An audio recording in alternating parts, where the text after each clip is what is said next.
Welcome to the podcast. I hope you enjoy my stories. Quarantine by James Byron Love. Copyright 2025. All rights reserved. Now let's get into this compelling sci-fi story. The Aquila drifted past the outer gas giants, engines humming softly beneath the immense hull. The stars outside seemed distant, cold, and indifferent, but inside the ship vibrated with human energy, every corridor alive with tasks, voices, and quiet tension. Captain Elias Van stood on the bridge, shoulders squared, staring into the darkness. There was no way to know what awaited them beyond the mapped systems. Each moment carried weight, and every choice felt consequential. Lieutenant Mara Chen adjusted the scanning console, her fingers precise as she manipulated the environmental readouts. Entering uncharted systems. No planetary bodies we've catalogued. Data is limited. Scanners are picking up faint atmospheric activity on several candidates. Elias nodded slowly. Report every anomaly. Every reading matters. Earth Command will want raw data as soon as we can send it. And the colonies are watching. Every observation affects lives back home. Around the bridge, crew members worked without pause.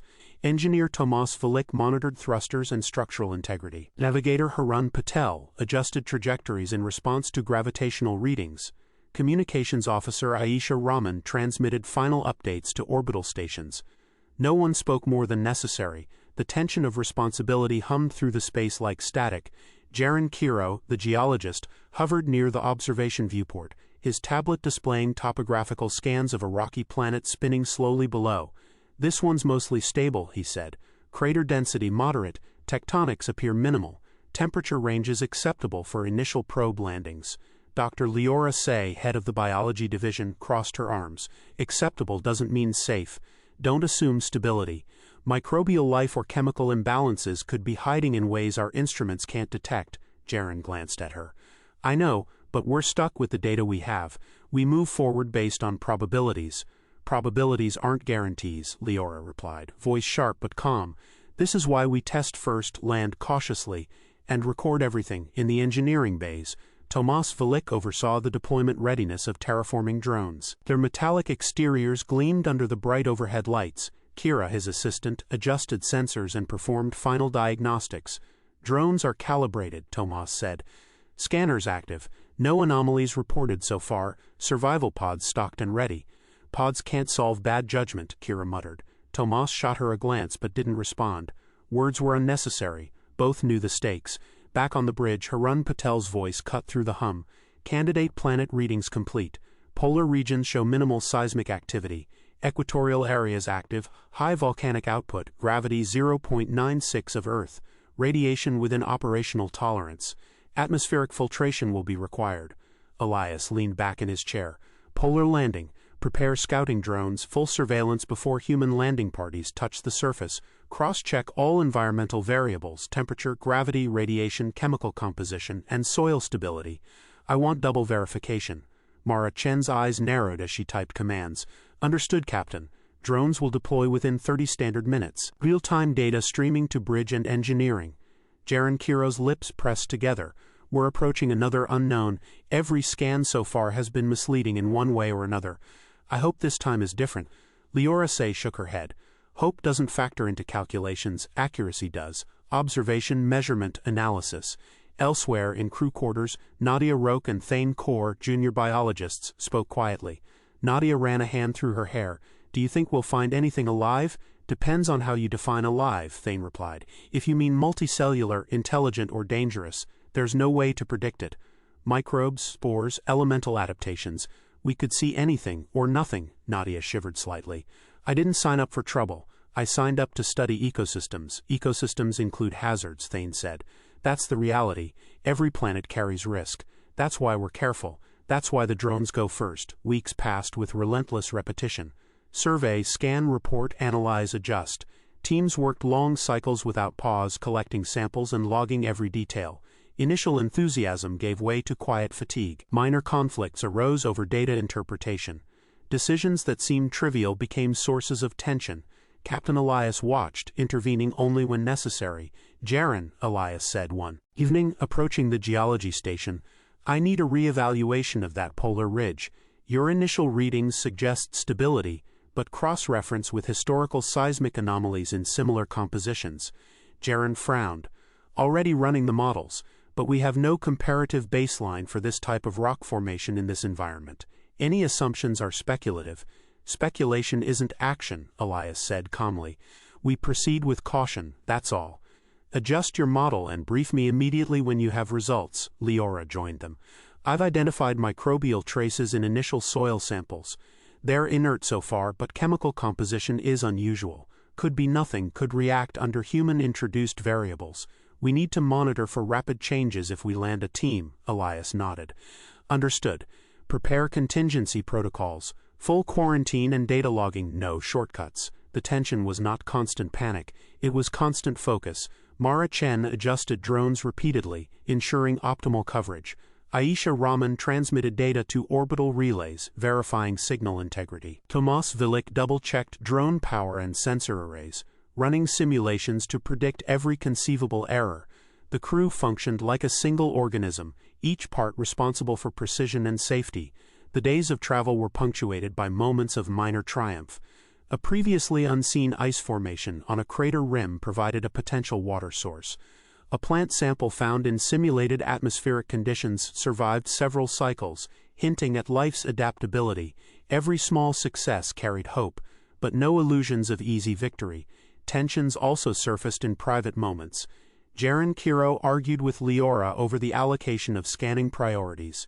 If we focus too much on microbial analysis, we'll miss geological markers that could determine suitability for colonization.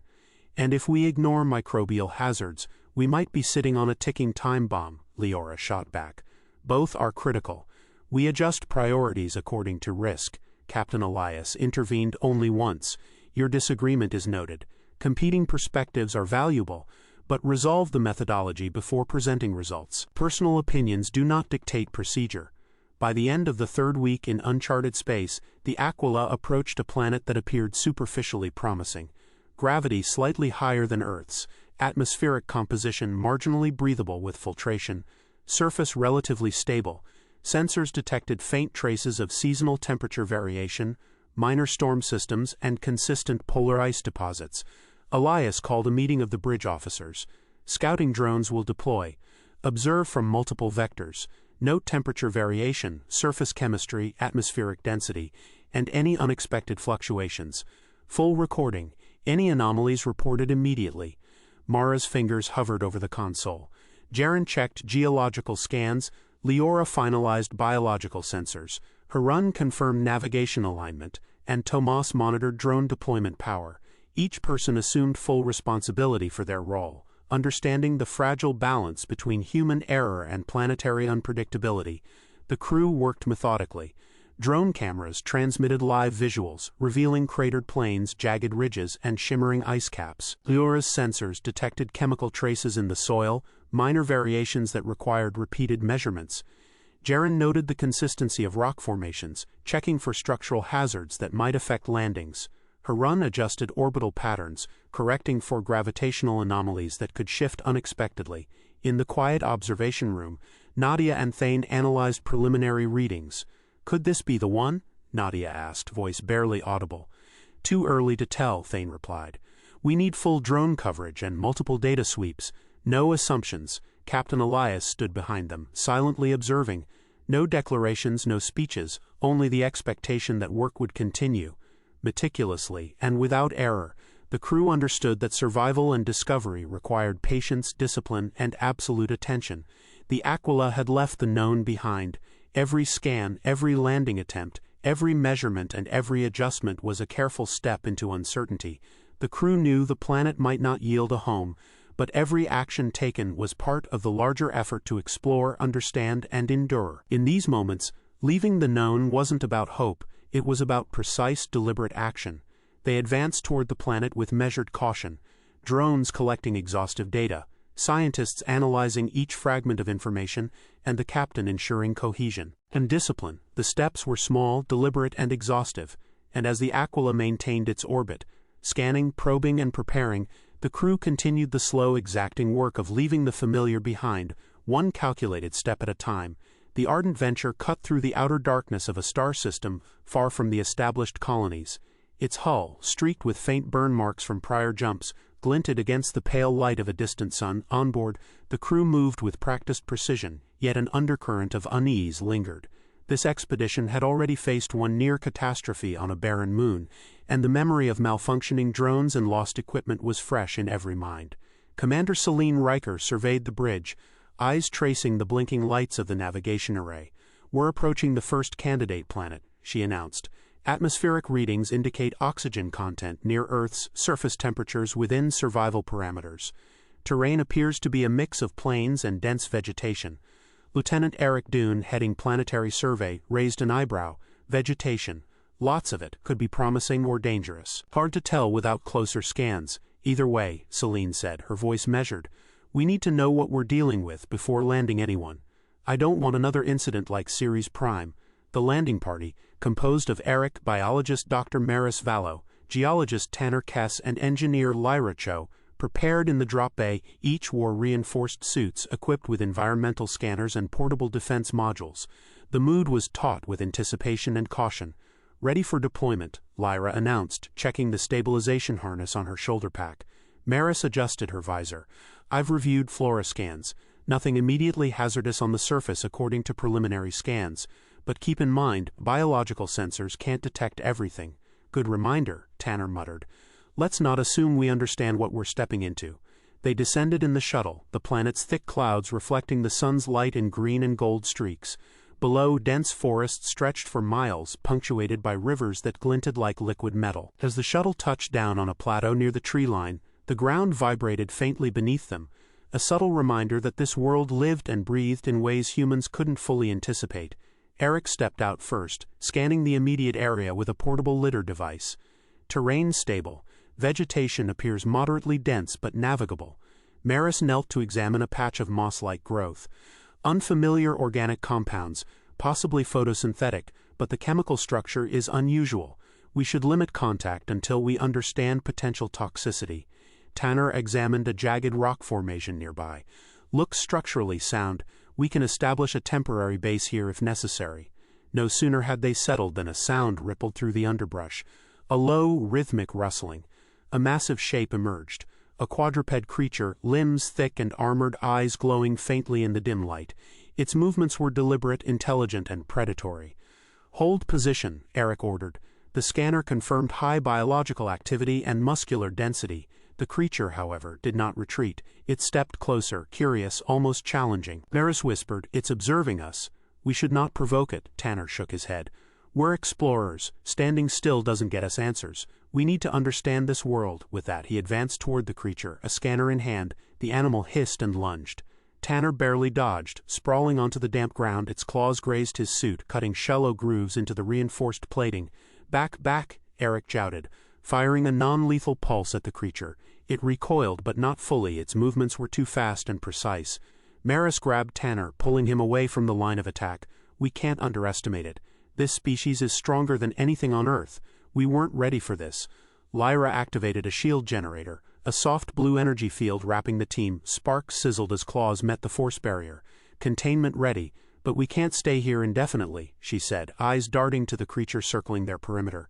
The attack subsided, leaving the team shaken but unharmed, yet the message was clear. This world rejected their assumptions. They were not superior observers, they were intruders. Later, at the temporary camp, the team analyzed their footage. "We underestimated its intelligence," Maris said. "Patterned hunting behavior, territorial. Awareness, this isn't random aggression," Eric rubbed his temple. "We've landed on worlds like this before. The arrogance of assuming we could step in without consequences keeps biting us. Every time we think we can dominate, we're reminded we're guests," Tanner, still bandaged, muttered. "It's not just the creatures. The plants, one of the moss samples triggered minor neurological reactions when we handled it without gloves. Could have been much worse." Celine's voice came over comms. "Lesson noted. Adjust protocols immediately. No further surface activity until full environmental scans and species analysis are complete. Drones first, humans second. No exceptions. The next planet in the system presented a different challenge. Here, vast plains stretched under skies tinged with faint red light. Sparse trees were jagged, skeletal, and seemingly fragile, but chemical analysis revealed highly acidic sap. While the flora appeared passive, any contact could result in severe burns. Another landing party attempted a limited sweep. Within hours, 2 members developed acute respiratory irritation despite filtered suits, and a third sustained minor chemical burns when a tree limb snapped under the weight of their equipment. "Even when it looks harmless, it's not," Eric said during the emergency retreat. "Our assumptions keep getting tested in ways we don't anticipate. The failures were technical, yes, but fundamentally tied to human arrogance. In every case, the crew assumed control, assumed superiority. They touched plants, approached animals, attempted minor terraforming tests, all before truly understanding the worlds. Each time, the planet reminded them of their limits. Back aboard the ardent venture, frustration and exhaustion became a palpable undercurrent. Scientists debated whether to continue aggressive exploration or adopt a more observational stance. Engineers argued about the need for more robust shielding and environmental suits. Commanders pressed for results, even as the crew cautioned patience. "The universe isn't hostile because it hates us," Maris said to Celine during a debrief. "It's indifferent. We encounter danger because we step into environments we don't fully understand. Every failure isn't punishment, it's a consequence of pushing beyond our knowledge." Celine's eyes narrowed. "Then our job is to adjust. Every mission, every scan, every landing must be approached with that in mind. But that doesn't mean we stop. It means we learn, and we learn fast," Eric, leaning against the wall, muttered. "Learning comes with scars. Every team before us paid the price. Every team after will too, until humans change the way we think about exploration. And yet, despite the injuries, the scares, and the unexpected hostility of these worlds, the crew prepared for the next mission. Drones were upgraded, scanning protocols rewritten, and every precaution recalculated. They had seen how quickly assumptions could fail. They had witnessed the limits of human control. But ambition, stubbornness, and necessity ensured they would continue. In each encounter, the lesson was repeated. Life, alien, complex, unpredictable, was not easily subdued. The creatures, the plants, the microbes, they forced the humans to confront their arrogance. They reminded them that survival and understanding required patience, respect, and meticulous attention. By the end of the cycle of surveys, several planets had been ruled unfit for settlement, not for lack of space or resources, but because the life they encountered was unpredictable and potentially lethal. Crew members carried minor injuries, lingering reactions, and a heightened sense of vigilance. On the bridge, Celine addressed the team. "We've learned much about what not to do. That knowledge is valuable. We don't retreat because it's dangerous. We adapt, revise protocols, and continue observing. Each failure here sharpens our understanding. We can't control these worlds, but we can respect them, and in doing so, increase our chances of survival." The ardent venture set course for the next system.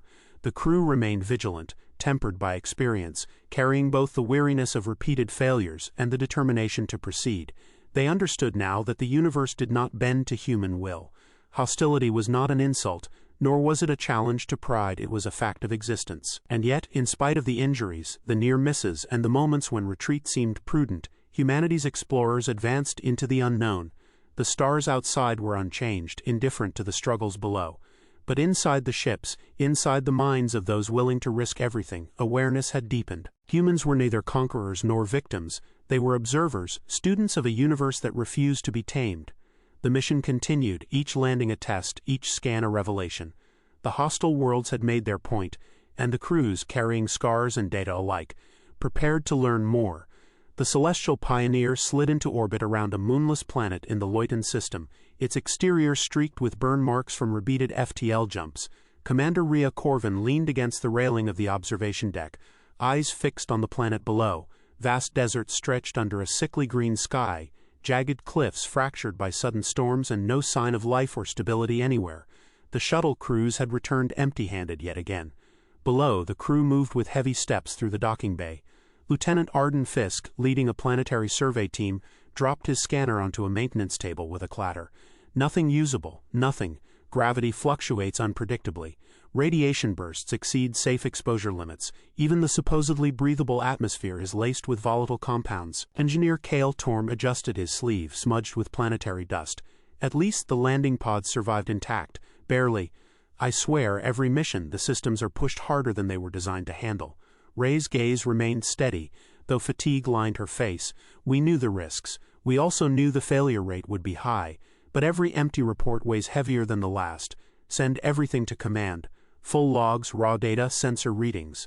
Every failure becomes evidence, not just of the planets but of how close or far we are from a viable home. Meanwhile, across the colonies, the public followed the reports with anxious fascination. News outlets transmitted live feeds of returning crews, interviews highlighting the bravery and professionalism of explorers, and images of desolate, uninhabitable worlds. Children in orbital colonies asked their teachers why humans were failing so often. Families on Mars gathered around communication screens, sharing concern and speculation. Dr. Selwyn Crane, lead analyst at the Mars Colony Command Center, exhaled sharply as he scrolled through incoming reports. Planet after planet, he said, voice low. Acidic clouds, unbreathable air, gravity that will crush every bone, storms that could shred a landing party in minutes. And the superficially promising worlds, closest to viable, they fail on every deep scan.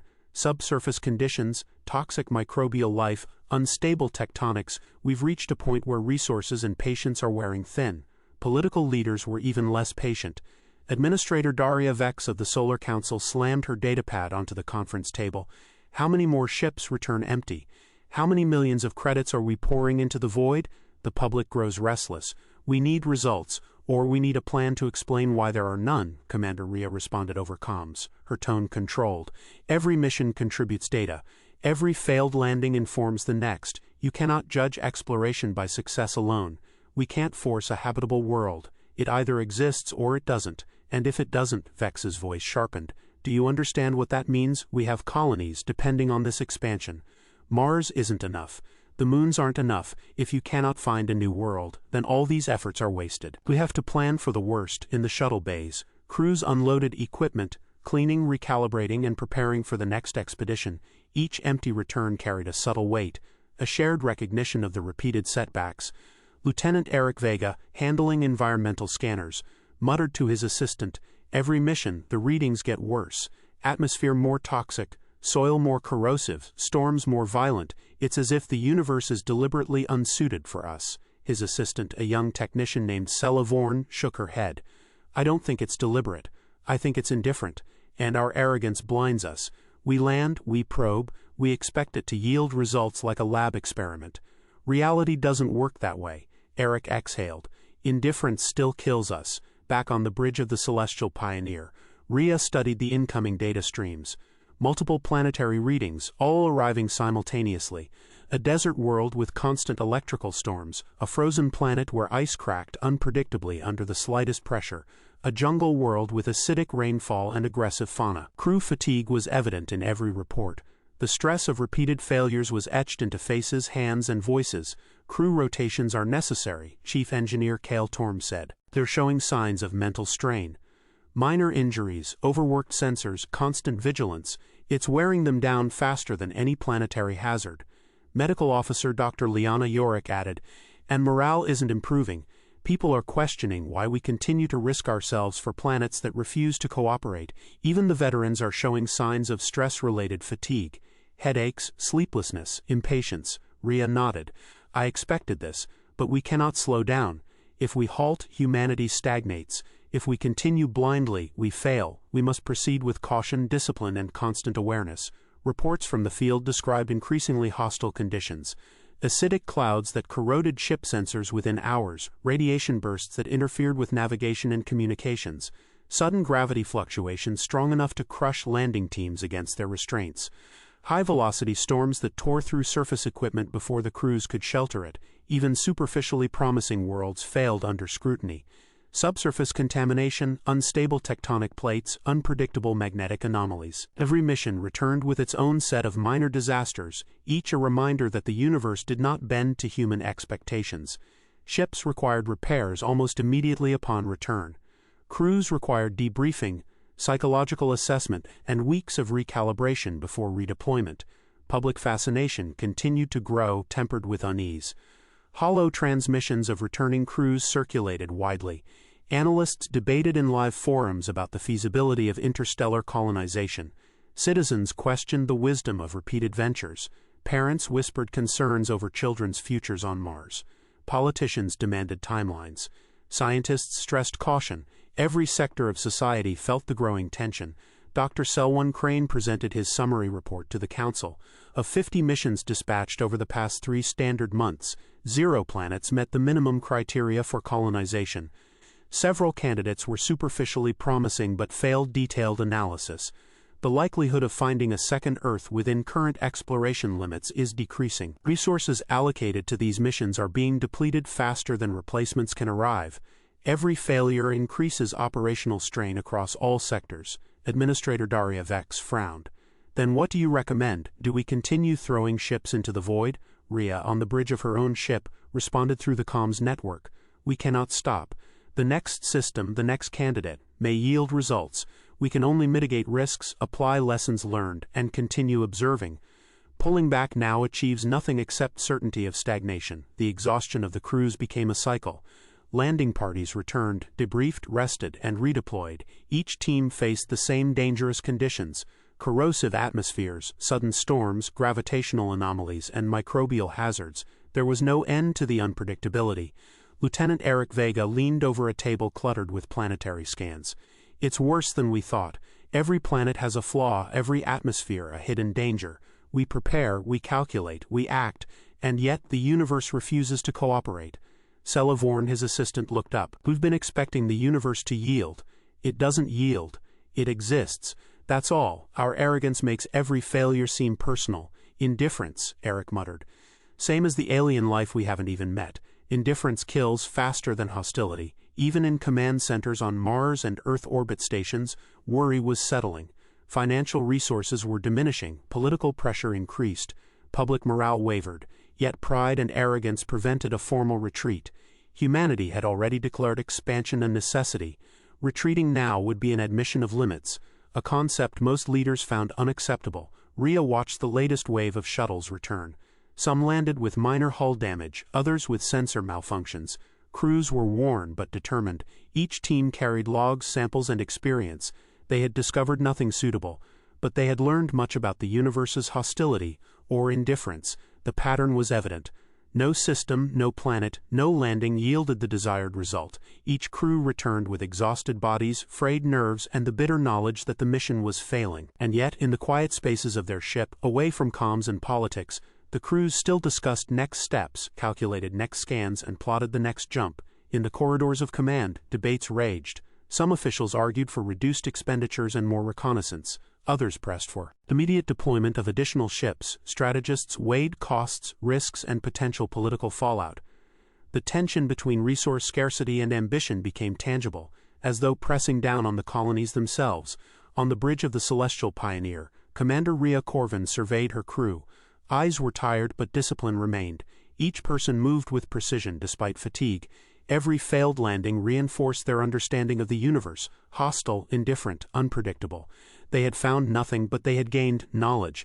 And the knowledge was expensive, painful, and unrelenting. Even as reports of empty returns piled up, humanity refused to concede. Pride, stubbornness, and the unspoken need to achieve survival beyond the solar system propelled missions forward. Each expedition carried scars. Each analysis carried weight. Each failure carried lessons. Ships departed, returned, and prepared for the next. Crews rested briefly, recalibrated sensors, patched hulls, and adjusted protocols. The cycle repeated with mechanical precision. Outside the ships, the stars remained constant, indifferent observers of human effort. The empty returns did not demoralize entirely. They focused attention. The danger was tangible, the exhaustion real, the frustration growing. Yet through meticulous analysis, careful planning, and sheer persistence, humanity continued the search. The stakes had never been higher, and the possibility of a second Earth had never seemed more distant. In the high-rise corridors of the United Earth Command Center, lights glowed cold and precise, reflecting off polished floors as personnel moved with urgency. The central briefing room was crowded, screens flickering with live feeds from deep space vessels, data logs streaming in real time from distant star systems. Political leaders, scientists, and private venture representatives were gathered in tense clusters, voices overlapping, opinions clashing, each convinced of their perspective's primacy. Administrator Tamsin Vale, her posture rigid, scanned the room. "We've lost another 3 missions in the past standard month," she said, voice carrying over the murmur. "Every fleet returned without a viable planet. Funding has surged. Private interests are lining up to participate, and yet no results. Explain how this is acceptable." Dr. Henrik Laus, chief astrophysicist at the Interstellar Exploration Bureau, leaned forward, adjusting his glasses. It's not about acceptability, administrator. We are exploring unknown systems. Failure is inherent. What we must do is analyze every variable meticulously. Hidden environmental factors, unexpected ecosystems, microbial threats. We cannot anticipate every anomaly. Vale's hand slammed against the conference table, rattling datapads. I do not want theories. I want actionable insight. Every mission costs billions. Every fleet requires lives.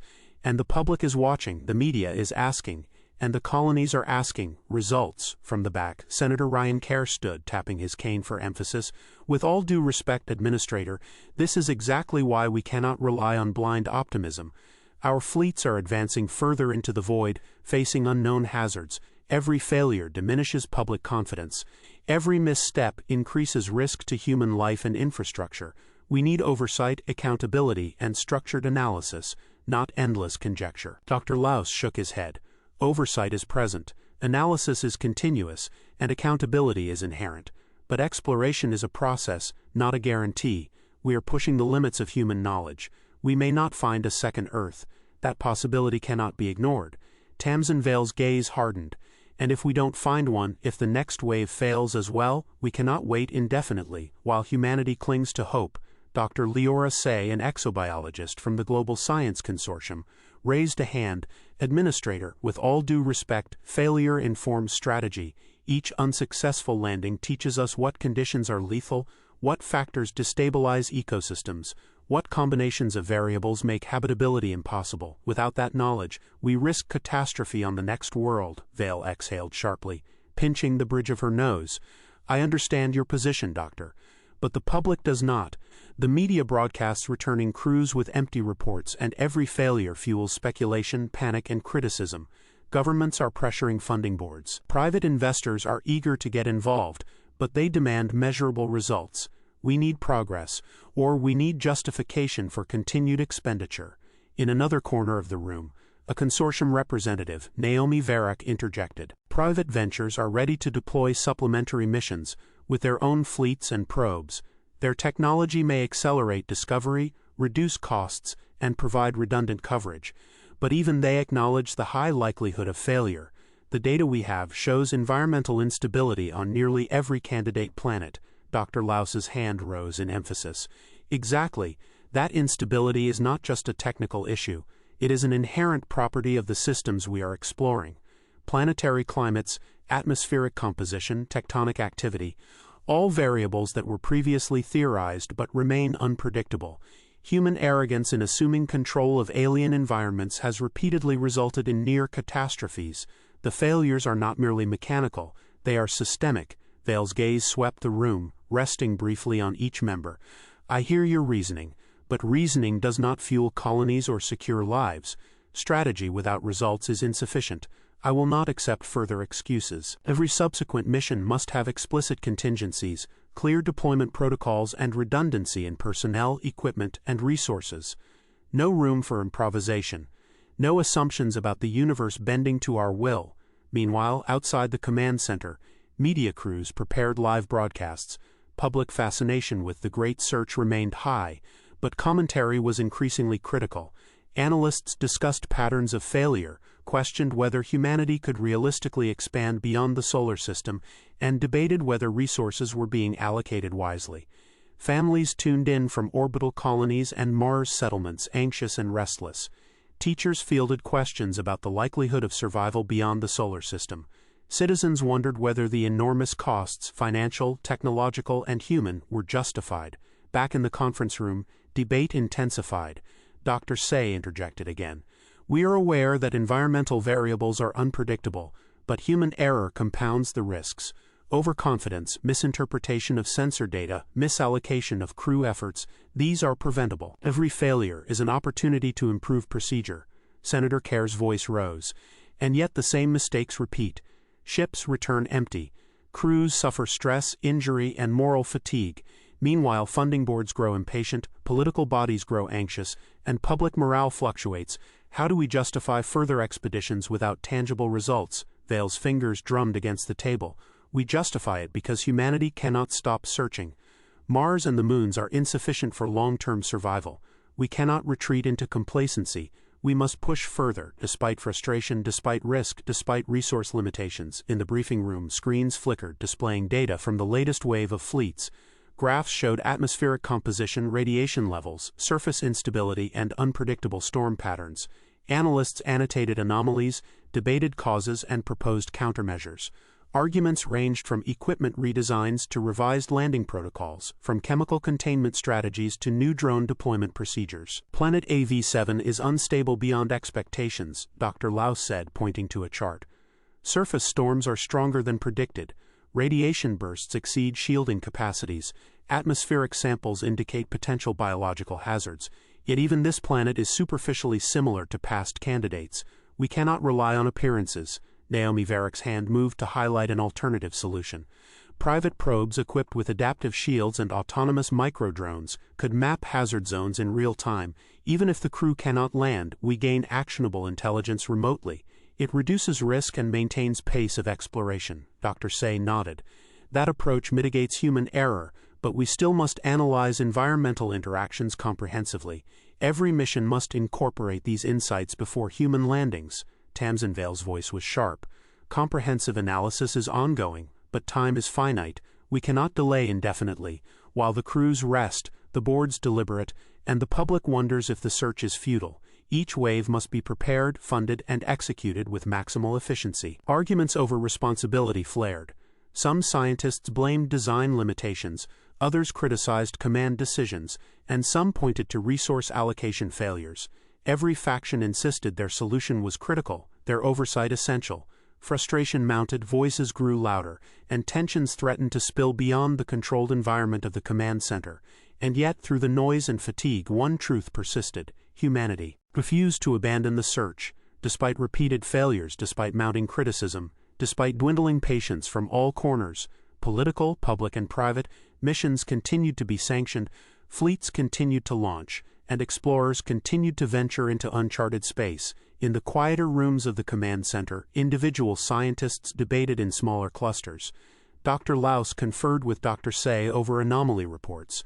We can hypothesize about hidden planetary variables, unstable ecosystems, unexpected pathogens, marginally viable worlds. But without testing, we cannot confirm. Every model must be scrutinized, adjusted, and recalibrated. Dr. Say nodded, her expression grim. And we must ensure each subsequent landing party understands the risks, the environmental nuances, and the consequences of human overreach. We cannot afford assumptions or shortcuts. In a separate office, Administrator Vale reviewed funding reports and mission proposals. Private ventures, desperate for inclusion, had submitted detailed deployment plans, complete with innovative technologies and contingencies. Vale's fingers tapped rapidly across the datapad. Funding approved, she muttered. They can join the wave, but oversight remains ours. Every deployment is coordinated, every risk accounted for, and no mission launches without explicit approval from command. At the same time, public engagement campaigns were intensified. Educational programs, news features, and real-time communication channels were deployed to maintain morale and interest. Every empty return was framed as a step toward understanding, every minor success celebrated as progress, every lesson learned documented and disseminated. The tension between ambition and frustration grew. Scientists argued, politicians pressured, private ventures innovated, and command centers coordinated. Everyone acknowledged the likelihood that humanity might be pushing against limits it could not overcome. And yet, stubborn determination persisted. Humanity's fleets were preparing for another wave of exploration. Ships were refitted, crews were briefed, protocols revised, and drones upgraded. Every past failure informed the next mission. Every anomaly prompted recalibration. Every debate shaped procedure. And on Earth, as the sun set across megacities and orbital stations, as humans paused between meetings and data analysis, a sense of both weariness and relentless resolve settled over the command centers. They had learned the cost of failure, the consequences of arrogance, the unpredictability of the universe. But retreat was not an option. Humanity would continue searching, striving, and enduring, propelled by the combination of frustration, determination, and necessity. The scouting vessel, Intrepid Horizon, drifted through the dark silence beyond the Helios arm.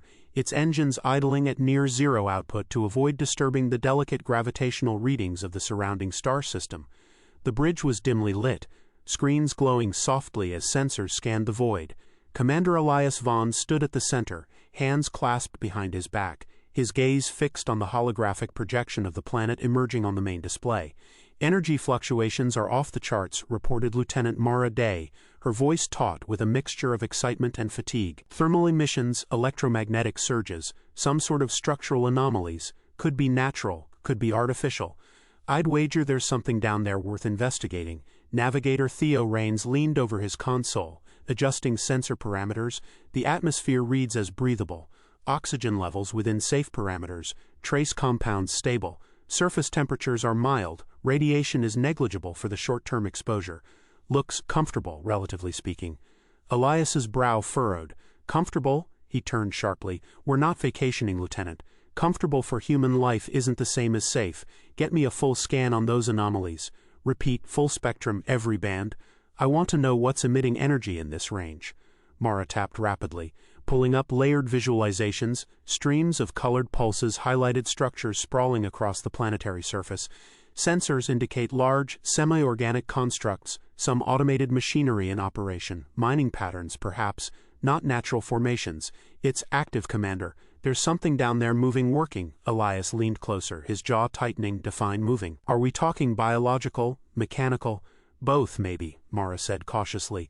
"Impossible to classify with certainty. Automated constructs seem to be coordinating in patterns, and there's thermal signatures, suggestive of biological life. It's structured." Theo squinted at his screens. "Commander, the readings suggest energy nodes, possibly some kind of research stations or resource extraction hubs. Could be uninhabited and unclaimed. Our sensors can't distinguish whether it's a natural settlement, indigenous life, or alien." Elias interrupted sharply. "Yes, Theo, we are aware of the possibility, but look at it. The atmosphere, the terrain, stable, potentially habitable. That planet's out there untouched by humanity, and if we approach cautiously, it could be our first opportunity beyond mere scanning and failed expeditions." Mara's hands hovered above her console. "Caution is advisable, Commander. We can observe remotely, maintain orbit, gather samples without descending. The anomalies might not respond well to human presence." Elias shook his head. "Caution is for when you're unsure. We've been unsure for too long. The longer we wait, the more time others have to reach this system first. We're not here to be observers. We're here to assert humanity's presence. Step 1, assessment. Step 2, verification. Step 3, if viable, claim it." Theo leaned back, a hint of unease in his posture. "Claim it? You're suggesting landing? There's no clear indication of intelligent life. Yet the readings, they're too coordinated to be random. This could be a research site. We have no idea what we're walking into." Elias met his gaze steadily. "And that's exactly why we must proceed. If we hesitate, we risk losing potential territory and resources. If we advance, we gain knowledge and leverage. Humans are pioneers, Theo. That's our role. Yes, there's risk. Always risk, but opportunity doesn't wait for the timid." Lieutenant Mara Day adjusted the magnification on the surface scans. "Coordinates show structures scattered across the mid-latitude plains. Activity patterns are diurnal, matching the planet's rotation.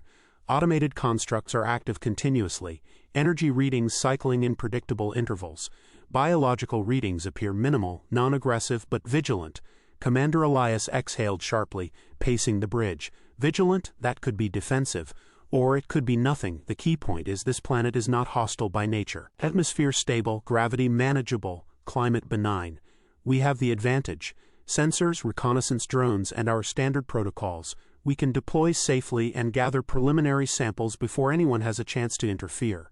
Mara raised a hand, hesitation clear.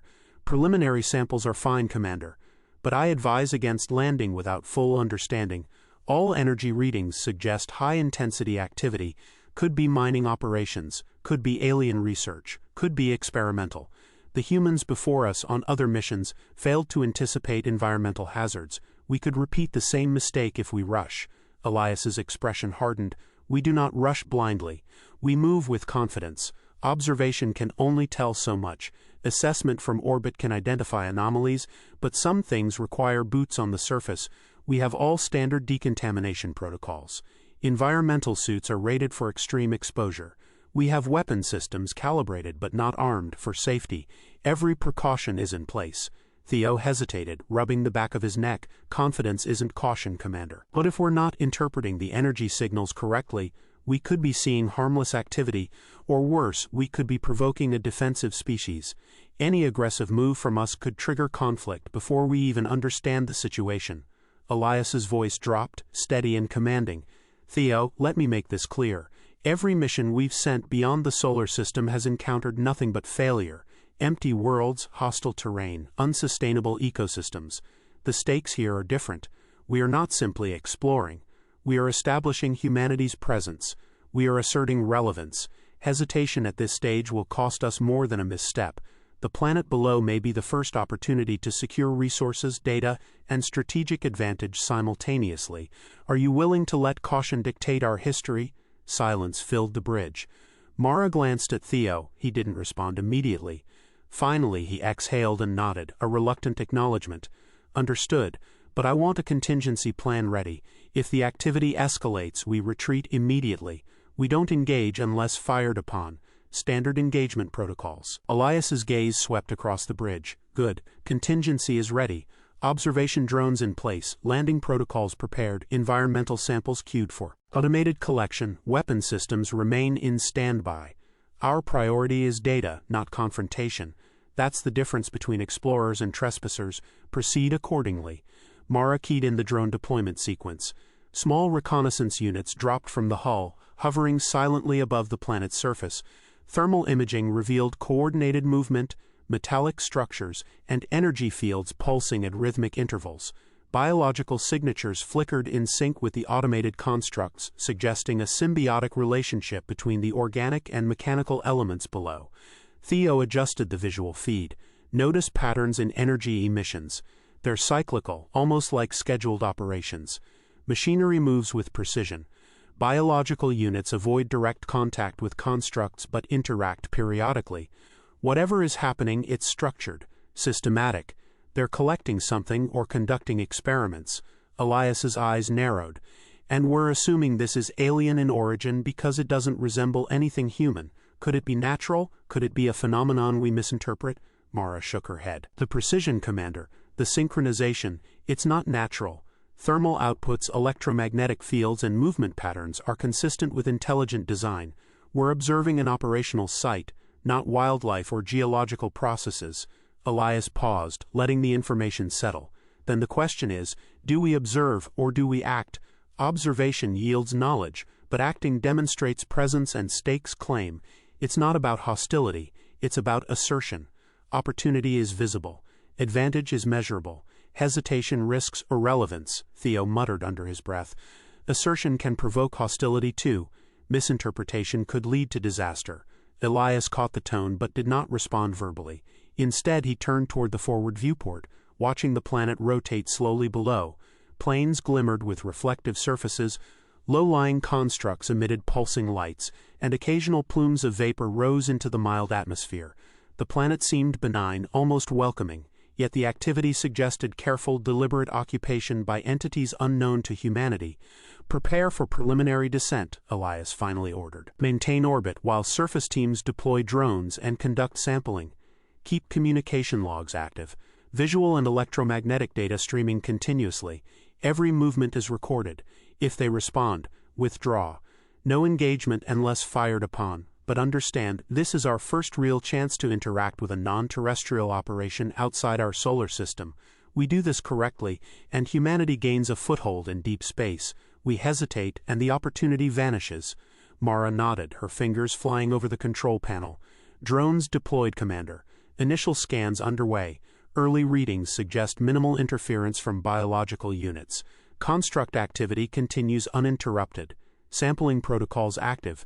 Theo added, Commander, energy readings fluctuate slightly in response to drone movement.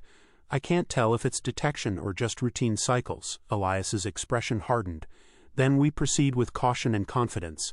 Keep the drones in tight formation, avoid direct contact with biological entities, and continue remote analysis. Every step informs the next. We are here to learn, to explore, and to assert presence. Opportunity doesn't wait, and neither can we. The intrepid horizon, adjusted orbit, the planet's surface expanding in detail on every screen. Automated constructs shimmered with coordinated motion, energy fields pulsed rhythmically, biological forms appeared intermittently, observing the drones but maintaining distance. The atmosphere seemed calm, inviting, almost benign. To the human crew, the planet was a potential resource hub, a strategic location, a possible home, but they did not recognize it for what it truly was, a site under alien control, carefully monitored, active and prepared for any unanticipated intrusion. The intrepid Horizon maintained a steady orbit, 20 kilometers above the planet's surface, its sensors tracking the faint shimmer of activity below. Automated constructs moved in intricate formations across the plains, their movements precise, deliberate, and unmistakably coordinated. Biological entities darted between the machines, their gestures meticulous, almost mechanical in their timing. Every subtle fluctuation in energy readings suggested alertness, observation, and a strict adherence to routines that were alien and meticulous. Commander Elias Vaughn stood at the bridge's forward viewport, eyes narrowed. Keep a running tally on every unit, energy fluctuations, biological activity, construct movements. I want to see their patterns, their sequences. No assumption, facts only. Lieutenant Mara Day's fingers flew across her console. Commander, drones are transmitting visual and thermal data. Energy spikes are increasing in frequency when drones approach within 50 meters of a construct. Biological entities are adjusting positions accordingly, maintaining a safe buffer. They're monitoring us but not approaching. Minimal aggression detected. Navigator Theo Rains leaned over his console, tapping data points. They're highly attentive. Every drone movement is catalogued. Thermal imaging shows coordination between constructs and biological units. Our presence is altering their behavior, small but measurable. We're being observed closely. Elias turned sharply. Close observation does not equal hostility. Document everything. The moment of first contact is critical. We proceed carefully, but assert our presence. Prepare the communication interface. Visual sequences first, then low-frequency emissions. Do not fire. Do not respond to minor energy fluctuations. We're observers and diplomats, not aggressors. At least for now. Mara hesitated. Commander, I recommend caution. Their behavior isn't human. Misinterpretation is likely. Any aggressive gesture on our part, even a drone movement, could be read as intrusion or attack. They are cautious, not naive. Elias's jaw tightened. I understand. Caution is noted. Confidence is mandatory. We proceed because hesitation risks opportunity. Observation without presence may give them time to conceal or relocate. Theo, adjust drone formation. Keep them visible. Avoid threatening patterns. Maintain predictable paths. Mara, initiate visual communication. Structured geometric sequences. No sudden motions, the drones responded, hovering in a triangular grid above the plains. They projected luminous geometric patterns. Triangles, circles, fractal sequences, intended to communicate peaceful intent. The biological units paused, heads tilting slightly. Some constructs emitted brief pulses of energy, redirecting power toward the drones. Though no weapons were deployed, Theo's voice was cautious. They're reacting, Commander. Not hostile yet, but defensive. Energy spikes correspond to drone proximity and visual signal emission. Could be warnings, could be analysis. Either way, they're aware. Elias nodded. Then we continue, observe, record, and maintain predictable behavior. If they escalate, we withdraw. But until then, our surface team will prepare for controlled deployment. Mara, keep the drones at 20 meters above surface level. Scan continuously. Any anomaly, immediate recall. Mara's console pinged repeatedly. Commander, I'm seeing patterns in their movement. Constructs adjust in response to drone positioning. Biological units mirror these adjustments, staying within calculated distances. Coordination is precise, not random. Their attention to detail suggests high intelligence and operational awareness.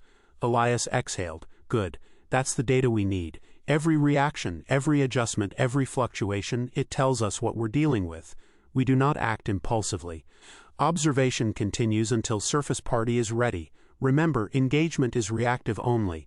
Surface deployment is controlled, deliberate, minimal risk. Laura Venn, communications officer, raised a hand. Commander, their constructs appear to be linked. Energy flows between nodes. Biological units interact with constructs in regular intervals. It's almost like maintenance or research. Whatever this is, they are managing it systematically. That's why they respond to drones. They're monitoring anything anomalous. Elias leaned closer to the viewport. Systematic monitoring. Good. That suggests their concern is controlled, measured, not panic, not aggression. Theo, analyze energy pulses, identify any repeatable sequences, determine if signals could be interpreted as warnings or operational markers. Theo adjusted his feed. Patterns emerge every 36 seconds. Energy spikes coincide with construct realignment. Biological units reposition in sync with these spikes. Predictive modeling shows they can respond rapidly to intrusions or disruptions. If we misstep, they can mobilize immediately. Mara interjected. Commander, the drone's proximity is triggering detectable changes in their behavior. If we continue forward, surface deployment must be calculated to avoid misinterpretation. Even small energy emissions or visual signals could escalate. Elias's voice was steady. Acknowledged. Proceed with caution and confidence. Observation first. Surface team second. Prepare environmental suits, sampling pods, and deploy sensor arrays. Keep weapons in standby. All systems recorded, every move documented. This is our first direct interaction with intelligent activity outside the solar system. We act decisively, but measuredly. Drones descended closer, weaving between structures and energy conduits. Constructs rotated, energy nodes pulsed, and biological units moved with precise timing, keeping safe distance but observing every movement. The planet's surface revealed a layer of activity that was meticulously organized, controlled, and extremely alert. Mara's voice was tense. Commander, biological units are now establishing perimeter lines. Constructs emit pulsed energy toward drones intermittently. They're reinforcing observation points. No hostile action detected, but preemptive monitoring is evident. We are clearly noted. Elias nodded. Preemptive monitoring does not equal aggression. It means intelligence and awareness. Keep the drones in predictable, non-threatening patterns. Continue visual communication. Repeat geometric sequences every 40 seconds. Log responses. Maintain orbit pattern. Theo added. Commander, energy spikes intensify when drones change direction or hover near nodes. The pattern is consistent. If we advance too quickly, we risk triggering defensive measures. Elias's jaw tightened. Then we advance methodically. Step 1, observe. Step 2, interpret. Step 3, respond. Each action is deliberate. Mara, continue projection of geometric sequences. Keep emissions low intensity. Surface party remains in standby. Theo, maintain predictive modeling. We do not land until the approach is stable, risk minimized, and every anomaly documented. Lara Venn spoke quietly. Commander, I recommend recording every interaction visually and electromagnetically. Their attention to detail suggests any unrecorded move could be interpreted as an anomaly. We need a complete, undeniable log.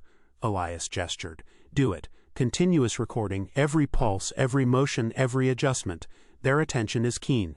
Our data must be impeccable. Prepare contingency for immediate retreat, but assume observation continues peacefully. This is the first measured step toward understanding them. Drones hovered steadily, recording, scanning, and transmitting every signal. Energy conduits shimmered as constructs rotated. Biological units maintained calculated distances, and the planet's surface revealed structured, intelligent, and highly responsive activity. The crew of the intrepid Horizon watched closely, balancing curiosity, arrogance, and caution. The aliens' intent remained unclear, but every detail indicated vigilance, intelligence, and a capacity for rapid response. Elias spoke finally, voice low but firm. We are noted. They are cautious. That is the first reality. Our presence is observed. That is the second and the third. Humans now step into a situation they do not yet fully understand. Observation, preparation, and patience are our weapons. Confidence is our strategy. We proceed because hesitation may be the greater risk.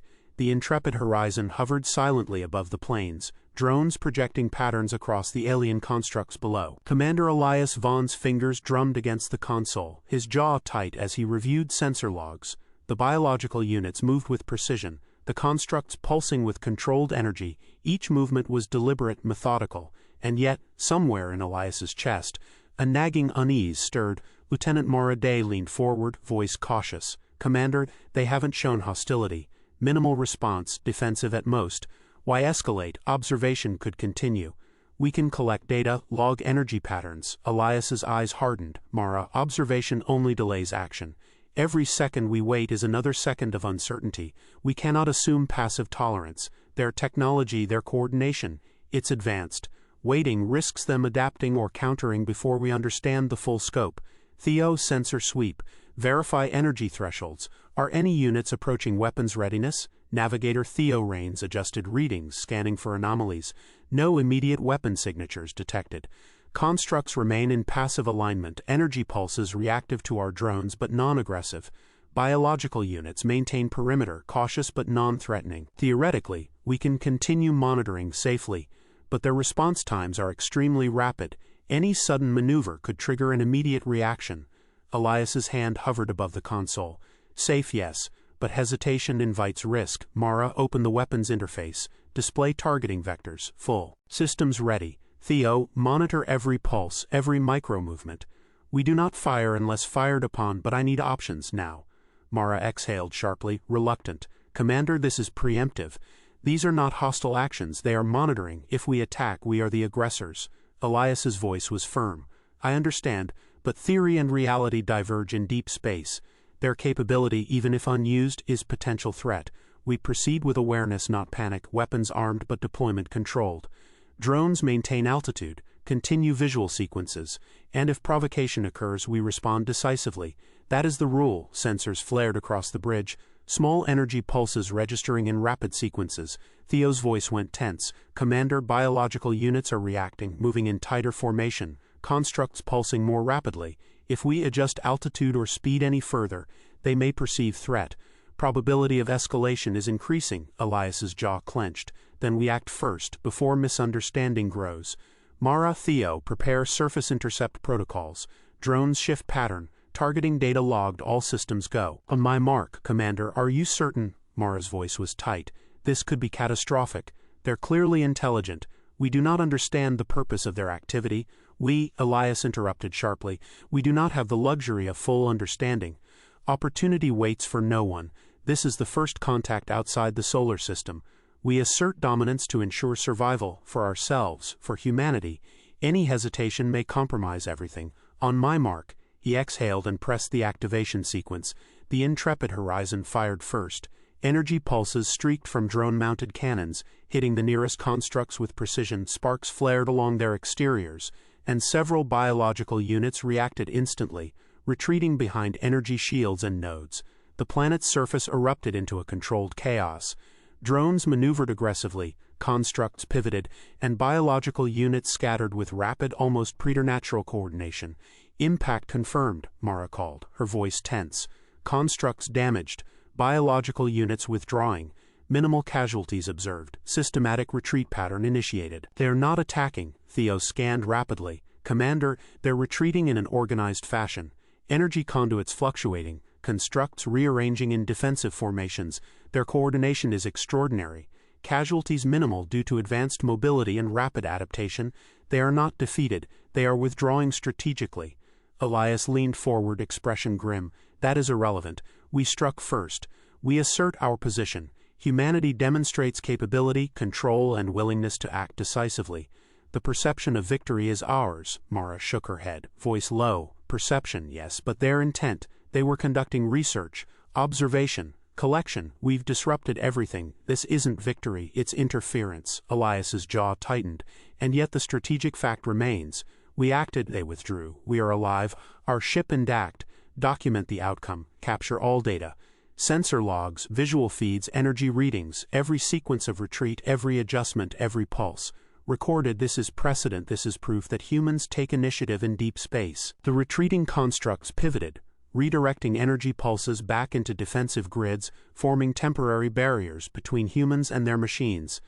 Biological units continued their careful withdrawal, retreating in formations that minimized exposure.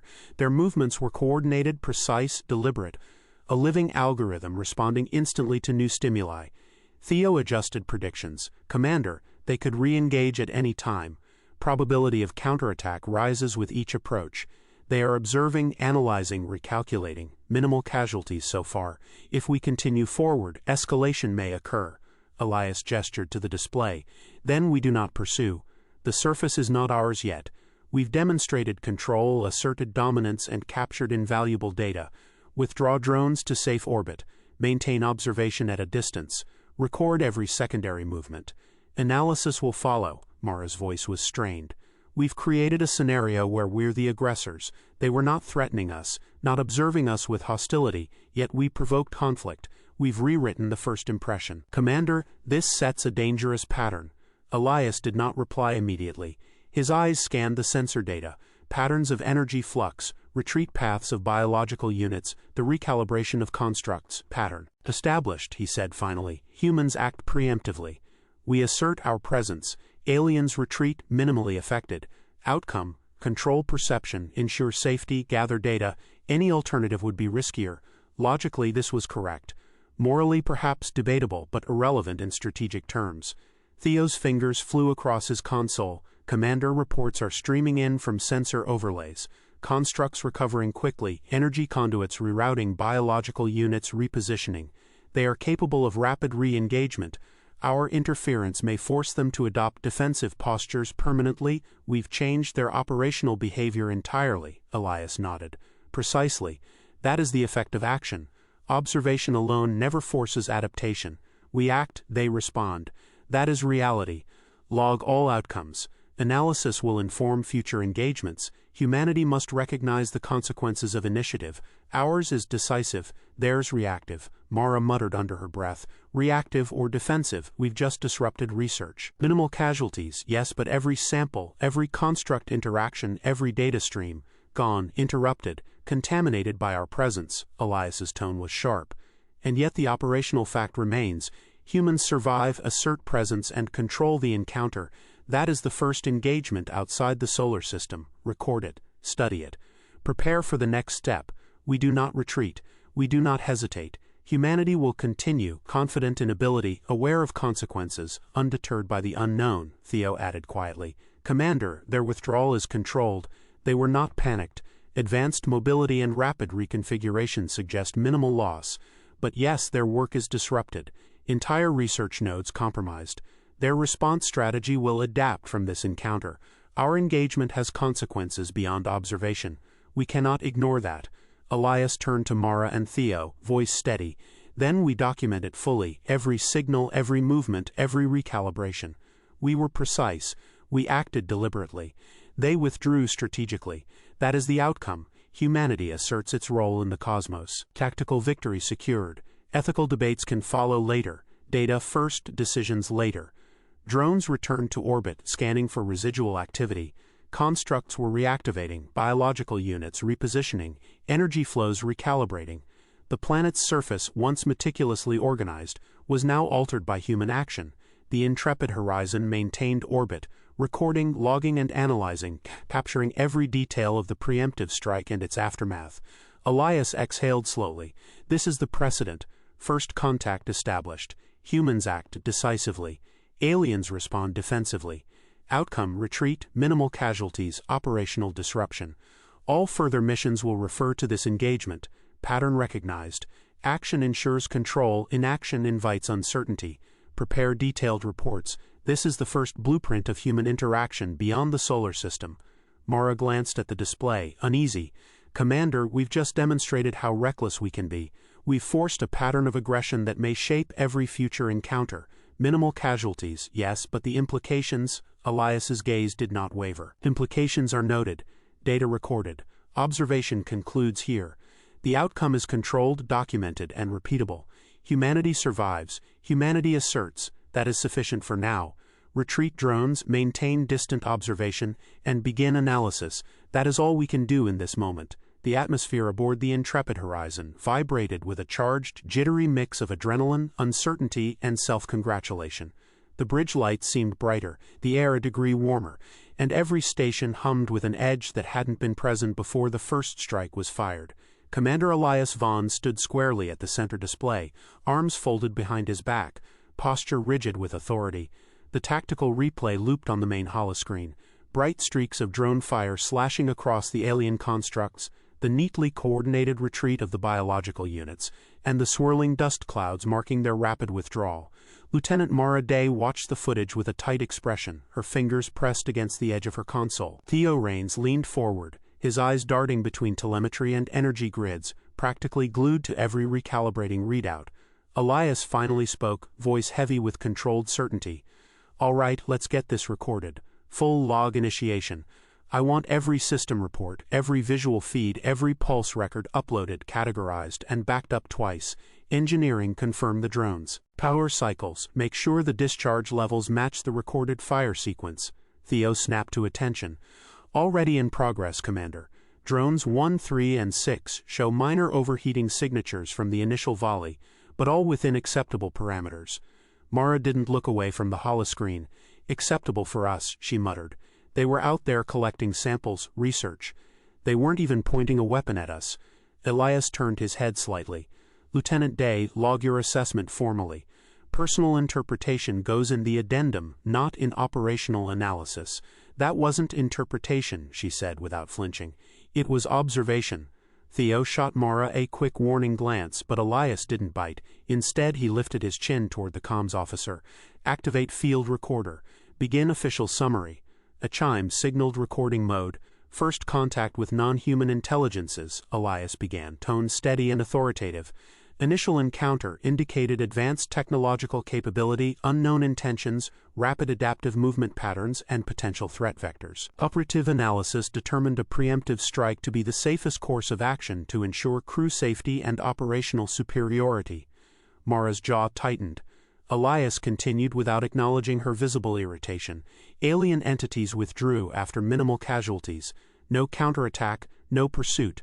We maintained tactical advantage and demonstrated human resolve. Encounter categorized as successful defensive maneuver in unknown territory. Theo whispered under his breath. Defensive, right. Elias paused the recorder. Something to add, Lieutenant Rains? Theo stiffened. No, Commander. Just noting the terminology. Good. Because terminology matters. The moment this leaves the ship, it becomes precedent. The word hung in the air like extra gravity. Mara finally tore her gaze away from the holoscreen. So we're just declaring this the model now. First contact equals fire first? Elias stepped toward her, not aggressive but immovable. We declare that caution is insufficient when the unknown has the potential to outmatch us. We declare that hesitation kills. And we declare that this crew acted decisively to ensure survival. Mara didn't respond. She turned back to her console and began typing, each keystroke sharp and pointed. Theo cleared his throat. Commander, long-range sensors still show no sign of retaliatory pursuit. The aliens are reorganizing at the landing site. Patterns indicate recovery rather than countermeasure preparation. Good, Elias said. They know we're not passive explorers. They'll think twice before encroaching on our space. Mara muttered. It wasn't our space. Elias ignored it again. Across the bridge, the crew began filing post-engagement reports, their conversations low but tense. United Earth Command Center Earth, the first transmission from the Intrepid horizon, landed on the secure server arrays of United Earth Command. The center's main operations chamber, a cavernous room stacked with tiered consoles and holoscreens, buzzed immediately with the kinetic energy of urgency. Analysts, military advisors, and political liaisons scrambled to interpret the incoming data. Director Halden Strass, tall, precise, with an aura that discouraged interruption, entered the chamber briskly. His eyes scanned the room, registering every movement, every flinch, every whisper of concern. Report? He barked, voice resonant across the chamber. A communications officer tapped a console. Director, the Intrepid horizon engaged a previously unobserved alien presence. Preemptive strike initiated. Minimal casualties. Crew intact. Tactical advantage confirmed. Strass didn't blink. Explain minimal casualties. Alien units, biological and constructs, retreated in organized formations. Energy outputs show recovery potential. No retaliatory measures detected so far. The room muttered at once, an undercurrent of tension and speculation. A military strategist spoke up, leaning over the console. Director, from a tactical standpoint, the strike was exemplary. Demonstrated control, preemptive dominance, no human loss. This sets a precedent for deep space engagement protocols. A civilian science advisor shot back, voice sharp, cutting through the air like glass. Precedent, you mean a unilateral act of aggression. They were performing research, not assaulting our vessel. We've disrupted entirely unknown work. Lost data, potential alien resources. You're celebrating interference. Strass's gaze swept over the two factions without expression. And yet they acted. Decisively. Survival of the crew, control of the encounter, collection of operational data. That is all that matters. Disrupted research does not endanger humanity. Hesitation does. Murmurs spread through the chamber. Another military officer, younger and brash, chimed in. With respect, Director, this could provoke retaliation. If these entities are capable of sustained observation and adaptive strategy, we've just painted a target on our heads. Precedent alone doesn't guarantee safety. Strass's eyes narrowed, almost imperceptibly. Then we create additional precedent. Humanity does not wait. Humanity asserts dominance. Every exploratory engagement follows this principle. That is doctrine. From the rear, a political liaison raised a hand. Director, civilian oversight committees will question this approach. Public opinion is volatile. We need a narrative that doesn't portray outright aggression, even if tactically justified. Strass turned, the weight of authority in every line of his face. The narrative is secondary. Strategy is primary. Convey measured terms, defensive maneuver, crew safety, operational success. Facts do not bend to sentiment. The liaison opened her mouth but stopped. She knew arguing further would accomplish nothing. A scientist at another console muttered, "So we formalize preemptive strikes as policy. Any encounter, hostile or benign, defaults to immediate defensive action. Humanity becomes aggressor by design." Strass's gaze fixed on her. "Correct. And we prepare for their response accordingly. Any alien species with sufficient intelligence to observe, calculate, and react will now recognize human resolve. That is deterrence." Another voice, this one younger, more anxious, piped up. "Deterrence by provocation. That's not the same." Strass ignored it.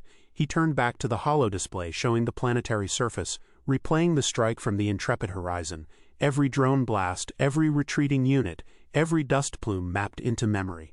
Create a doctrine draft immediately. Include preemptive engagement parameters, sensor interpretation guidelines, and tactical response timelines. I want it cross-checked with all fleet protocols and exploratory vessel manuals within 72 hours. Any deviation from these procedures will be grounds for immediate review of command competence. The room erupted into a controlled chaos of typing, tapping, and murmured debate. Military officers exchanged opinions about long-term repercussions. Scientists argued over lost alien data, recalibration of observational protocols, and the potential intelligence that humanity might never understand. Politicians grumbled about optics, public perception, and funding consequences. Strass moved quietly between consoles, listening, instructing, and shaping the decisions without breaking his cool exterior. By the end of the day, the preemptive engagement doctrine was a draft document on every terminal, ready for revision by the Council. In private, some Council members questioned the wisdom of codifying first strike assumptions into policy. Others, exhausted and pragmatic, realized the debate itself was irrelevant. Humanity had acted, and the template had already been set. Whether anyone liked it or not, the next deep space engagement would follow this pattern. Even outside the walls of the center, across the globe, news analysts and policy advisors began framing the strike in terms of decisive leadership. Public fascination mixed with apprehension. Reports highlighted the skill and restraint of the human crew while omitting the uncertainties, the lost alien research, and the fact that humanity's actions had created a pattern of aggression that would ripple outward into the unknown. By nightfall, United Earth Command had secured its internal message. Humans act first, humans act decisively, and every future encounter would be filtered through that lens. Debate continued quietly behind closed doors, but the message sent to the fleet and the colonies was unequivocal. The template had been established. The Raven light moved through the void like a silver shard cutting the black. Dust and gas from a nearby nebula shimmered faintly along its hull, reflecting against the bridge's holoscreens. Captain Dorian Callist leaned over the central console, eyes scanning the sensors that flickered with every pulse of distant stars. The crew around him moved with precision, but tension clung to them like static. Deep space was unforgiving, and they were conscious of the pattern, the record of every human expedition that had preceded them, of misread signals, lost opportunities, and sometimes unnecessary violence. "Signal spikes ahead," Lieutenant Rhea Sten said, voice low but sharp. "Artificial patterns, multiple energy sources, reading humanoid biometrics. They're moving, not hostile, not yet." Callous jaw tightened, defined not yet. "They're cautious, defensive."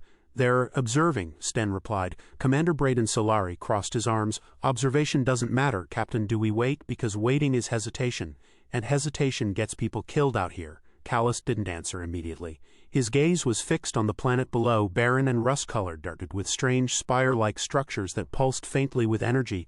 Shadows moved between them, humanoid but alien. "Prepare drones," Callist finally said. "Launch 3 for survey and scan, keep them armed, visible for deterrence if you prefer." "Visible doesn't equal necessary," Solari said quietly, but he began issuing deployment commands. The drones launched in a triangular formation, glinting in the faint light of the star.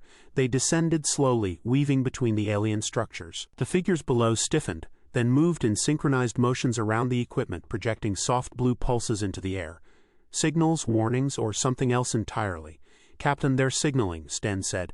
"Possibly a request for us to stay back, or a warning." Callist's eyes didn't leave the main display. "They don't know we're armed but not firing.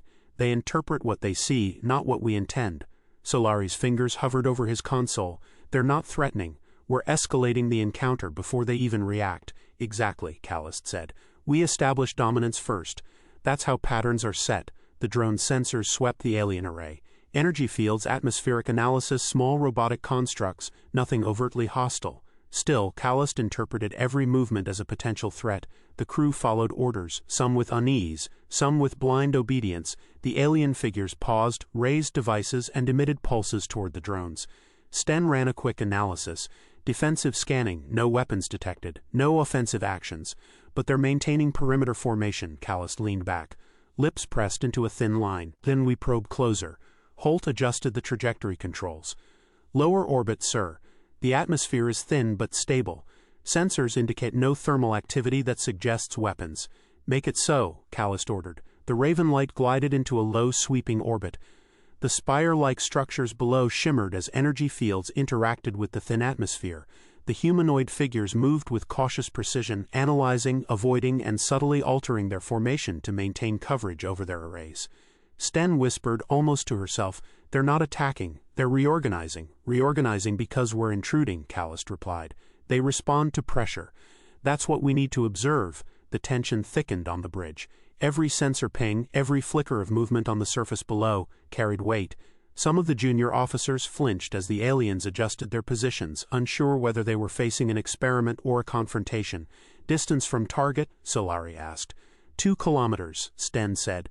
"They're keeping an exact perimeter around their operations. They haven't advanced or retreated beyond that." "Perfect," Callist said. "Let's see how they handle the drones at closer range." The drones swept lower, the hum of their engines mixing with the faint vibrations of the ship.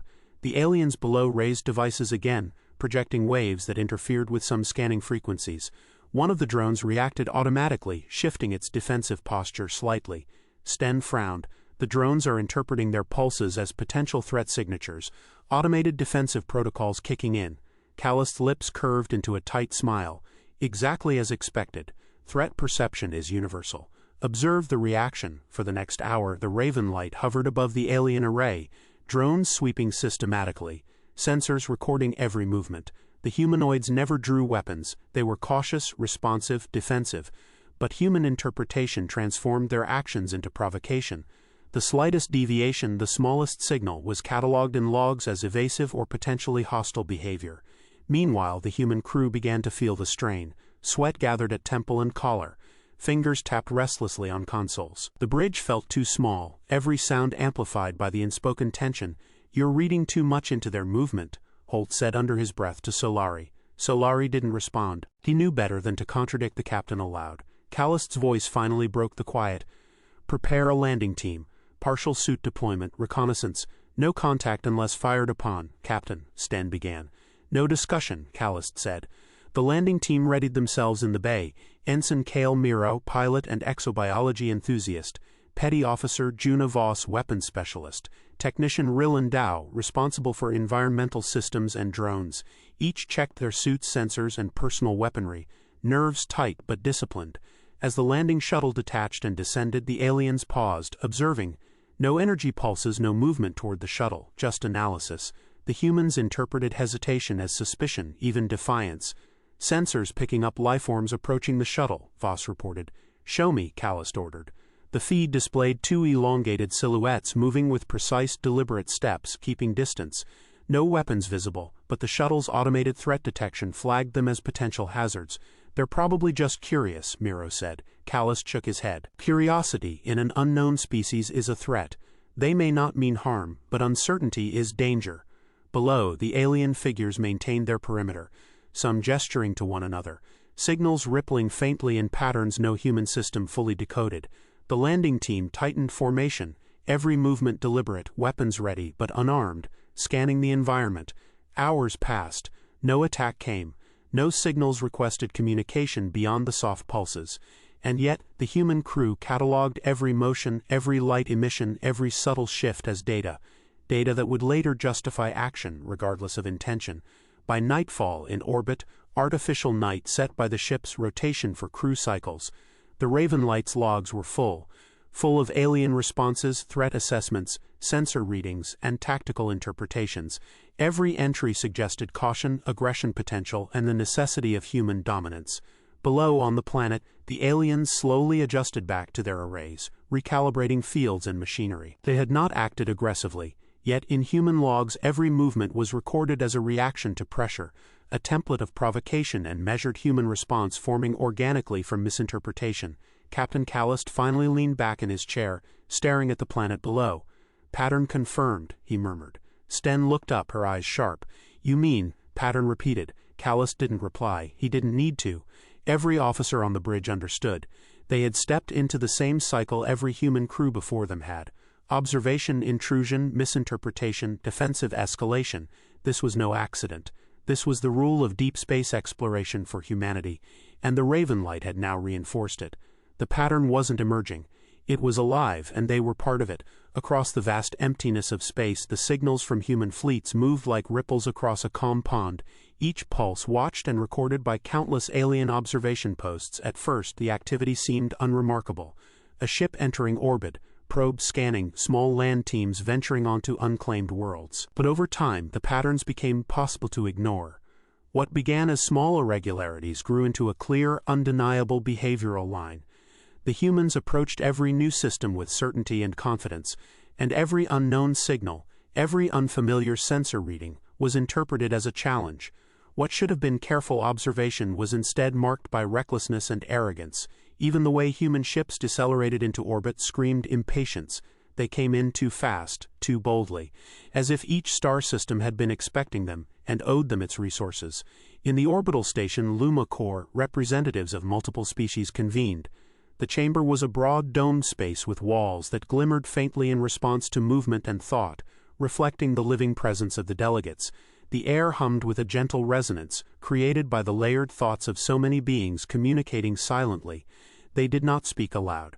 Communication flowed directly from mind to mind, with thoughts, images, and subtle emotions transmitted in place of words. The room itself adjusted to their collective presence, dimming in places, brightening in others, shifting tone and color as ideas passed between them. Aliyah, the slender bird-like envoy from the Yellari, projected her concern into the shared stream. She had been monitoring the human fleet, now moving through the Tyrannus sector. Her thoughts came with crisp clarity, visual impressions of human drones weaving too close to the delicate lattice of a research station, human pilots ignoring warning pings, and teams in bulky suits moving across alien soil with the overconfidence of conquerors. Their ships had deployed scanning drones near a research array operated by a previously unknown species, and the humans were not content to watch quietly. Their instruments adjusted too close, probes probed, and small teams pressed forward without any attempt at caution. Aliyah's projection included a brief emotional undertone, aggravation layered with disbelief. To the Yellari, such behavior bordered on self-destructive chaos. Krith, a quadrupedal being with a smooth reflective skin, transmitted in reply. Krith's thoughts arrived like smooth tides rolling across a mirror. Across 6 systems they had observed the same pattern. Humans arrived in a system, immediately projecting dominance, scanning aggressively, and moving as if the worlds belonged to them. Even in encounters where no intelligent life had been detected, the humans behaved as though they were entitled to claim and command. Krith projected several recorded instances. A human ship cutting too close to a peaceful observation outpost. A human drone firing a warning burst at a harmless atmospheric sampler. A landing crew stepping over the equipment of another species, ignoring it entirely. "They escalate every situation," Krith said, the words more an impression than sound, "and they ignore any caution we might expect from a species capable of interstellar travel." Thal, a fluid water-like entity that shimmered across the floor, added their analysis. Thal's presence spread out like ripples across the chamber floor, sending soft glimmers up the walls as they communicated. Humans acted reflexively, responding to any anomaly or signal with hostility. Their movements were precise yet overconfident. They assumed that any presence, even one that clearly avoided interaction, was a threat to be neutralized or dominated. Every observed encounter reinforced the same conclusion. They were dangerous because they did not recognize danger themselves. Thal projected memories of human ships locking weapons onto non-threatening vessels, of human captains issuing abrupt commands for tactical readiness, and of smaller alien craft retreating to avoid triggering unnecessary confrontation. A projection of nearby systems hovered in the center of the chamber, a lattice of light showing every recent human movement. Small points of illumination marked human ships, arcs traced their trajectories, and pale pulses indicated the locations of minor conflicts, evasive maneuvers, and accidental collisions. As new data arrived, each path and encounter was carefully cross-referenced with previous patterns. The display grew brighter with each update, forming a map of unpredictability. By the time the humans arrived at the next system, the aliens already understood how they would behave, how quickly they would escalate, and how impossible it would be to anticipate their next move without subtle intervention. Aliyah transmitted sharply, urgency in her projection. Her thoughts came fast, heated, shaped by the pressure of too many warnings ignored. Containment must be considered. Their confidence is not tempered by caution, and their expansion is creating instability in multiple systems. She showed images pulled from recent human expeditions. A mining crew tearing into a mineral vein already claimed by another species, a human shuttle surveying a fragile ecological preserve as if it were barren land to be catalogued, a captain insisting on establishing presence on a moon already inhabited. Aliyah's mind voice carried a tone of exasperation, as if she had hoped humans would slow down or correct themselves, only to find the opposite. Krith responded, tinged with anxiety. Their thoughts trembled faintly, reflecting the tension of balancing logic with fear. Open conflict is too risky. Their ships are heavily armed and their crews are unpredictable.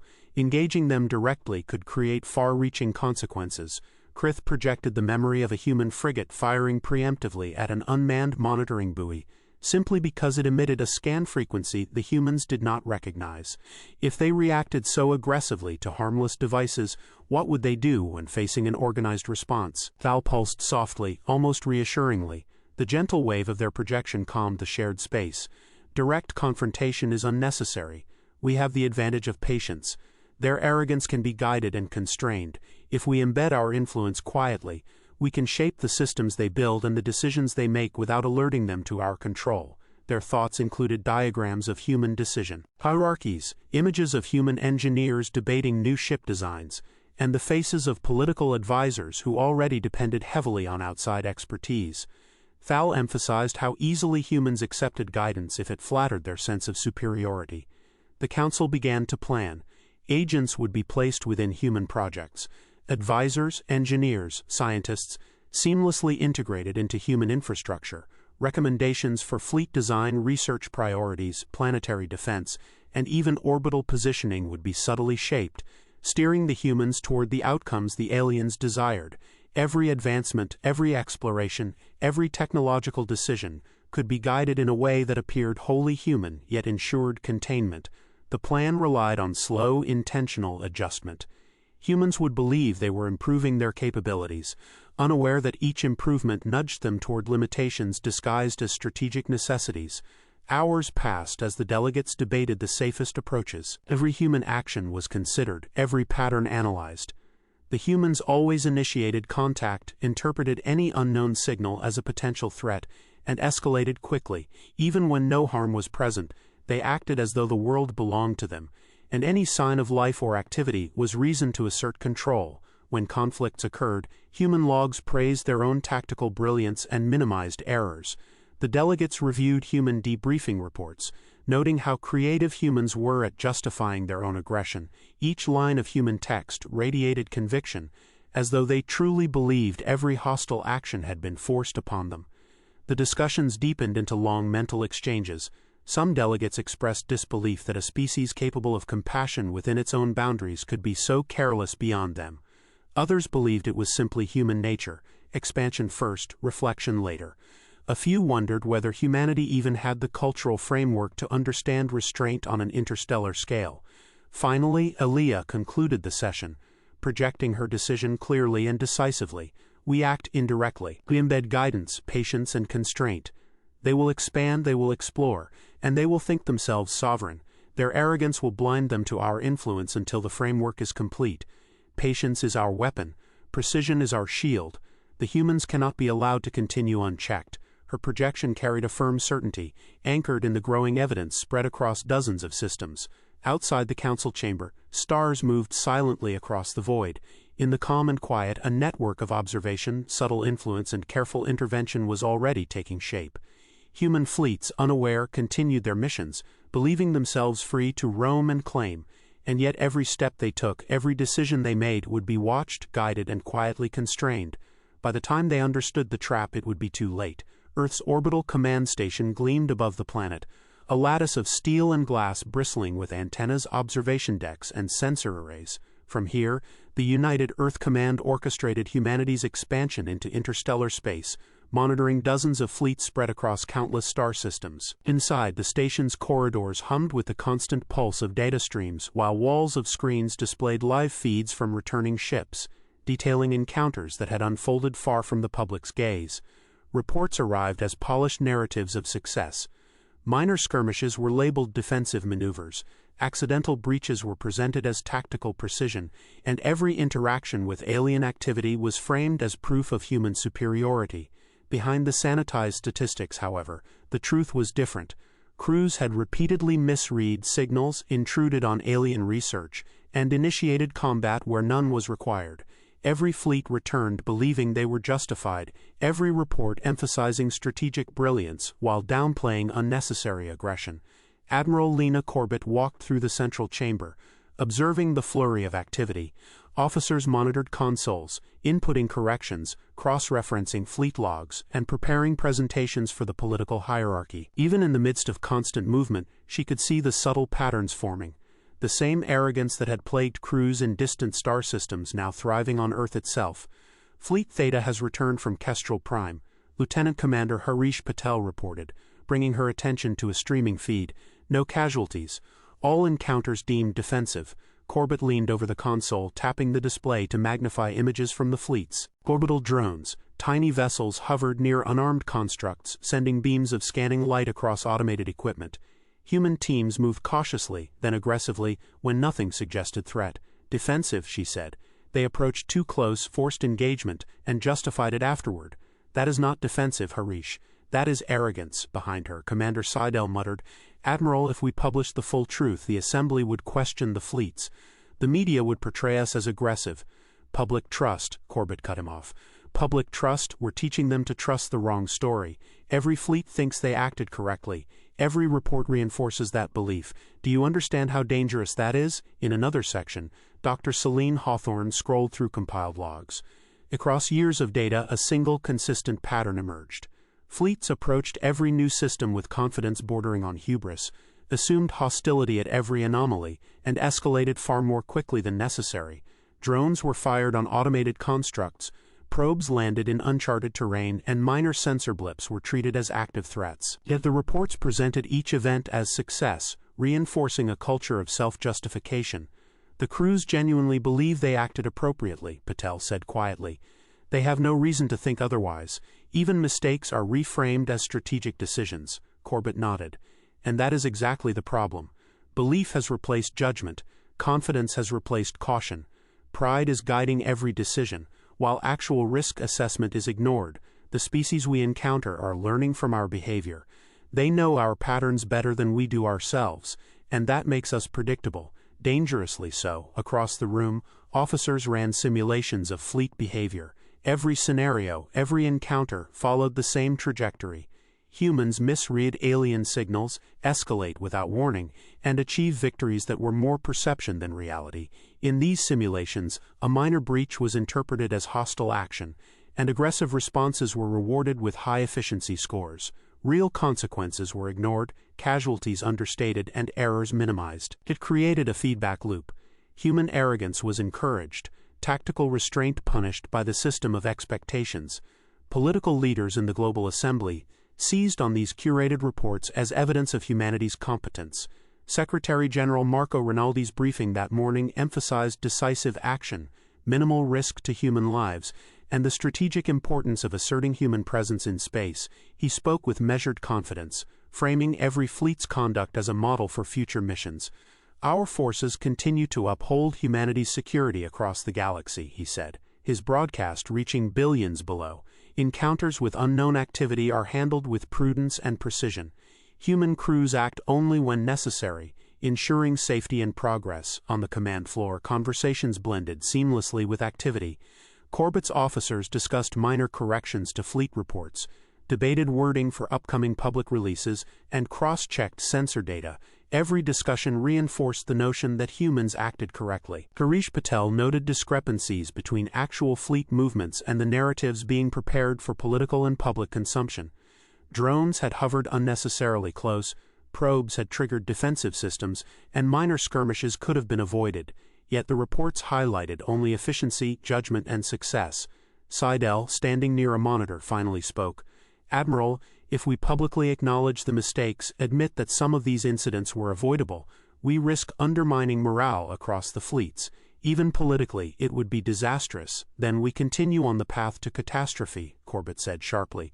"Every fleet that believes they acted perfectly, every report that emphasizes success over reality, every political affirmation that spins these events as victories, it all fuels overconfidence.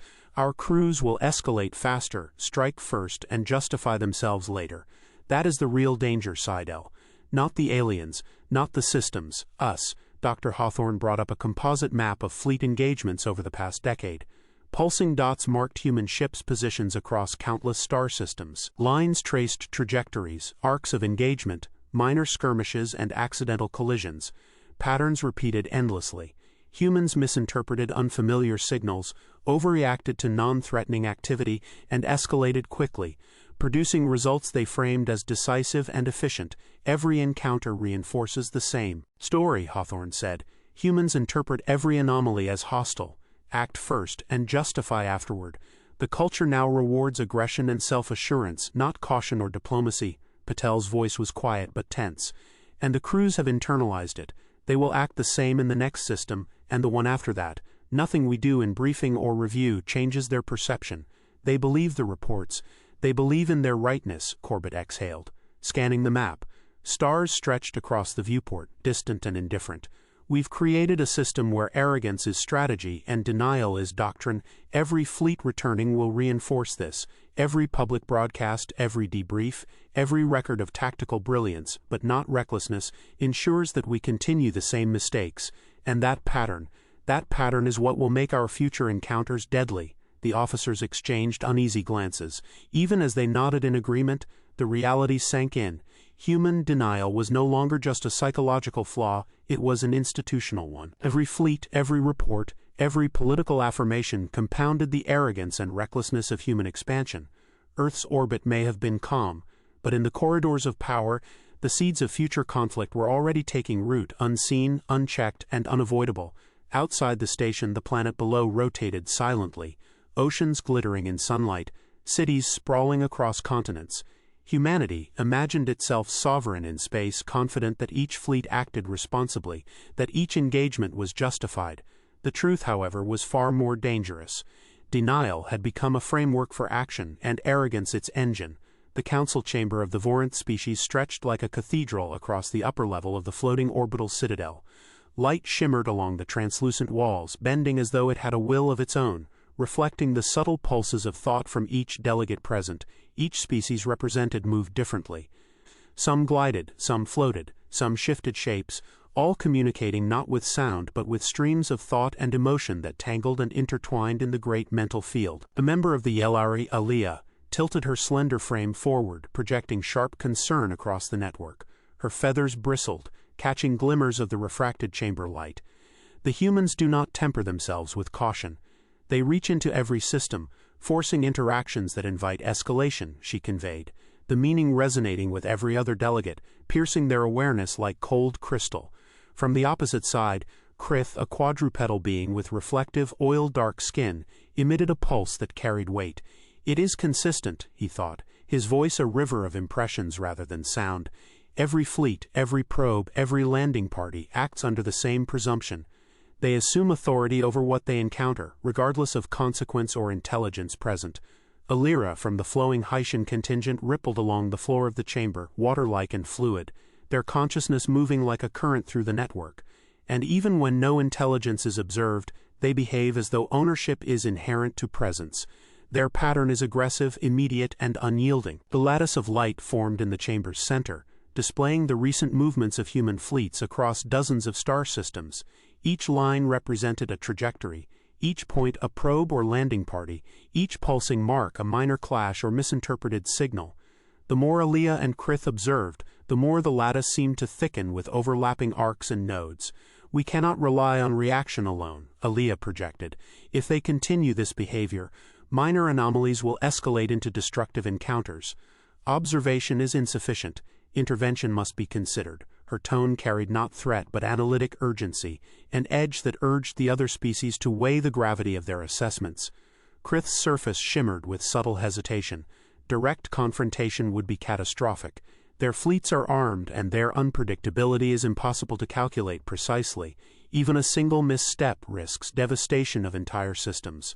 A murmur pulsed through the network from the Terralan envoy, a crystalline entity whose refracted thoughts carried layers of color and pattern unintelligible to any species outside the Council. Their transmission was sharp but carefully modulated.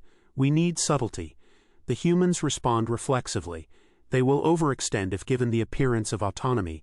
Their own arrogance can be the mechanism of control, if guided carefully. Discussion flowed, weaving narrative and dialogue seamlessly, a mesh of thought and mental impression. The delegates moved through analysis, comparing data, replaying encounters, layering context from other systems. Every minor clash, every mistaken landing, every overzealous probe was recorded, cross-referenced, discussed, and interpreted. Aaliyah's projection grew sharper, almost insistent. The pattern is universal. They escalate at every unknown signal, every deviation from expectation. Even when a system presents no threat, they impose presence as though entitlement were absolute. Krith sent a counterpulse, measured but firm. We have catalogued their actions. We understand their progression. They are not cautious.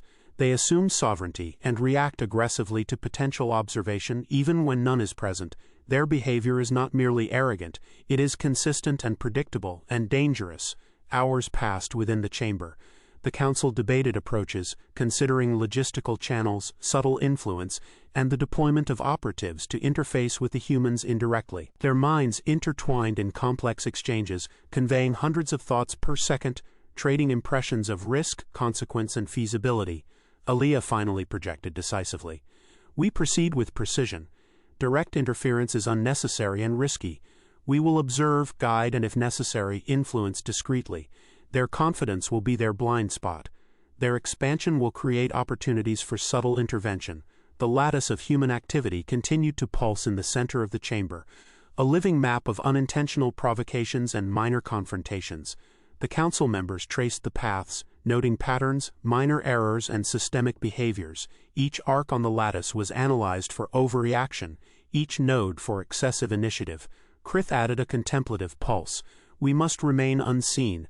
All measures must appear coincidental, internal to human decision-making. Any overt interference would trigger recalibration of their entire operational doctrine.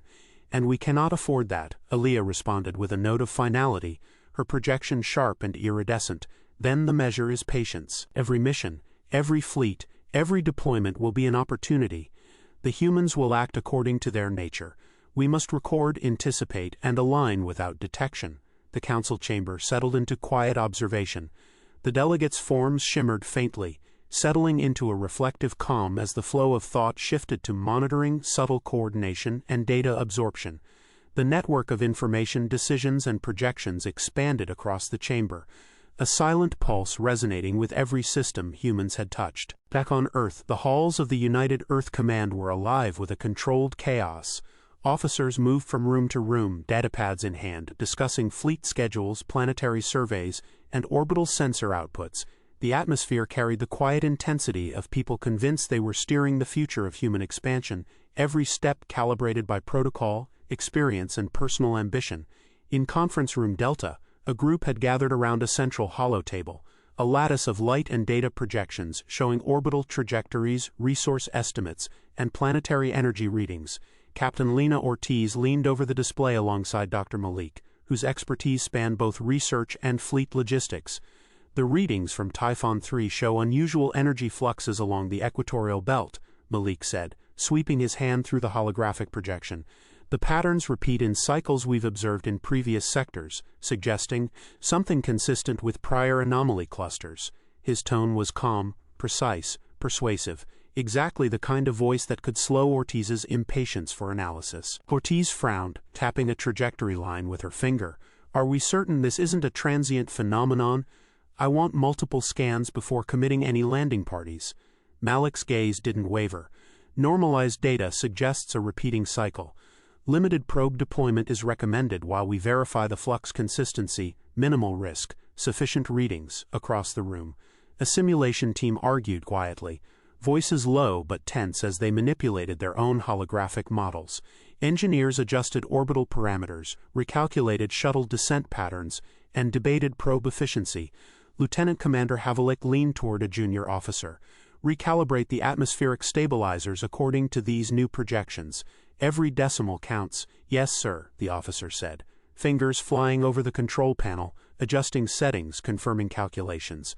Nearby, Dr. Kem discussed trajectory optimization with the fleet logistics team. Integrate the latest delta field calculations. They're consistent with prior mission data.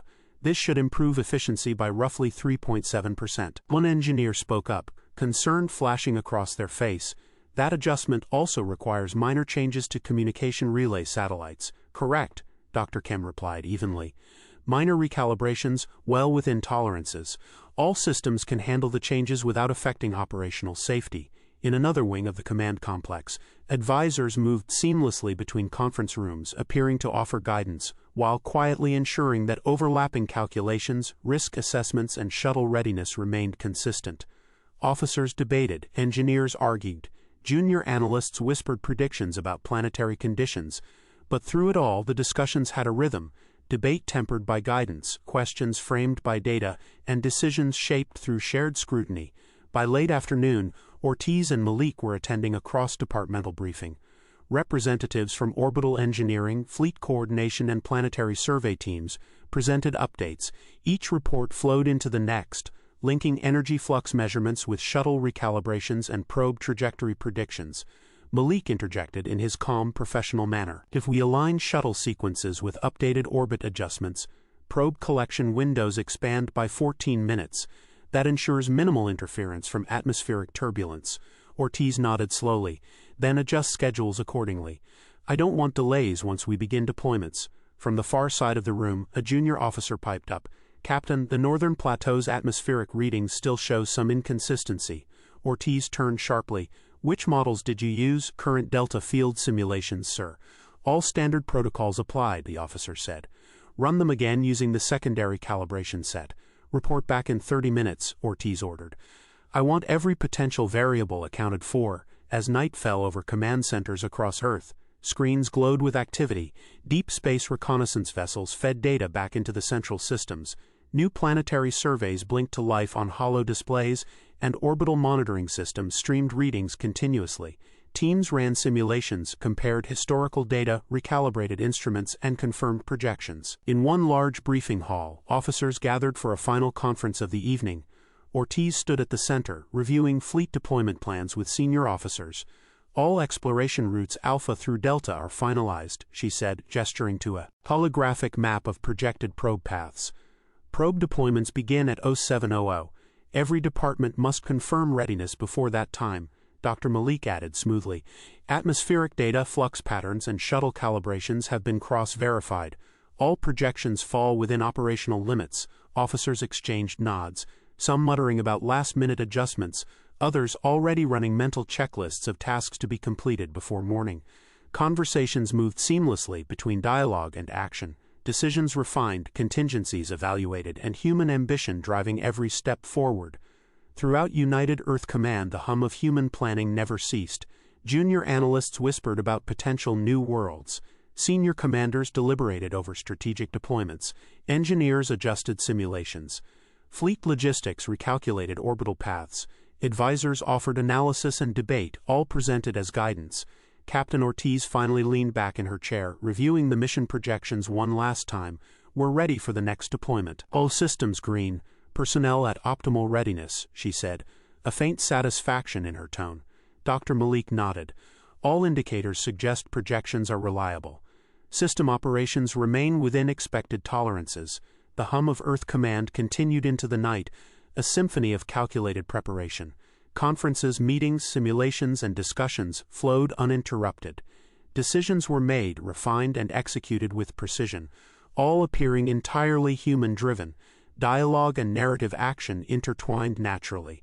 The command floor alive with energy, calculation, and purpose. Anticipation for the unknown written into every movement, every word, every decision. The Strategic Deep Space Directorate had never been as tense as it was that morning.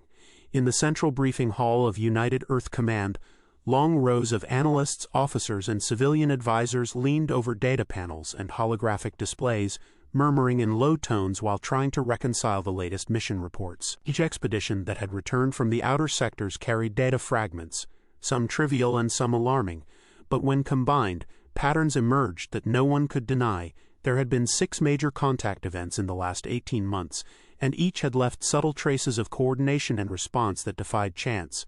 Commander Aidan Rourke moved slowly along the edge of the central projection, a holomap showing trajectories, sensor readings, and energy signatures from the latest return.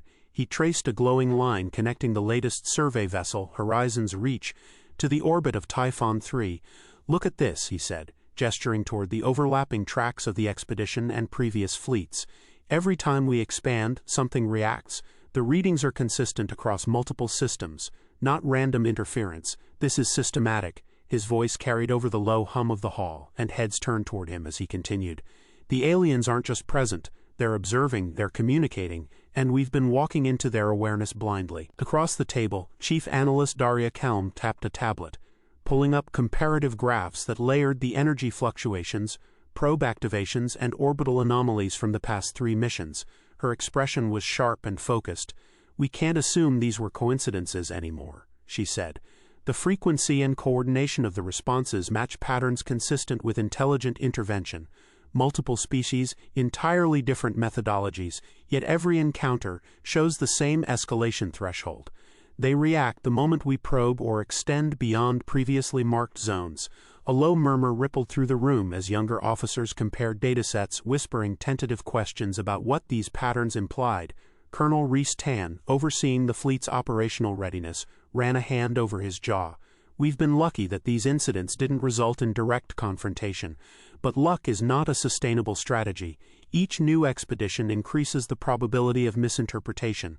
On our side and theirs," he paused, letting the weight of the observation settle. "If a species decides that our presence is a threat, even unintentionally, the consequences could be catastrophic." Daria nodded and swiveled her tablet toward the large hollow projection in the center of the hall. Red, amber, and yellow markers traced the movements of human vessels across star systems over the last 5 years. The lines intersected in ways that suggested encounters the crews had dismissed at the time. "Notice how the responses follow a pattern," she said, pointing to a cluster near the Epsilon sector.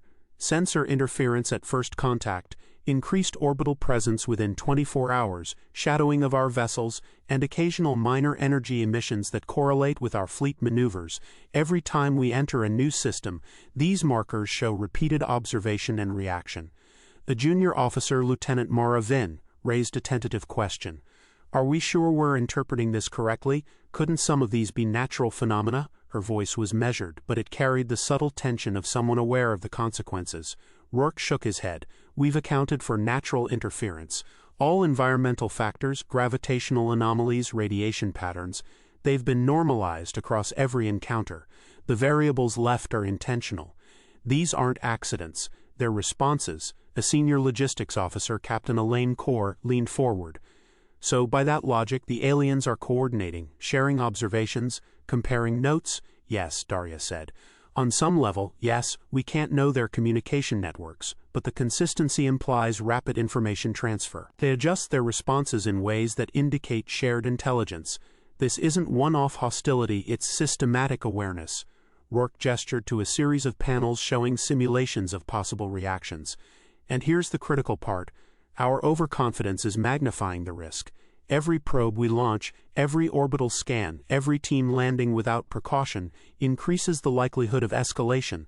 The fleets are technically capable, but psychologically and strategically, we've been pushing too far, too fast. In the far corner of the room, Lieutenant Commander Havlicek, who had flown 2 of the missions under review, frowned as he reviewed the simulation overlays. We've always operated under the assumption that these systems were empty or neutral until proven otherwise. Now, if they're actively observing our every move, our assumptions are invalid. Every step we take could be triggering a response we can't anticipate. A collective silence fell as analysts checked data against their own projections. The realization was shared but unspoken. Human exploration had been aggressive, confident, and thoroughly unprepared for coordinated alien oversight. The room's atmosphere shifted, from quiet curiosity to the measured tension of people beginning to grasp the scope of the threat. Daria continued, pulling up additional data layers. Even the minor encounters follow a progression. We misinterpret, they react, we escalate, they adjust. Each cycle reinforces the next. We've been teaching them how to anticipate us, and we didn't notice. Rourke's gaze lingered on the projection, which means the further we push, the more entrenched this pattern becomes. And right now we're at the point where escalation isn't theoretical, it's embedded in our operations. Captain Core leaned back, rubbing her temple. So what we're saying is every new mission, no matter how small, could create an incident that spirals out of control? Yes, Rourke said. And given the technological disparities, even a minor miscalculation could overwhelm our defenses. The fleets are capable, but we've never faced an opponent that responds with this level of coordination and subtlety. We're only now beginning to see the implications. Lieutenant Vin finally spoke again, quieter this time. If we misinterpret their intentions, we could provoke a conflict without even realizing it. That's exactly the point, Daria said. We're accumulating risk every time we enter a new sector. And risk in this context isn't just a probability, it's cumulative exposure. They learn from us, and we haven't been learning from them. Rourke moved toward a secondary hollow, highlighting projected future mission paths. We need to treat every expansion as a calculated risk. Resources, personnel, fleet readiness, all of it must be considered with the possibility of immediate reaction from multiple alien entities. We can't assume neutrality anymore. Several officers exchanged glances, adjusting their posture. The cumulative weight of understanding was palpable. It was no longer speculation. It was measurable, and the evidence was undeniable. Daria pulled up the final set of overlays. Fleet formations, orbital scans, probe dispersals, and communication attempts overlaid with previous anomaly logs. We need a reassessment of strategy, she said, not just fleet movement or exploration policy. Command protocols, debriefing procedures, reporting hierarchies, they all require immediate review, otherwise we'll continue amplifying the risk without realizing it. Rourke nodded slowly. We start by treating defense not as theoretical. Every command decision, every mission projection, every expeditionary deployment has to incorporate the possibility that we're interacting with intelligent, coordinated observers. This is no longer about exploration, it's about survival. The officers continued to review the projections for hours, debating mission routes, fleet formations, and observational strategies.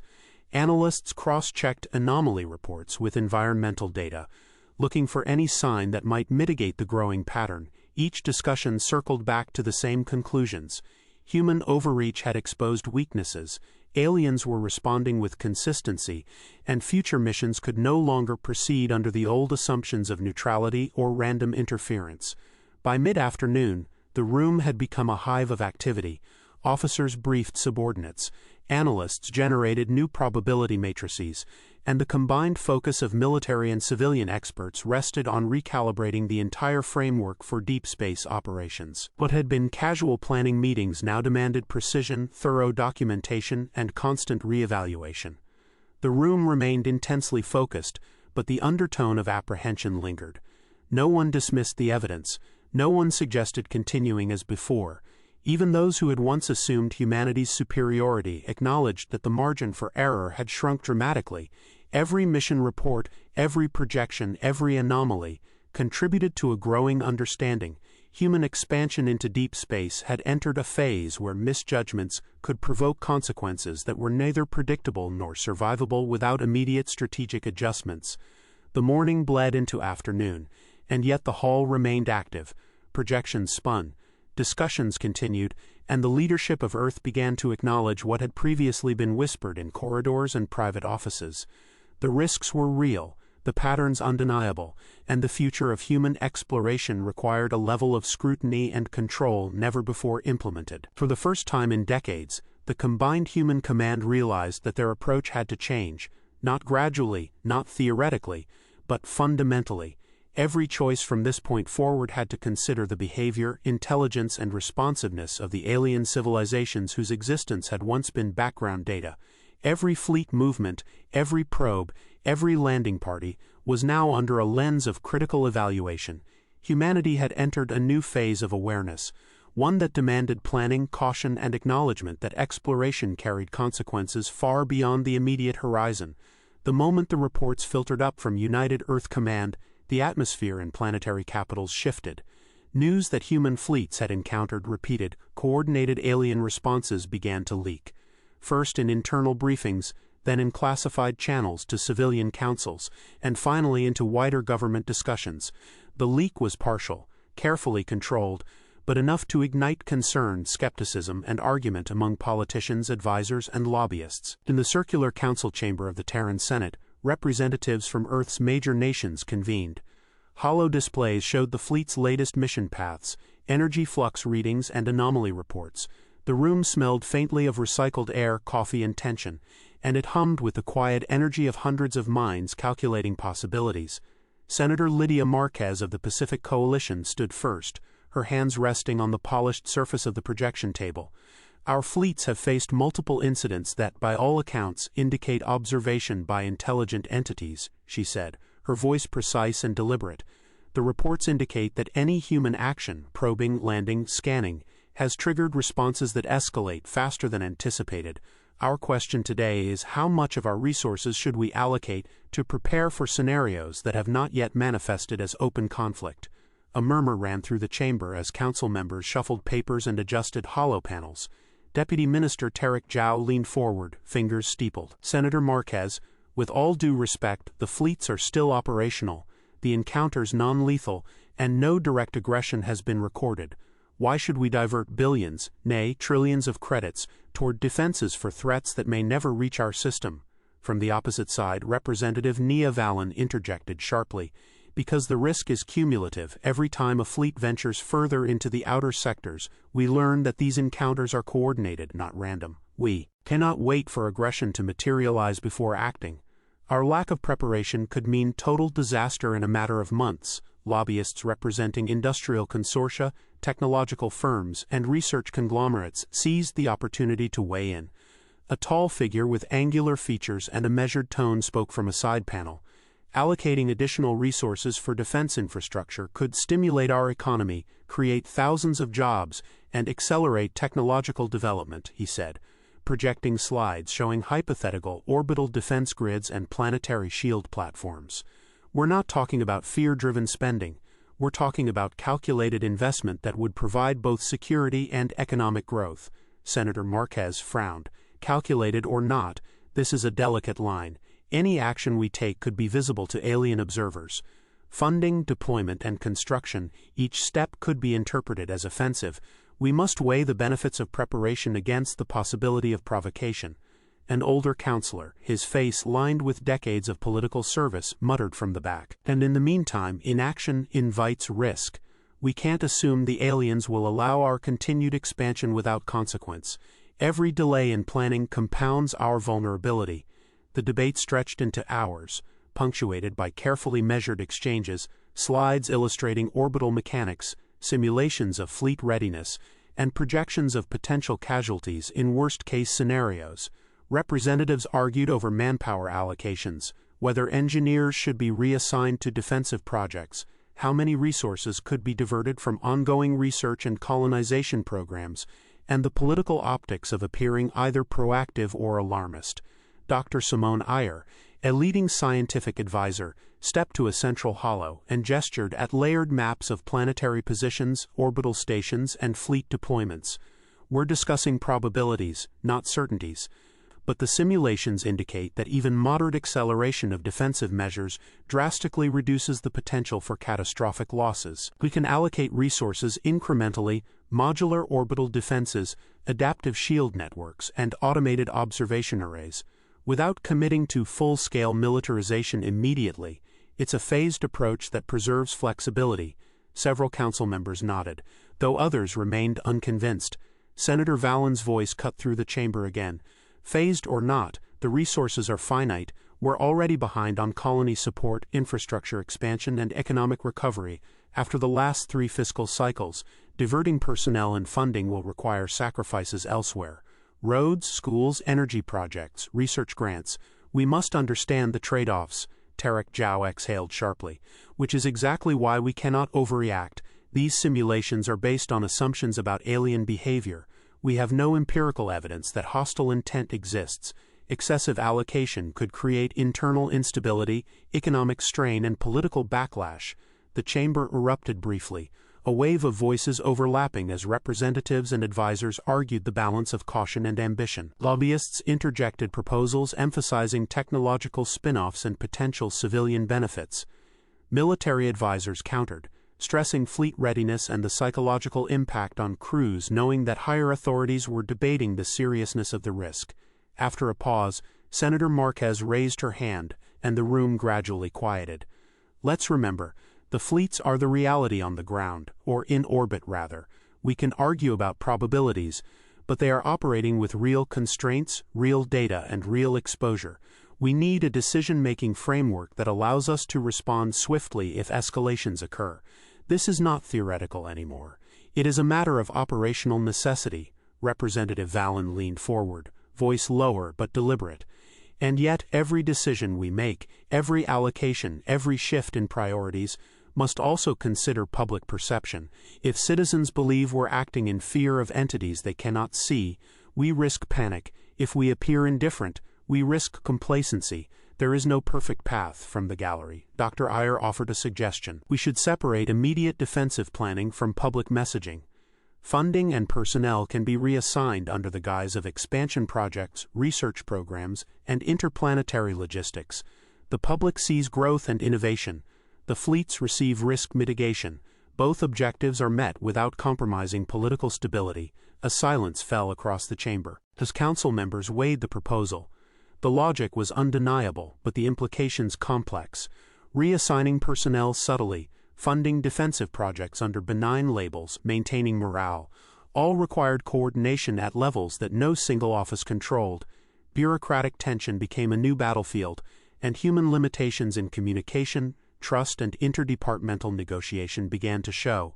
Captain Rourke, who had been invited to provide direct military insight, leaned toward the center of the table. It's essential to recognize the human factor, he said.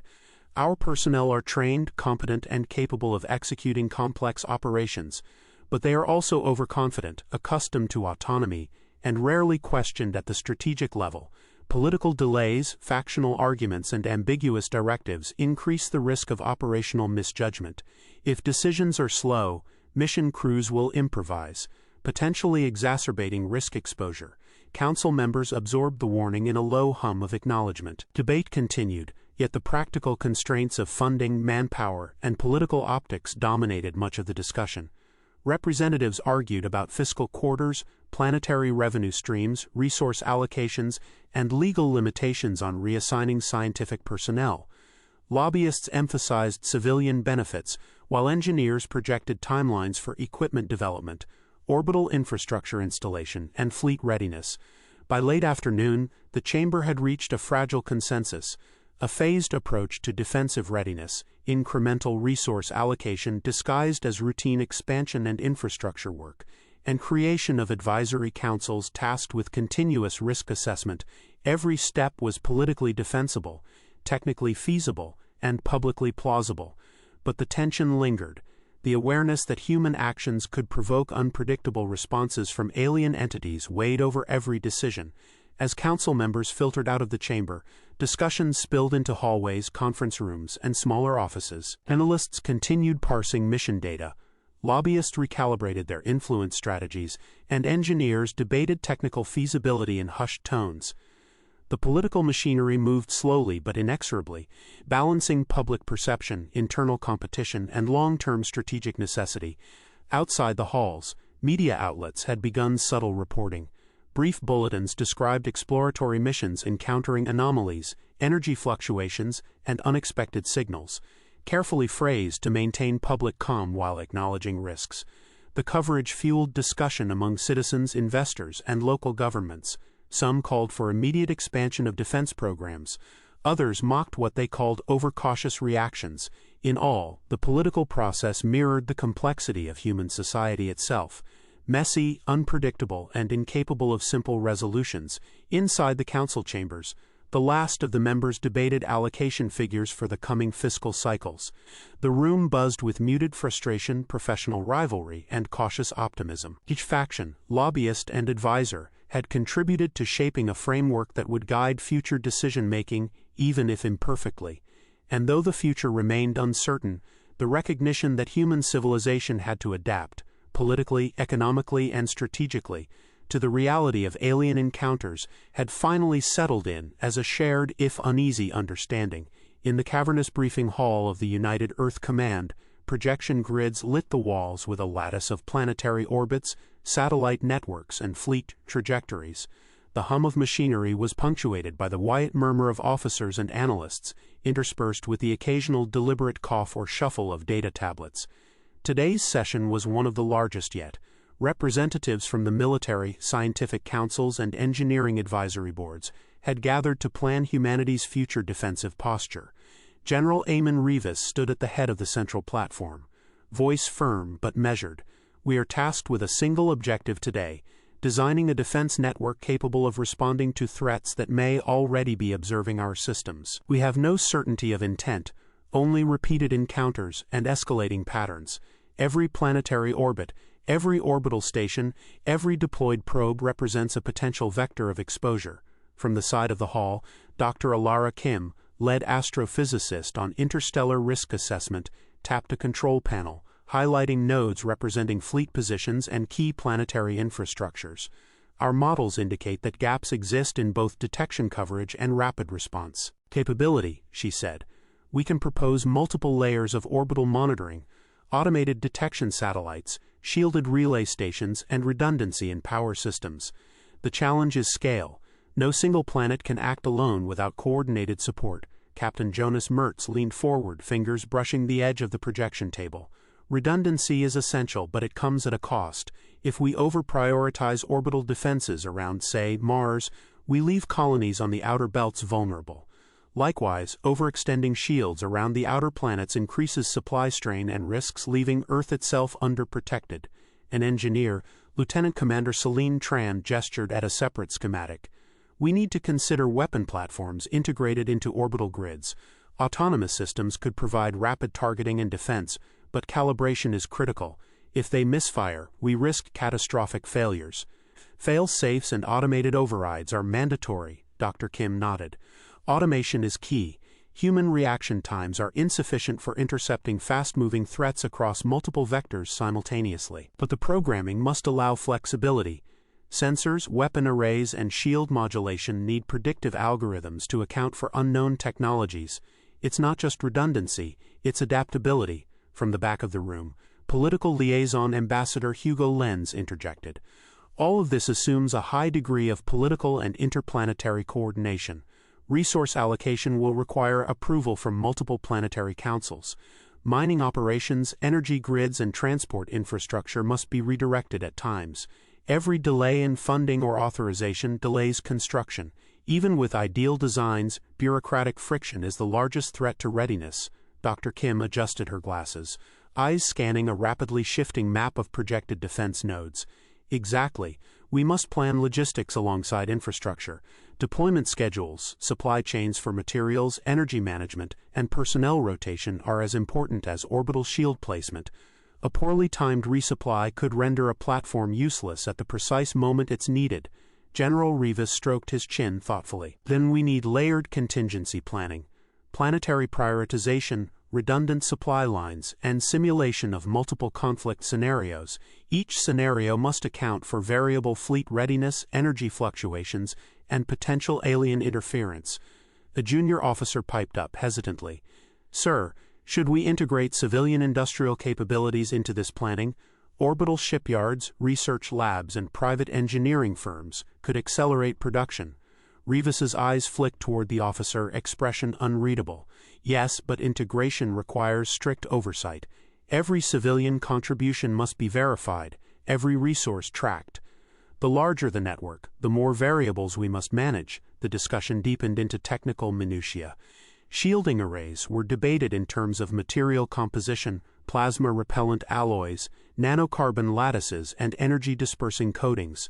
Weapon platforms were considered not only for firepower but for energy efficiency, predictive targeting, and redundancy protocols. Communication grids were modeled with multiple fail-safe routes, ensuring that no single station's failure would compromise the network. Dr. Elias Ward, systems engineer, gestured at a projection showing planetary grids spanning Earth, Mars, and the Jovian colonies. If we implement automated relays with distributed energy storage, we can maintain operational integrity even if multiple stations fail simultaneously. However, the resource requirement is enormous. Mining schedules must be accelerated, manufacturing prioritized, and transport coordinated across sectors. Political advisors raised concerns. Ambassador Lenz's tone was sharp, pragmatic. And what of civilian perception?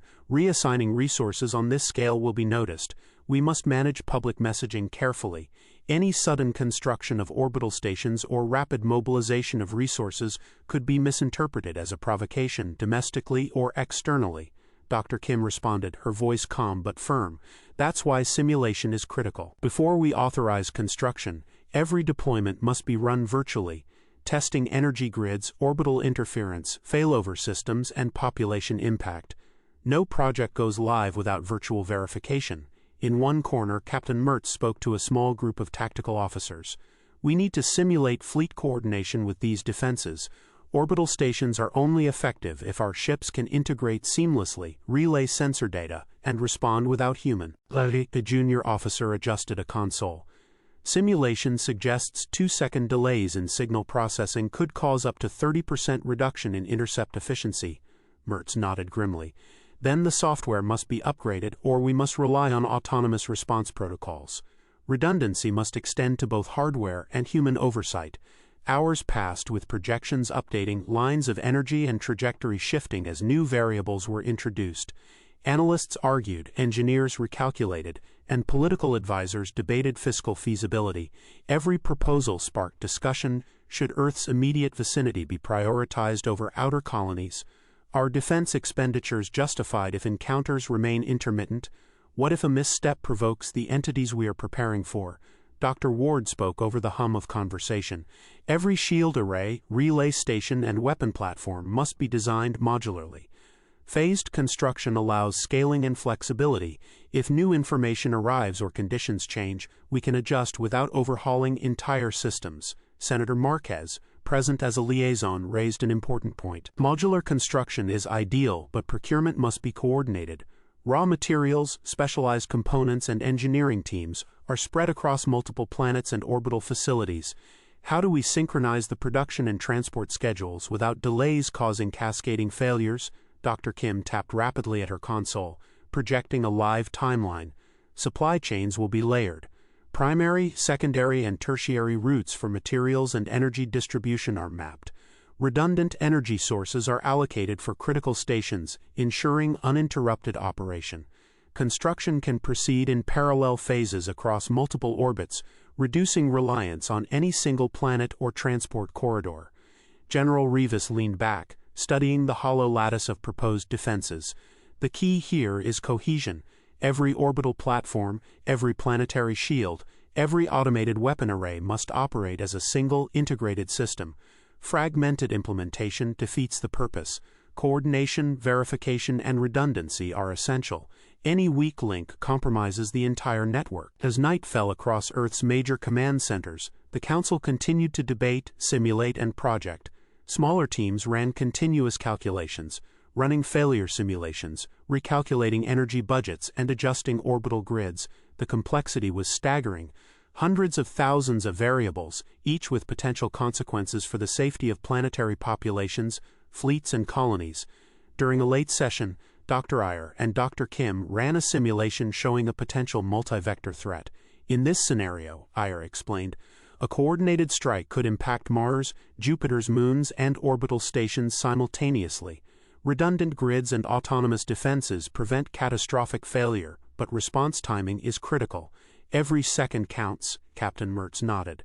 Then our crews must be trained for automated systems integration. Not every scenario can rely solely on pre-programmed protocols. Situational awareness and decision-making are vital in unforeseen circumstances, Ambassador Len scribbled notes. All of this will require legislation, interplanetary agreements, and coordination between civilian authorities, military command, and scientific councils. Political risk is as real as technical risk. Delays, miscommunication, or factional disagreements could undermine even the most sophisticated plans. By the early hours of the following day, a preliminary framework had been agreed upon. Modular orbital defenses, layered redundancy, automated weapon systems, integrated fleet coordination, carefully phased construction, and interplanetary logistical oversight. While no construction had yet begun, resource channels were identified, personnel allocated, and preliminary schedules prepared. The councils adjourned, leaving engineers, analysts, and liaisons to refine simulations, cross-check resource pipelines, and prepare for the next round of decision-making. The tension lingered. Every suggestion, every plan, every calculation carried weight. While the future of Earth's defenses remained theoretical, the planning had become urgent, methodical, and exhaustive. Political friction, technical complexity, and logistical hurdles all combined to create a relentless, unyielding pressure that tested human patience, ingenuity, and foresight. As planning and political negotiations continued across the globe, a pervasive tension had settled over military and civilian command centers alike. Commanders scrutinized every fleet rotation, every orbital trajectory, every contingency plan, aware that a single misstep could have consequences far beyond their immediate control. Colonies debated how to prioritize resources between research, exploration, and defense, while civilian leadership grappled with the pressure to appear prepared without stoking public fear. In the corridors of United Earth Command, Captain Lena Ortiz moved briskly between briefing rooms, reviewing updates from reconnaissance teams and fleet coordinators. Analysts hovered over holodisplays, adjusting projections and refining operational parameters with precise, exacting care. Each recalculation, each alteration, demanded attention to detail and unwavering discipline.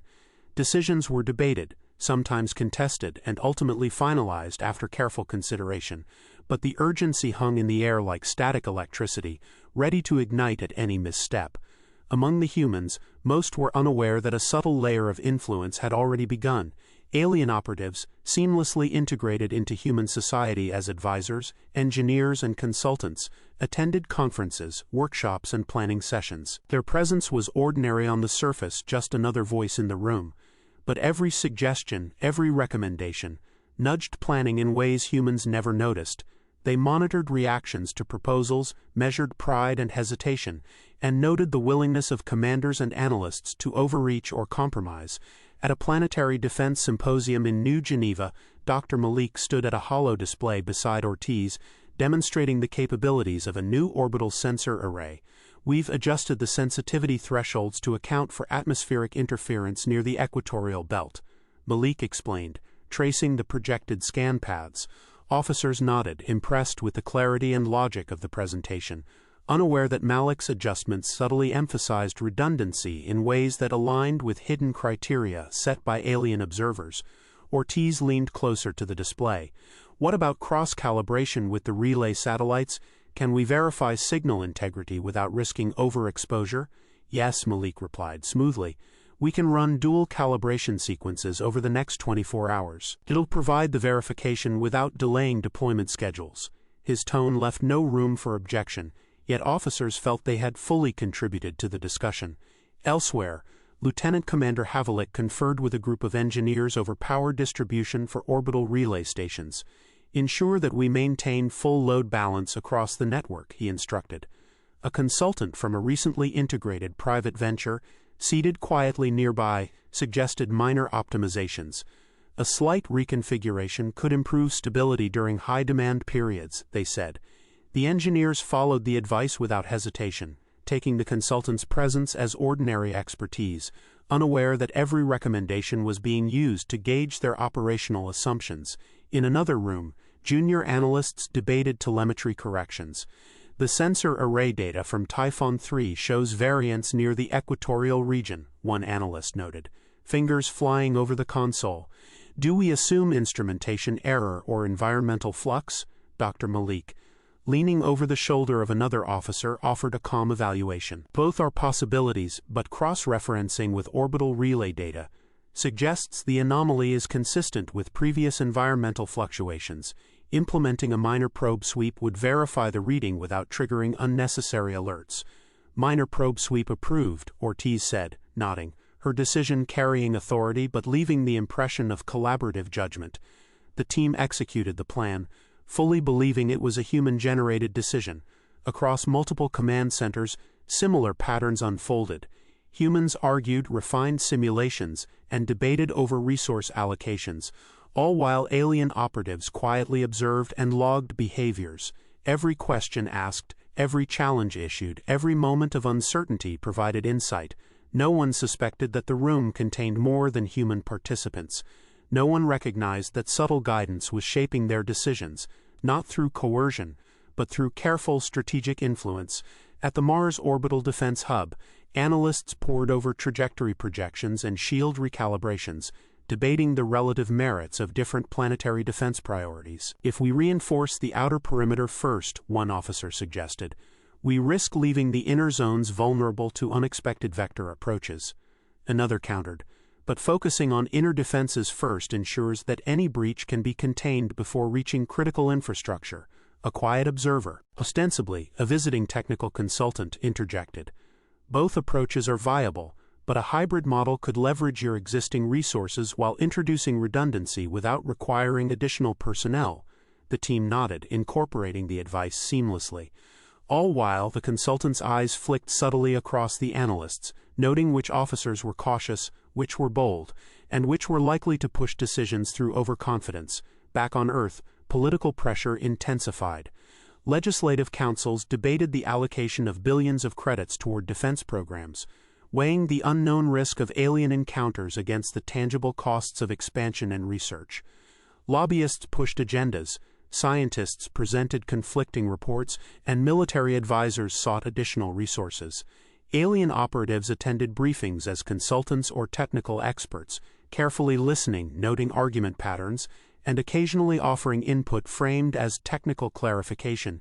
Each interaction allowed them to measure human response to stress, persuasion, and uncertainty. In the conference chamber of the Lunar Administrative Complex, Senator Ryland argued, "We cannot justify channeling half the research budget into a threat that has not even manifested. Our citizens demand growth, not fear." Dr. Venera, an engineer and advisor from the consortium, countered smoothly, "Senator, these allocations ensure operational stability and prevent costly retrofits later. Delaying investment increases risk across all projected exploratory missions." Ryland pressed the point. "We cannot gamble public confidence on theoretical scenarios. We risk political upheaval if this is perceived as overreach. Perception can be managed," Venera said calmly. "We are only recommending prudent mitigation measures, entirely consistent with current projections." Her words carried weight. She appeared neutral, professional, and utterly credible, yet every phrase subtly influenced decisions to align with strategic priorities that human officers could not perceive. As fleets were reassigned and resource channels reconfigured, humans felt the weight of responsibility pressing down. Every mission plan, every new deployment, carried the potential for failure or escalation. Officers conferred in hushed tones, analysts debated the margins of error, and every decision seemed to carry far greater importance than the last. In all of this, the alien observers remained inconspicuous, their presence unremarkable, just another set of voices, another expert in the room. But their observations were methodical, detailed, and constant. Even as night fell and Earth's major command centers dimmed their lights, the work continued. Analysts double-checked projections, teams reviewed contingency plans, and briefings were prepared for the next cycle of operations. A quiet consultant from one of the foreign advisory teams lingered near Ortiz's office, watching her review mission projections, noting her focus, her hesitation, and her confidence. Conversations were transcribed, gestures recorded, and reactions noted, all folded into invisible layers of observation. Throughout the Earth Command Network, human teams debated, corrected, and adjusted. Discussions about orbital shields, planetary surveys, and fleet rotations unfolded in real time. Engineers presented data models, junior officers questioned assumptions, and advisors provided clarification. In every instance, alien observers were present under ordinary guises, analyzing behavior, gauging decision-making, and observing the interplay of hierarchy, expertise, and ego. By the end of the week, the tension had spread across the military, civilian, and scientific communities. Humans acted with conviction and urgency, unaware that their coordination, debate, and strategy were being recorded and analyzed in real time by observers whose presence they assumed was routine. The corridors were alive with pressure. The command centers hummed with activity, and humans pressed on, believing every decision was theirs alone. The beginning of the solar defense grid's construction triggered a level of activity across the system that no one had experienced before, and the pace only increased once the engineering corps, logistics divisions, military branches, and scientific councils merged their efforts into a single colossal operation. Earth's orbital shipyards stretched their schedules into impossible cycles. Mars shifted half of its research budget into energy grid prototyping. Luna's fabrication plants diverted all production lines toward shield plating and high-density capacitors, and every outpost in the belt started shipping refined metals toward facilities designated as priority centers. Every human believed they were participating in a monumental self-generated defense effort, proof of their ingenuity and determination. None of them understood that the structure of the project, the methods used to coordinate the work, and the quiet pressure behind each decision came from individuals they trusted implicitly, individuals who were not human at all. These aliens, fully embedded after decades of preparation, occupied real positions with real authority. Some were senior engineers with reputations built from falsified but flawless career histories. Others were systems analysts, project directors, energy grid specialists, or strategic planners whose resumes placed them exactly where they needed to be. They blended seamlessly into professional hierarchies, not by pretending to be advisors or temporary voices of reason, but by holding permanent seats in teams where their expertise was respected, their input expected, and their leadership accepted without hesitation. When they walked into a room, humans deferred to them naturally, unaware of the precision with which every meeting, every suggestion, and every technical recommendation was being shaped for a long-term outcome no one suspected. At Orbital Defense Assembly Bay 3, Captain Lena Ortiz stood over a projection table that displayed the evolving blueprint of the first shield array section. The schematic rotated slowly, casting faint light across her face as she traced a fingertip along the projected curvature of the array's outer ring. "I still don't like the energy dispersion sequence here," she murmured, leaning closer. "It's cleaner than the earlier models, but if the grid overcompensates during a surge, it could create a feedback loop we won't have the bandwidth to stabilize." A man standing beside her, at least a man by all outward appearances, lifted his hand slightly, as if asking for permission to interject. His badge identified him as lead structural engineer Dolan Reese, an unremarkable name for someone who had spent decades cultivating a perfectly human identity. "Captain," he said in a calm, even tone, "the loop will not form under operational conditions. We modified the capacitor spacing to ensure the surge spreads laterally before redirecting to the central conduit. If anything, the redesign improves stability." Ortiz frowned. "Show me the numbers." Reese turned to the assistant at the console. "Open simulation packet C-17B." Reese, the assistant, complied, and the table lit up with a detailed model of the dispersion sequence. Ortiz studied it silently, eyes shifting across the projected waveforms. "It's still tight," she said. "Too tight. One misalignment on the entire system could overheat." A second specialist approached. Systems Integration Director Mara Ilian, another alien fully embedded for more than 20 years. She carried a tablet filled with diagnostic reports, each one tailored for human comprehension. "Captain, if the misalignment occurs at node 14 or higher, the corrective systems respond in less than 2 milliseconds. If it occurs below that threshold, the automated bypass engages. Either way, the design prevents catastrophic failure. Ortiz wasn't convinced immediately, and the aliens didn't expect her to be. Doubt was useful. Doubt created opportunities for reassurance, and reassurance deepened trust. Reese stepped closer, lowering his voice just enough to make the moment feel personal. "Captain, your concerns are valid. The dangers you're identifying are exactly why we designed the system this way. You've seen the earlier prototypes. They lacked the compartmentalized shielding needed to prevent cascading overload. This iteration addresses all of those issues, and we're improving it with every cycle." Ortiz exhaled slowly.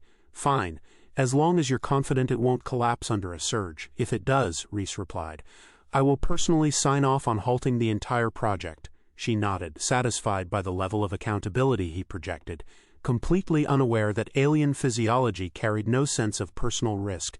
His promise had no weight to him, but to Ortiz it was evidence of commitment. Across the room, Lieutenant Rafe Havlik adjusted calibration readouts for one of the shield's secondary power conduits. "Third cycle's running hot," he muttered, tapping a sequence of commands. "We need to dial back the transfer rate or we'll burn out the regulator." A voice behind him answered, "Increase the stabilizer's counter rotation by 0.2 degrees. It will compensate without affecting throughput." Rafe turned and saw Energy Systems Specialist Tolan Merev, another alien operative whose role placed him in constant proximity to the most critical components of the project. "0.2, Rafe asked. "That's pretty specific. Specificity is the difference between stability and meltdown," Merev replied with a half-smile. "Try it." Rafe executed the adjustment. The temperature reading leveled within seconds, dropping into the optimal range. "All right," he admitted. "Not bad. Precision solves most problems before humans even recognize them," Merev said, then corrected himself with a casual laugh that disguised the slip. "Engineers." "I meant engineers," Rafe chuckled. "Yeah, well, keep saving us from blowing ourselves up and maybe I'll buy you a drink." "I will hold you to that," Merev answered. Though the idea of ingesting human alcohol was absurd for his physiology, the alien would discreetly dispose of the drink if the situation arose, as he had done many times before. Meanwhile, on the other end of the bay, Ortiz called for a status report. "Ilian, what's the estimate for the first assembly cycle?" "We're projecting completion within 8 hours, Ilian replied, scrolling through her tablet. "The fabrication team on Luna already finalized the frame for Section 12, and the transport crew is loading the components now. If everything goes smoothly, the first full ring prototype will be assembled before the shift rotates." Ortiz raised an eyebrow. "That's faster than projected. Efficiency improves when teams stop stepping on each other's work," Ilian said lightly. "Your reorganization of the logistics chain made the difference." The compliment, perfectly calibrated, made Ortiz straighten slightly, pride evident in her posture. She didn't notice the glance Ilian exchanged with Reese, a silent acknowledgement that human confidence was continuing to build exactly as predicted.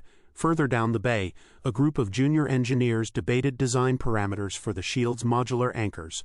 "We still don't have enough tolerance on the rotational joints," one complained. A disguised alien, mechanical architect Jarrell Tan, approached them with an expression of polite curiosity. "What's the issue?" "The joints slip under lateral strain," the junior engineer explained. "If we keep the current configuration, the whole array could misalign during a high-intensity event." Tan nodded, as if processing the information for the first time, though he had designed the configuration exactly this way to guide human reasoning. "What would you propose?" "Well," the junior engineer said, hesitating, "we could try reinforcing the joint housings with a secondary locking arm. It might stabilize the rotation." Tan smiled encouragingly. "That's an excellent proposal. Implement a prototype. Document all adjustments." As the human hurried off, Tan joined Reese and Ilian near the central console. "He made the adjustment you wanted," Tan said quietly. "Good," Reese replied. "Humans accept ideas more readily when they believe they generated them, and their pride keeps them from questioning the broader structure," Ilian added. "We need this phase to proceed smoothly. The window for containment planning closes if they accelerate exploration." Ortiz approached before the aliens could continue the conversation. "Everything all right?" Reese nodded. "Perfectly. Your teams are adapting faster than expected," Ortiz exhaled with some relief. "I'm glad to hear it. Command wants daily progress reports on all structural components. If anything deviates, I need to know immediately." "You will," Reese assured her. The conversation ended naturally, and Ortiz walked off to check another terminal. The aliens resumed monitoring the bay, though every motion was deliberate. They observed human work patterns, communication habits, emotional responses, and decision-making biases. Every gesture, every tone, every hesitation was analyzed and categorized for long-term strategic modeling. Their species didn't just infiltrate, they mapped. They didn't just guide, they refined. And they didn't just manipulate, they orchestrated entire psychological environments where each human believed they were in control. Hours later, Ortiz and Rafe reviewed progress over a meal at the observation deck, still unaware of how closely they were being watched. "I swear," Rafe said between bites, "Ilian and Reese must be the sharpest engineers in the entire system. I don't know how they see half the things they do." "They're good," Ortiz agreed. "Almost too good," Rafe laughed. "Too good, come on. When was the last time we had people join the project who actually made it run smoother instead of slowing everything down?" Ortiz shrugged. "I guess you're right. Still feels strange sometimes." From a nearby table, disguised alien operative analyst Velrin listened without appearing to. His tablet displayed harmless charts, but he monitored every word. Ortiz's instinctive caution was noted, logged and forwarded through encrypted channels to the others. The network of operatives would make minor behavioral adjustments around her, nothing obvious, just enough to keep her confidence high without eliminating her vigilance entirely. Humans worked best under a mixture of pride and measured tension. Too much trust created suspicion, too much suspicion created obstacles. Balance was key, and the aliens achieved it with precision. As the shift ended and night cycle lighting dimmed across the bay, the humans left in groups, exhausted but proud of their progress. Only the embedded aliens remained behind, each continuing to evaluate, adjust, and shape the work in silence. They communicated through subtle signals and encrypted transmissions so faint no human sensor could detect them. The designs produced under alien guidance continued to evolve into structures that appeared impressively advanced while remaining just within the boundary of what human scientists believed was achievable. The disguised operatives worked as senior engineers, system architects, fabrication specialists, and theoretical analysts, and they used those positions to gradually direct every major design decision, without drawing attention to themselves. Their suggestions appeared in meeting rooms, lab conversations, hallway discussions, and technical reviews, where they always framed their insights as ordinary moments of problem-solving rather than as the deliberate manipulation they truly were. One of the earliest design meetings took place inside an orbital engineering hub overlooking Earth's northern hemisphere. A group of human engineers stood around a large holographic projection that represented the shielding lattice under development. The projection spun slowly above the table, casting soft reflections across the room. A lead human engineer named Daria Voss frowned at the latest simulation results. "The density falloff is still too steep," she muttered. "If we push the array any further, we're going to destabilize the outer ring." Another engineer rubbed his temples. "We can't widen the projection. The power draw would cripple the whole system." Lena Morris, an alien operative embedded as a senior structural systems engineer, leaned forward and expanded a portion of the shielding diagram. Her voice carried the tone of someone offering a casual but informed observation. "You could integrate a capacitor ring here," she suggested while tracing a route along the outer arc. "It would absorb the excess charge during peak load and route it into the stabilizer relay. That keeps the array within acceptable tolerances without increasing power consumption." Daria looked at the modification with a mix of surprise and relief. "Where did that come from?" "It's a natural extension of the harmonic modulation research you cited last week," Lena replied in an even tone. "I assumed everyone had considered it." Several engineers quickly nodded as though they had indeed considered it, even if they had not. The idea blended into the existing design with alarming speed, and within minutes the group began discussing implementation details, as though the solution had always been obvious. In a different part of the solar system, inside a research facility floating above the Martian surface, another human team struggled with a problem involving the structural stability of a superconducting lattice. The holographic projection of the lattice glowed in a complex web of lines and points, each one representing a corridor for energy flow. A human researcher sighed loudly. "If we widen these channels again, we're going to lose coherence across the entire structure. We're chasing our tails." Kaito Ishida, an alien operative working under the guise of a materials specialist, looked up from a datapad and examined the diagram with an expression of mild curiosity. "You don't need to widen them at all," he said. "You can install microstruts between the layers. They distribute the charge more evenly and prevent collapse during high-intensity cycles. A researcher stared at him incredulously. Microstruts at this scale would snap instantly. Not if you adjust the composition, Cato replied. A metamaterial infusion in the second layer should allow the struts to flex without breaking. It complements the thermal profile rather than fighting it. The lead architect studied the model and gradually nodded. I don't know why we didn't think of that earlier. It was easy to overlook, Cato said, giving a reassuring nod that made the humans feel validated rather than corrected. Meanwhile, inside a defense coordination center orbiting Europa, a group of strategists worked through plans for the interception grid. A holographic dome above them displayed drone formations shifting in elegant arcs. The team debated the logic tree behind the drone's decision-making. Commander Rafe Ortiz paced with a frustrated expression. Their responsiveness is still too slow when there's more than one threat vector. They picked the wrong target first. Alex Wren, another alien operative embedded as a senior systems engineer, stepped closer to the projection. He adjusted the drone pathways with a few quick gestures. They're following shortest distance protocols rather than optimal action protocols, he said. If you restructure the load balancing model to emphasize predicted movement instead of current position, they'll pivot faster, one strategist blinked. That sounds like it would require rewriting the entire guidance layer. Not really, Alex answered calmly. You already have the framework. You just need to shift the weight distribution across the priority channels. Rafe watched the simulation update. The drones moved with far greater efficiency, responding to shifting threat points with almost anticipatory behavior. He let out a long breath. That actually looks workable. It should be, Alex replied. Your team already did most of the hard part. Humans seemed eager to believe him. Across hundreds of labs and stations, this pattern repeated. The aliens provided solutions that always seemed like clever extensions of human work. They encouraged subtle integration methods, overlapping redundancies, and deeply interlinked systems that appeared completely logical to human teams. Whenever humans worried that a design was becoming too complex, an alien operative would calmly reassure them that the complexity was a natural byproduct of advanced engineering. In a smaller fabrication center on Ceres, a group of technicians debated the triage controller for a deep space sensor satellite. They argued over whether separate controllers should manage different detection bands. Marin Hale, another operative working as a spectrum analysis specialist, leaned over their shoulders. You might consider merging the triage protocols into a unified controller, she said. It reduces signal conflict and makes maintenance far easier. One technician scratched his head. A unified controller sounds risky. If it fails, the whole system goes down.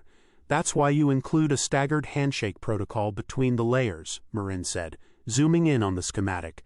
The layers keep each other honest. The technicians exchanged looks and began discussing the idea as if it were a natural evolution of their own work. Late-night shifts across different orbital facilities frequently showed the same pattern.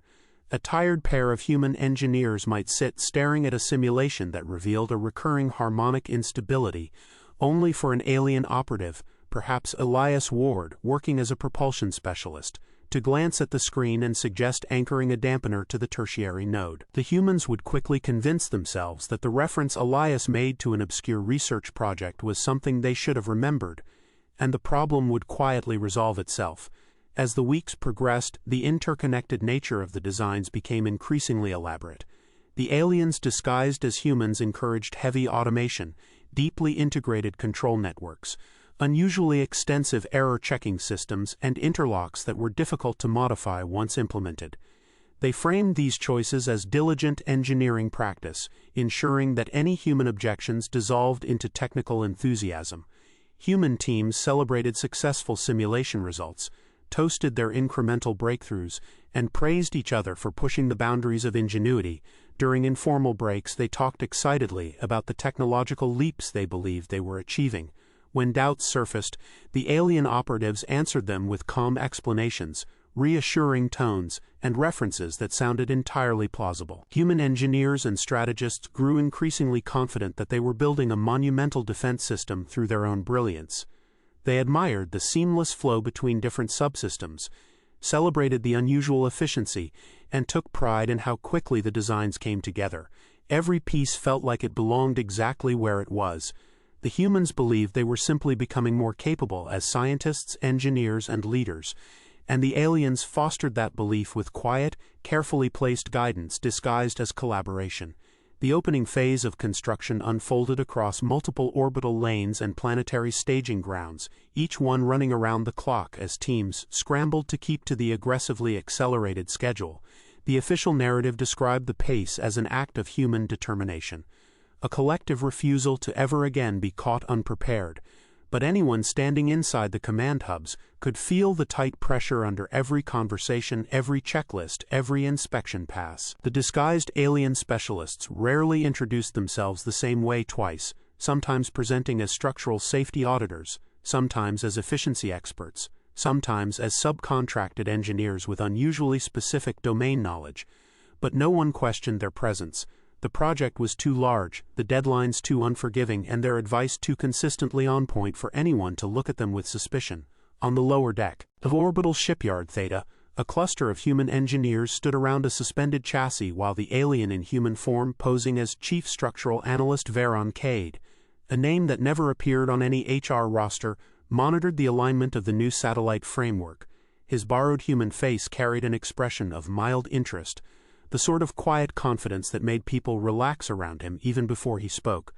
"Hold that rotation just a hair longer," Cade said, his tone calm and so evenly modulated it almost sounded like a practiced instrument. "The joint tolerance will drift if we lock it in now." Mira Devlin wiped a sleeve across her forehead and squinted at the display. "It's within spec. Barely, but it's there. It will drift," Cade repeated, offering no added explanation, no hint of impatience, just a steady certainty that made her second-guess her own readings. She tapped at her console, recalibrated, and her equipment returned a slightly different tolerance spread, still within guidelines, but she could see how it might tighten unpredictably once the actual load distribution began. "Fine," Mira muttered, adjusting the alignment. "Good catch." Cade inclined his head as if the compliment meant very little to him, though he filed her tone, her micro-expressions, and her reaction speed with quiet precision. Nothing about the humans escaped their observation, not because they sought to manipulate every breath they took, but because predictability was crucial for what lay ahead, and the aliens needed to know exactly how these individuals behaved under pressure. 2 decks above, Lieutenant Rafe Donnelly found himself squaring off with one of the other disguised specialists assigned to the weapons platform integration line. She introduced herself as Systems Interface Contractor Alara Quinn. Although no one could determine which firm she supposedly came from, her badge looked authentic, her credential code scanned without issue, and her technical fluency made even the senior officers defer to her judgment. Rafe wasn't suspicious, he was impressed, and like most of the crew, he assumed her brilliance came from being recruited off some black-budget research program. "Your crew still thinks in terms of traditional redundancy models," Quinn said as she ran a fingertip across the holographic array, cycling through layers of circuitry. "This platform requires synchronized load balancing across every node, not isolated fallback loops." Rafe folded his arms. "Redundancy has kept every generation of orbital defense running without catastrophic failures. You're asking us to abandon what works."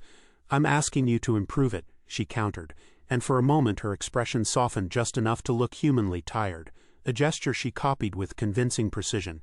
"You saw how fast the simulations destabilized when we used conventional fallback models. The enemy you're preparing for won't attack your systems the way you expect." The statement made Rafe's stomach knot. "We don't even know how they'd attack, which is why preparing for conventional tactics would be a mistake." Her voice carried no condescension, no provocative edge, just firm logic delivered by someone who seemed deeply invested in minimizing human casualties. Rafe sighed and nodded. "Fine, show my team the synchronization schema again." She already knew he would say yes, but she smiled with the appropriate amount of encouragement, and launched into the redesign. Every adjustment she made guided the humans toward a structural philosophy that would serve alien objectives extremely well later. Yet not one piece of her advice looked even remotely suspicious at this stage. To the humans, it felt like they were learning from the smartest analysts they had ever met. To the aliens disguised as humans, it was merely the early shaping of a structure that had to function with flawless consistency far into the future. Down on Earth, factories in Brazil, India, Kenya, and the Pacific Northwest simultaneously rolled out the first components of the planetary energy grid.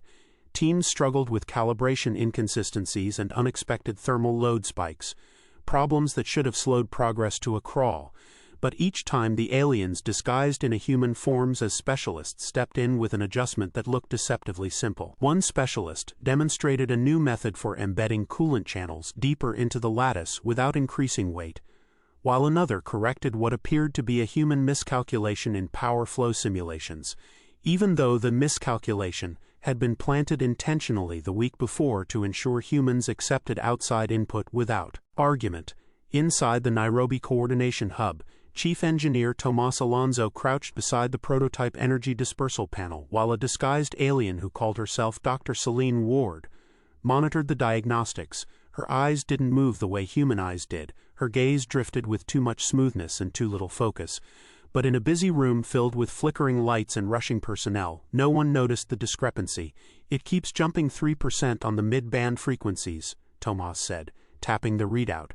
"I've triple-checked every weld, every conductor, every binding point." Ward rested one hand lightly on the control housing. "Your welds aren't the issue. The mid-band is oscillating because your harmonic dampers are synced half a millisecond out of phase. That's impossible. We synced them with the automated calibrator this morning. The calibrator uses a default pattern optimized for conventional grids." Her voice held the same level of calm certainty that the others used. A subtle emotional texture designed to slip easily through human defenses. "This system distributes energy differently. Try this sequence." She keyed in a configuration so quickly Tomas had trouble following it. But once it executed, the mid-band stabilized without even a flicker. "How did you know that?" he asked, more baffled than suspicious. "I've worked with similar systems," Ward answered, which was technically true from her standpoint, even if no human had ever designed anything remotely similar. Experience helps. The mood across all project sites gradually shifted as humans began to feel a renewed confidence. Confidence fed by the measurable, undeniable progress appearing on every chart and dashboard. Platforms that were originally projected to take months reached near completion in weeks. Components that should have required full redesigns instead passed inspection on the first or second attempt. Each success made the humans believe they were stepping into a brighter, more secure future. But none of them recognized how carefully the aliens had shaped the workflow. Not through overt commands, but through nudges, suggestions, and the kind of meticulously correct advice that made their presence feel indispensable rather than intrusive. Every argument among human leadership ended slightly sooner than it should have. Every debate about design philosophy resolved just a little too cleanly. Every technical discovery arrived just early enough to avoid setbacks. The influence remained invisible because it never acted in a way that contradicted human expectations. Instead, it amplified tendencies humans already possessed: ambition, caution, pride in expertise, and fear of failure. "Incredible progress," Mira said one evening as she walked the length of the shipyard scaffolding with Rafe, both of them too exhausted to stand up straight, but still riding the unstable high that came from watching the first orbital platforms take shape. Rafe rubbed the back of his neck. "I keep waiting for something to blow up in our faces. Nothing ever goes this smoothly." "It's because half the specialists they assigned us are miracle workers," Mira replied, nodding toward Cade as he conferred with another engineer across the deck. "I don't know where the hell they found people like him, but I hope they never let him transfer." Rafe laughed softly. "Same. Alara's saved us weeks already. I don't even want to think about where we'd be without her." Neither of them noticed the brief, silent exchange between Cade and Quinn across the massive construction bay. Their eyes locked for no more than a second, but in that moment they shared an entire status update through a subtle shift in posture, an adjustment of facial expression, a barely perceptible tilt of the head, none of it human. All of it invisible to the humans bustling around them. The humans saw only progress. The alien hidden operatives saw the first lines of a structure beginning to take form, and both groups walked the same corridors every day without recognizing how differently they understood what was being built. The disguised alien specialists never needed to issue commands or override human authority outright. They understood that the most efficient way to maintain control was to make the humans believe every breakthrough was their own achievement, every improvement their own insight, and every course correction the result of responsible leadership rather than outside influence. The easiest way to do that was through trust, and the humans offered that trust freely to anyone who could solve difficult problems quickly and without creating more work. The aliens fit perfectly into that psychological space, presenting themselves as brilliant but humble experts who never pushed too hard, never contradicted too sharply, and never gave answers that seemed too advanced to be human in origin. Inside the operations gallery, overlooking Shipyard Theta, Rafe Donnelly reviewed a list of upcoming milestones, with a frown pulling at the corners of his mouth. "These deadlines are stacked on top of each other," he muttered, flicking through the projections. "We're going to burn out half the yard at this pace." Alara Quinn, wearing her current disguise as an interface integration specialist, stood beside him, with her hands clasped behind her back. "Your crew is performing exceptionally well. Better than any team I've worked with before." Rafe huffed a tired laugh. "I don't know about that. Half of us don't remember what sleep is. That's normal during early construction phases," she said, her voice warm enough to let him feel understood instead of dismissed. "But you're keeping the project ahead of schedule. That matters." Rafe's shoulders loosened almost immediately, the tension replaced by a flicker of pride he wasn't even aware she was encouraging. "Yeah, well, everyone's trying their best. It shows," she replied, letting the compliment land without pushing it further. A heavy-handed approach would have raised questions. Gentle reinforcement made Rafe feel competent without ever suspecting her intent. Across the gallery, Mira Devlin argued with two engineers about a thermal redistribution issue that stubbornly refused to stabilize. Cade, still posing as a structural analyst, stepped into the group with a calm, almost lazy confidence that instantly lowered the emotional temperature. "Before you reroute the entire heat pattern," he said, "check Panel 9's interconductor. If it's even slightly warped, it'll throw off the whole distribution." Mira shot him an annoyed look. "That was one of the first things we checked. It was clean." "Check it again," Cade replied, not with condescension but with a measured tone that implied he respected her competence enough to believe she'd see what he meant once she looked. He didn't push, didn't demand, didn't explain more than necessary. Mira sighed, grabbed a scanner, and ran it along the conductor. The readout shifted immediately. An almost imperceptible variance had developed since the last pass. "Oh, come on," she muttered. "This wasn't here before." "It happens," Cade said. "Nothing you did caused it. Those conductors behave unpredictably under the loads you're using." He nudged the group's frustration away from themselves without turning it toward him. "Once you correct the warp angle, the pattern should stabilize on its own." One of the other engineers shook his head. "We would have lost half a day chasing the wrong problem." Mira exhaled sharply. "Good catch, Cade. Credit goes to your team," he answered smoothly, stepping back as if the issue required no more of his involvement. "You were already close." Her pride kicked in exactly the way he predicted it would. "That's what I like to hear," she said, smirking despite her exhaustion. "Okay, we'll rework the conductor and rerun the tests." The alien hidden operatives exchanged tiny signals across the bay, barely perceptible shifts of posture or micro-expressions that blended effortlessly into the busy environment. To humans, those gestures looked like standard workplace glances. To the aliens, they were high-bandwidth updates confirming that trust was holding firm, and progress remained on track. Later that evening, inside a cramped planning room filled with tired voices and glitching holoscreens, a disagreement erupted between the logistics chief and 3 operations officers over whether to delay the next batch of component shipments. The argument grew loud enough that several technicians paused to listen.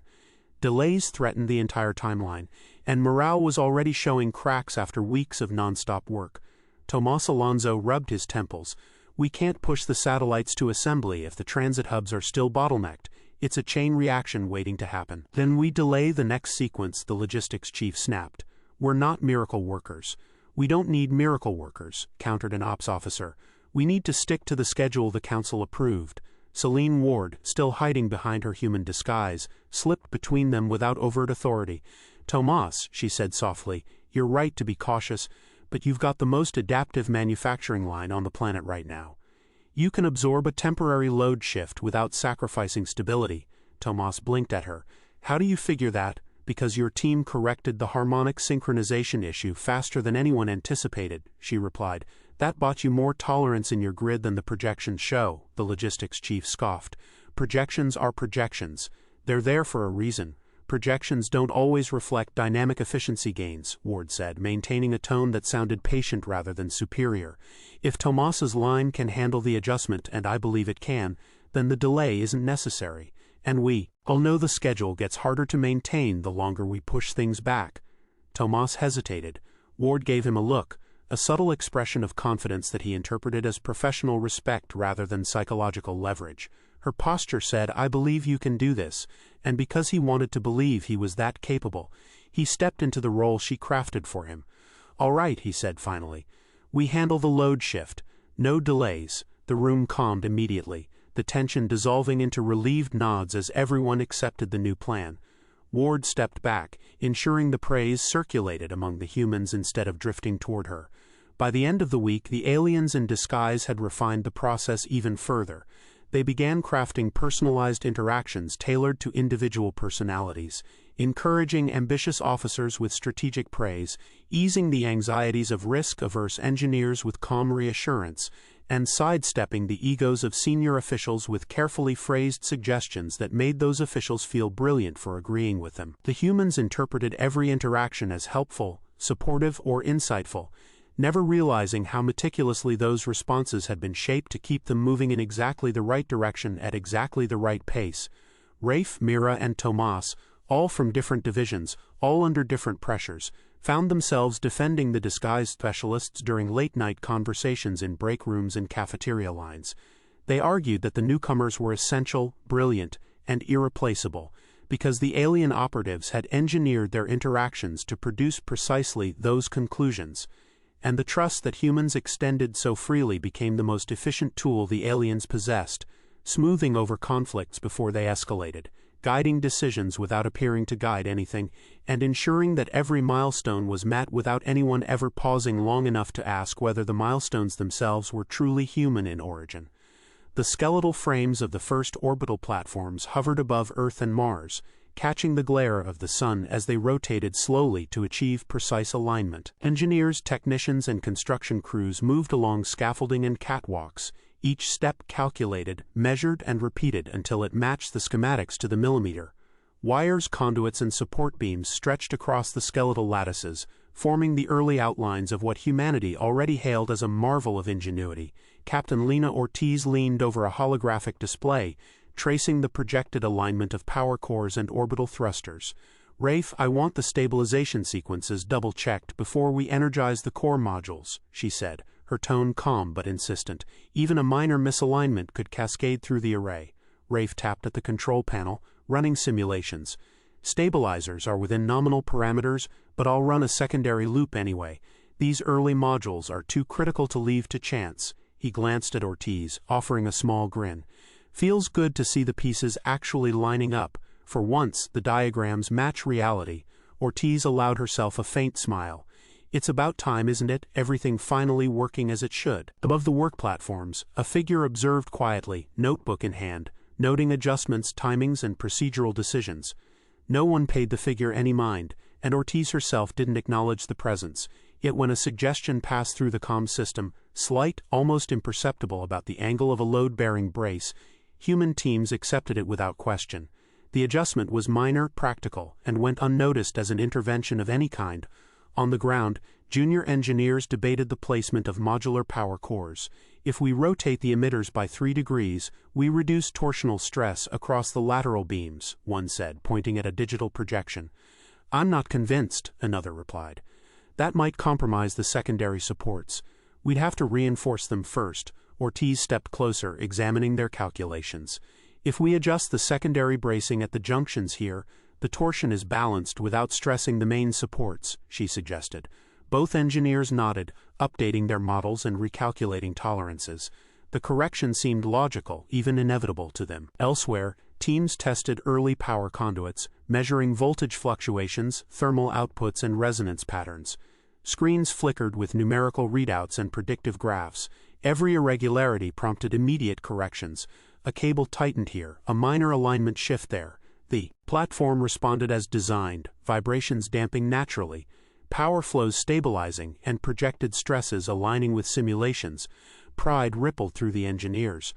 "Look at that," Rafe murmured over the comm. "Even with the initial loads, the lattices are holding perfectly. We're not just meeting specs, we're exceeding them." Ortiz nodded, scanning the array of modules above her. "The teams are doing outstanding work, coordination's perfect, and the modules respond exactly as projected." In the observation deck, the quiet figure recorded a note and stepped back into the shadows.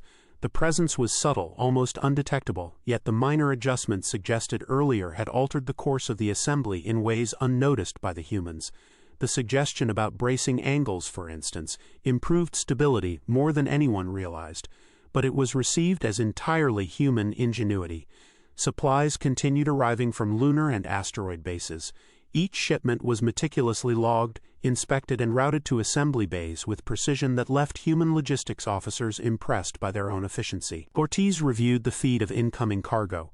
Everything's on schedule. Modules, power cores, and support materials are arriving on time. Assembly teams are synchronized. Testing cycles are running smoothly. Everything's lining up better than expected, Rafe said, tapping on his console. Even these skeletal frames look like they're part of a functioning system, not just isolated test units. Ortiz allowed herself a moment to study the orbital projections. These frames, they're not just standing there. They're behaving exactly as they should under predicted loads. Every segment connects perfectly with the next. The coordination is almost elegant. On a lower deck, engineers calibrated the primary power cores. Voltage is steady, one technician reported. Thermal thresholds are holding. Rotational gyros are aligned, a supervisor added. We're within tolerance on all structural supports. No unexpected oscillations. Ortiz watched as Rafe and the technician checked readings, comparing them to predictive simulations. Excellent. If this continues, we'll have the initial network ready for the first integrated tests by the end of the week, she said. The sun dipped toward the horizon, and shadows stretched across the scaffolds. Workers, still engaged with welding and bolting, paused only briefly to adjust sensors or consult projections. Dialogue floated across the platforms, technical, precise, and necessary for coordination. Angle the primary support by 2 degrees, Ortiz instructed a junior engineer. That minor change will reduce lateral stress and improve load distribution. Understood, ma'am, the engineer said, executing the adjustment. Readings are already improving. At a distance, the subtle observer marked another notation, eyes scanning patterns of decisions, timing, and procedural choices. The humans had no idea that a minor suggestion here or there had been influenced externally, only that they were making precise, effective choices. Pride filled the room, reinforcing confidence in both their methods and leadership. Night fell over the orbital platforms, but activity did not cease. Engineers and technicians worked under artificial lighting, their focus unwavering. Ortiz moved from bay to bay, inspecting each module and speaking quietly with team leads. Ensure every joint is inspected twice. Minor misalignments in these early frames could cause larger issues in subsequent deployments. Already accounted for, one lead replied. Teams are running dual verification on every segment. Rafe, monitoring telemetry, leaned back in his chair. You know, even these initial modules are teaching us lessons about large-scale deployment. Every adjustment, every calibration, it's like we're learning faster than expected. Ortiz glanced at the projections, her expression measured but thoughtful. Yes, and if we maintain this pace, the foundation will be ready for integrated testing sooner than projected. That's critical for the next phase. Across the various assembly decks, subtle suggestions, timing changes, recalibration notes, minor adjustments passed quietly into human workflow, almost unnoticeable. Each one was practical, logical, and accepted without question. Humans thought they were innovating, improvising, and correcting themselves, unaware of the invisible influence shaping every small choice. By the end of the first operational day, skeletal platforms above Earth and Mars had taken definitive form. Each structural segment, every power core, and all preliminary supports were in position, tested, and corrected. Ortiz, Rafe, and their teams reviewed the outcomes, spoke to supervisors, and adjusted minor details where necessary. The human sense of accomplishment was palpable. I have to admit, Rafe said, stretching his shoulders after hours at the console. This is impressive. Everything's actually holding, and we're still on schedule. Ortiz smiled faintly, eyes on the holographic array. It's more than holding. We're building something that'll last. These teams, they've outdone themselves. Somewhere in the observation decks, a quiet presence noted human decision-making, timing, and procedural adaptation. Its interference was minimal, no commands, no overt direction, but each suggestion it had offered was accepted and implemented, nudging construction in subtle, precise ways. Nothing seemed extraordinary, nothing forced. And yet, with every bolt tightened, every module aligned, and every test completed, the first foundation frames of the orbital network took shape exactly as planned. The night deepened. Stars reflected across the polished metal surfaces of the skeletal frames. Ortiz and Rafe reviewed the operational projections one final time before taking a brief respite. The humans believed they were in full control, learning from mistakes and adjusting on their own. Pride and confidence had grown steadily throughout the day, threaded through every dialogue, decision, and technical assessment. Above it all, almost invisible, the subtle observer recorded the flow of human ingenuity, noting decisions, corrections, and interactions with meticulous care. Not a word was spoken, no command given, but the minor suggestions that had been offered earlier had already shifted outcomes, set tolerances, and ensured that each module fit the design pattern of the network perfectly. When Ortiz finally left the observation deck, she allowed herself one long look at the array. "It's a good start," she murmured. "Better than I imagined," Rafe nodded, eyes tracing the skeletal beams into orbit. "Yes, and tomorrow we push further. These are just the foundation stones. The real test is integrating everything, but at least we've proven the first step works." Below them, human voices carried across the decks, discussing bolts, beams, calibration sequences, and energy distribution. Each interaction was ordinary, yet productive, efficient, and precise. A subtle suggestion here, a minor adjustment there, and the first foundations had been laid with a finesse that humans themselves would never understand. The hum of machinery filled the experimental bays as engineers and scientists worked around the newly assembled gravitic arrays. Lights from control panels reflected in the polished surfaces of monitoring stations, and the air smelled faintly of ozone and heated metal. Ortiz walked along the observation catwalk, her eyes scanning the prototypes below. Modules clinked softly under calibration, and robotic arms adjusted emitters with careful precision. Rafe approached, balancing a tablet against his forearm. "Voltage readings are stable on Array 3, he said, tapping the screen. "Field oscillations are within expected limits, and the energy distribution is holding steady. If we maintain these parameters, we'll be ready for the next integration test by morning." Ortiz nodded, leaning over the railing. "Good, and what about the alignment checks? The precision tolerances need to stay under 0.05 degrees. Any drift, even minor, could cascade through the linked grids." Rafe swiped across the tablet, bringing up a new set of diagrams. "All alignment sensors are within spec. We had a minor deviation on emitter 7, but the Euro recalibration corrected it. We're not seeing any residual stress beyond the expected threshold." "Perfect," Ortiz replied, her tone sharp but approving. She tapped the edge of the railing thoughtfully. "Make sure the techs log everything meticulously. I want a complete chain of readings for each emitter. When we integrate these arrays with the secondary shields, even a small undocumented variance could cause complications." Below them, two technicians argued over the proper placement of a small energy modulation sensor. "If we angle the node slightly higher, we'll increase the reflection efficiency on particle streams," one said, gesturing at the projections on a nearby monitor. "I disagree," the other countered, shaking her head. "That changes the resonance frequency, and the phase alignment could become unstable. You'd be correcting one problem while creating another." Ortiz's voice cut through, calm but decisive. "Let's run a parallel simulation for both placements. We can measure resonance, energy reflection, and field coherence without risking the main array." The technicians nodded and quickly input the parameters, fingers dancing across holographic controls. As the simulations ran, Ortiz leaned back slightly, watching the numbers flicker. "We'll know in 15 minutes which configuration performs better under multi-vector stress tests," she said. Rafe glanced at her. "You know, watching this in real time really shows how delicate the balance is. It's not just power and stability, it's timing, phasing, and micro-adjustments all working together. The arrays are practically alive, in a sense." Ortiz gave a faint smile, her eyes narrowing on the streaming data.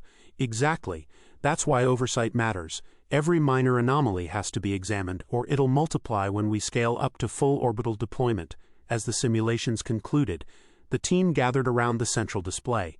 Graphs and heat maps pulsed with data, revealing which emitter alignment maximized particle deflection while minimizing energy loss. Ortiz pointed to the optimal configuration. "This one. Node angles and phase calibration are ideal. Have the teams update the physical arrays accordingly." A technician glanced nervously at the readings. "Updating now. Field resonance is predicted to increase by 0.3% over the previous test." Rafe grinned. "That's a solid improvement for an adjustment this minor. These small changes are stacking up quickly.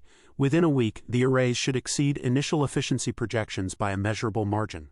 Across the bay, secondary test modules were activated. Prototype shields flared with a soft blue glow as energy fields stabilized around simulated asteroid fragments and particle streams. Sensors measured deflection patterns and absorption rates. Data scrolled across monitors at dizzying speed, interpreted by engineers, analysts, and a small contingent of physicists who leaned over readings with intense focus. Ortiz walked down to the floor level, her boots echoing softly against the metal grating. She crouched near a console, reviewing live telemetry with a technician. What's the reading on the delta flux between emitter 12 and the primary grid? The technician adjusted his controls. Delta is holding at 0.09%, steady across multiple repetitions. No anomalies detected. The interlock systems are synchronizing perfectly with the power grids. Rafe joined them, pointing at a holographic projection. And look here, the deflection vectors for particle streams maintain their coherence even at higher velocities. These simulations are more demanding than anything we've run before, but the arrays are handling them with room to spare. Ortiz nodded slowly. Good. Ensure that we cross-check this against all previous simulations. I don't want any discrepancies when we start linking arrays in orbit. One misread could compound when we integrate all grids. Nearby, engineers worked on calibration of the energy barrier emitters. Sparks flickered from welding arms as they mounted shielding nodes, and robotic assembly lines rotated components into position with precision. A junior engineer spoke up, voice slightly nervous. Commander Ortiz, I'm seeing slight oscillations in node 19 during high-frequency testing. Should we adjust the damping? Ortiz examined the readouts carefully. Yes, increase damping by 0.1%. Run 3 cycles and verify resonance reduction. Document the results and report any changes immediately. Keep the frequency sweeps gradual. Too rapid a shift could introduce unpredicted resonance patterns. Rafe checked another screen. All secondary emitters are nominal. The thermal load is holding steady, and energy distribution is uniform. Oscillations are limited to minor nodes, easily corrected. Good, Ortiz said. Minor anomalies like this are expected. It's better we catch them now before orbital deployment. Each iteration teaches us something critical about energy propagation in these fields. By late afternoon, the team moved to stress testing. Arrays were subjected to simulated asteroid impacts and high-velocity particle streams. Sensors registered energy deflections, structural responses, and field coherence. The arrays shimmered under load, glowing faintly as the energy distribution adjusted to compensate for the simulated impacts. Emitter grids are holding, one physicist reported, eyes glued to the monitors. No unexpected overloads. Field integrity is maintained across the tested vectors. Ortiz's expression softened for the first time all day. Excellent. Let's continue for the next hour with staggered stress patterns. I want the team to monitor overlapping fields and record interaction effects. Every data point counts. Rafe raised an eyebrow. You're turning the stress test into a marathon, huh? Ortiz gave a small smirk. Better a marathon now than a failure later. If we understand the limits and interactions, scaling up orbital arrays will be far smoother. Teams rotated around consoles, logging data, adjusting microphases and recalibrating sensors in real time. Dialogue buzzed across comm channels, a mix of technical jargon, careful observations, and collaborative problem-solving. Phase sweep completed. Field coherence at 99.8%, thermal variance holding steady. No irregularities detected. Alignment recalculated. Resonance errors corrected.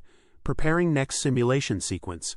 Ortiz watched it all, occasionally stepping in to clarify methodology or verify measurements. Her presence lent calm authority to the bay, ensuring that work continued efficiently, without interruptions.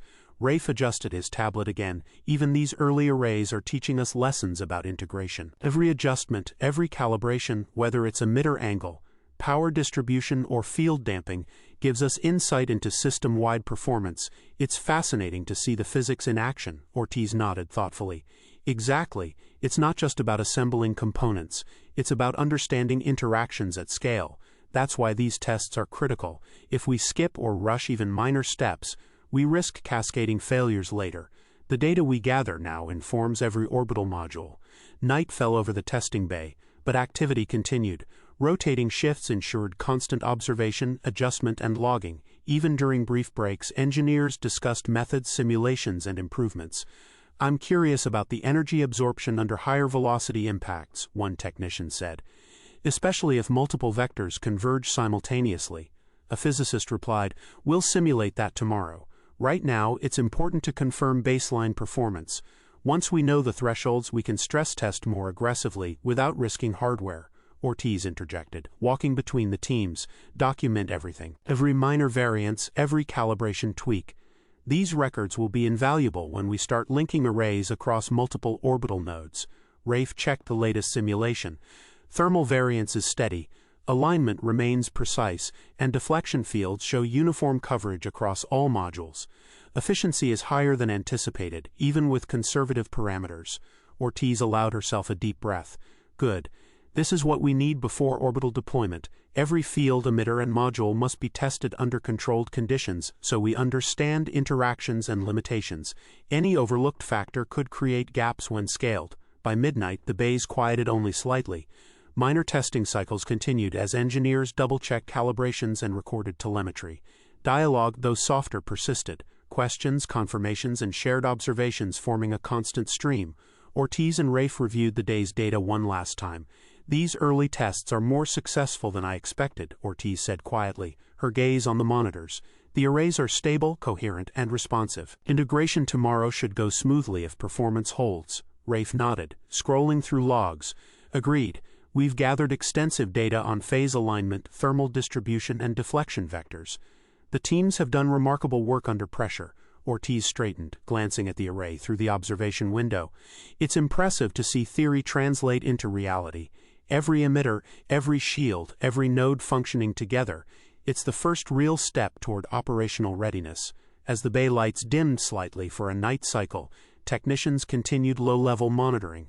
Dialogue continuing in soft tones. Each measurement, adjustment, and observation reinforced the team's confidence. The human pride in innovation and collaboration filled the space, driving focus, diligence, and meticulous care. By the early hours of the next day, the prototype gravitic arrays and energy barriers had completed a full cycle of calibration, simulation, and stress testing. Every data point was logged, every anomaly corrected, and every module verified against predictive models. Ortiz, standing alongside Rafe, reviewed the reports one final time before granting a short break. Tomorrow, she said, we push these arrays further, link them to additional grids, and run simultaneous multi-node stress tests. But tonight we make sure. The teams rest and review all data. If we maintain this diligence, orbital integration will proceed without major setbacks. Rafe nodded, glancing one last time at the softly glowing arrays. It's remarkable to see everything performing so well. The combination of engineering and analysis is paying off. The systems are learning as much as we are. Ortiz allowed herself a brief smile. And that's exactly how it should be. Every small success today sets the stage for tomorrow's larger achievements. This is how the system grows. Carefully, methodically, intelligently. By mid-morning, the partial networks of the solar system's defense grid were beginning to take tangible form. Orbital modules, freshly assembled in Earth's lower orbit, slowly rotated into position, their metallic frames catching glints of sunlight as robotic arms adjusted components with meticulous care. Engineers on the observation decks below monitored every connection, their eyes flicking between console readings, holographic schematics, and live feeds from automated assembly units.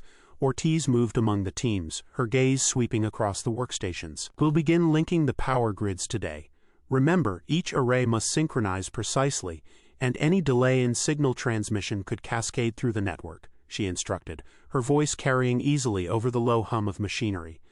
Monitor response times at every junction. Note every microsecond of lag and report anomalies immediately. A technician near the command module frowned at her display. Commander, node delta is showing a minor voltage spike when we connect to the primary satellite array. It's only 0.07%, but it's consistent. Ortiz bent over, scanning the readout. Check grounding connections first. If the spike persists, isolate the module and run a secondary diagnostic. We cannot allow fluctuations to propagate through the network, even this early. Rafe, walking alongside her, added, It's remarkable how sensitive these systems are. A change this small can affect an entire grid's timing. It's like building a clock that spans a solar system. Ortiz nodded. Exactly. And every adjustment we make teaches us something critical about system behavior. This isn't just assembly, it's learning the language of the network itself. Over the next several hours, engineers connected partial satellite arrays, integrating early sensor nodes and command modules. Power flowed cautiously, monitored by multiple redundant systems to prevent overload. When the first combined array became operational, the lights on control panels blinked in sequence as energy levels stabilized and communication signals synchronized. A collective murmur of satisfaction rippled through the bay. Rafe grinned. We're live. Look at those telemetry spikes flatten out. That's real progress. Ortiz allowed herself a small smile but remained focused. Stay alert. These first links are the most delicate. Even though everything looks stable, minor fluctuations can propagate unexpectedly when we add more nodes. At a nearby console, a young engineer was taking detailed notes while adjusting sensor alignments. "We're seeing a slight phase lag in Module 7 when the network reaches full load," she said. "Should we recalibrate the internal clocks?" Ortiz stepped closer, scanning the readings. "Yes, but do it gradually. Recalibrate in increments and monitor the effect on the surrounding nodes. Document every change. Our goal isn't just functionality, it's predictability and repeatability." As the day progressed, the focus shifted from connecting components to iterative testing. Engineers ran simulations that mimicked energy surges, orbital drift, and environmental interference. Data flowed constantly to central consoles, where analysts recorded response times, power distribution, and signal coherence. Occasionally, small anomalies appeared: a sensor misreading, a momentary drop in energy flow, or a delayed communication ping. Each anomaly prompted careful investigation, minor design adjustments, and retesting. A physicist named Lien crouched over a console, gesturing toward a holographic model. "The resonance pattern between modules 12 and 14 is slightly offset. If we don't adjust the coupling factor, the synchronization could degrade under higher loads." Ortiz glanced over her shoulder. "Good catch. Apply the incremental adjustments and run another stress simulation. Track how changes affect neighboring nodes. I want to see interactions across the network, not just isolated fixes." Around them, teams worked tirelessly. A coordinated ballet of hands, eyes, and minds. Technicians moved components into place, recalibrated sensors, and monitored automated subsystems, while engineers ran calculations and projected outcomes based on real-time data. Occasionally, dialogue broke the steady hum of work. "Phase alignment corrected on the secondary array," one engineer reported. "Confirm energy flow is stable. Any deviation?" another asked. "Stable. No voltage spikes." "Good. Keep monitoring while we integrate the next series of command modules." Ortiz paused at a junction where 2 satellite clusters were scheduled for integration. "Remember," she said, voice firm but measured, "we're not just connecting modules. We're testing the network's ability to handle cumulative stress. Every interaction, every microsecond of delay, and every minor energy shift must be recorded. One oversight here can scale into a major issue when the system is fully operational." By afternoon, the first full integration cycle was underway. Arrays spanning multiple orbital nodes linked, transmitting power and data through redundant channels. Automated guidance systems simulated environmental disturbances, asteroid debris, solar flares, and electromagnetic interference. Sensors measured responses, feeding streams of information to command consoles. Engineers adjusted alignments, recalibrated frequencies, and noted each improvement. "Initial stress simulation complete," a technician called out. "Signal integrity is holding. Energy distribution remains within expected tolerances, but we're seeing minor fluctuations in the outer modules." Ortiz studied the readout. "Isolate the affected modules and run a secondary calibration cycle. Note whether the fluctuation stabilizes or propagates. I want complete trace logs." Nearby, Rafe tapped at a control panel. "These iterative tests are fascinating. The network behaves differently under simulated stress than when it's idle. It's as if the system itself is teaching us how to work with it." Ortiz gave a faint nod. "Exactly. Each cycle reveals hidden dynamics. That's why iterative testing is essential. It's not just about assembling components, it's about understanding behavior at scale." Throughout the process, the engineers collaborated, their dialogue reflecting careful reasoning and mutual problem-solving. "If we adjust the emitter phase by 0.2 degrees, one said, it should correct the minor resonance offset without affecting the secondary arrays." "Do it incrementally," another replied. "Record every step. Watch for any knock-on effects in energy flow or sensor timing." Hours passed as integration continued. The system gradually stabilized, and confidence grew among the human teams. Ortiz circulated among the stations, reviewing logs, checking calibration, and offering guidance. By late evening, the first partially linked network had passed all baseline tests. The combined arrays maintained power distribution, signal coherence, and automated guidance performance within expected tolerances. Engineers and scientists exchanged quiet expressions of relief, some leaning back from consoles with hands on hips, while others reviewed logs with satisfaction. Rafe approached Ortiz. "The first full integration is complete. All modules are communicating and stabilizing as predicted. Not a single critical anomaly remains. Ortiz glanced at the central display, watching data streams flowing smoothly across the network. Good, but remember, this is only the first iteration.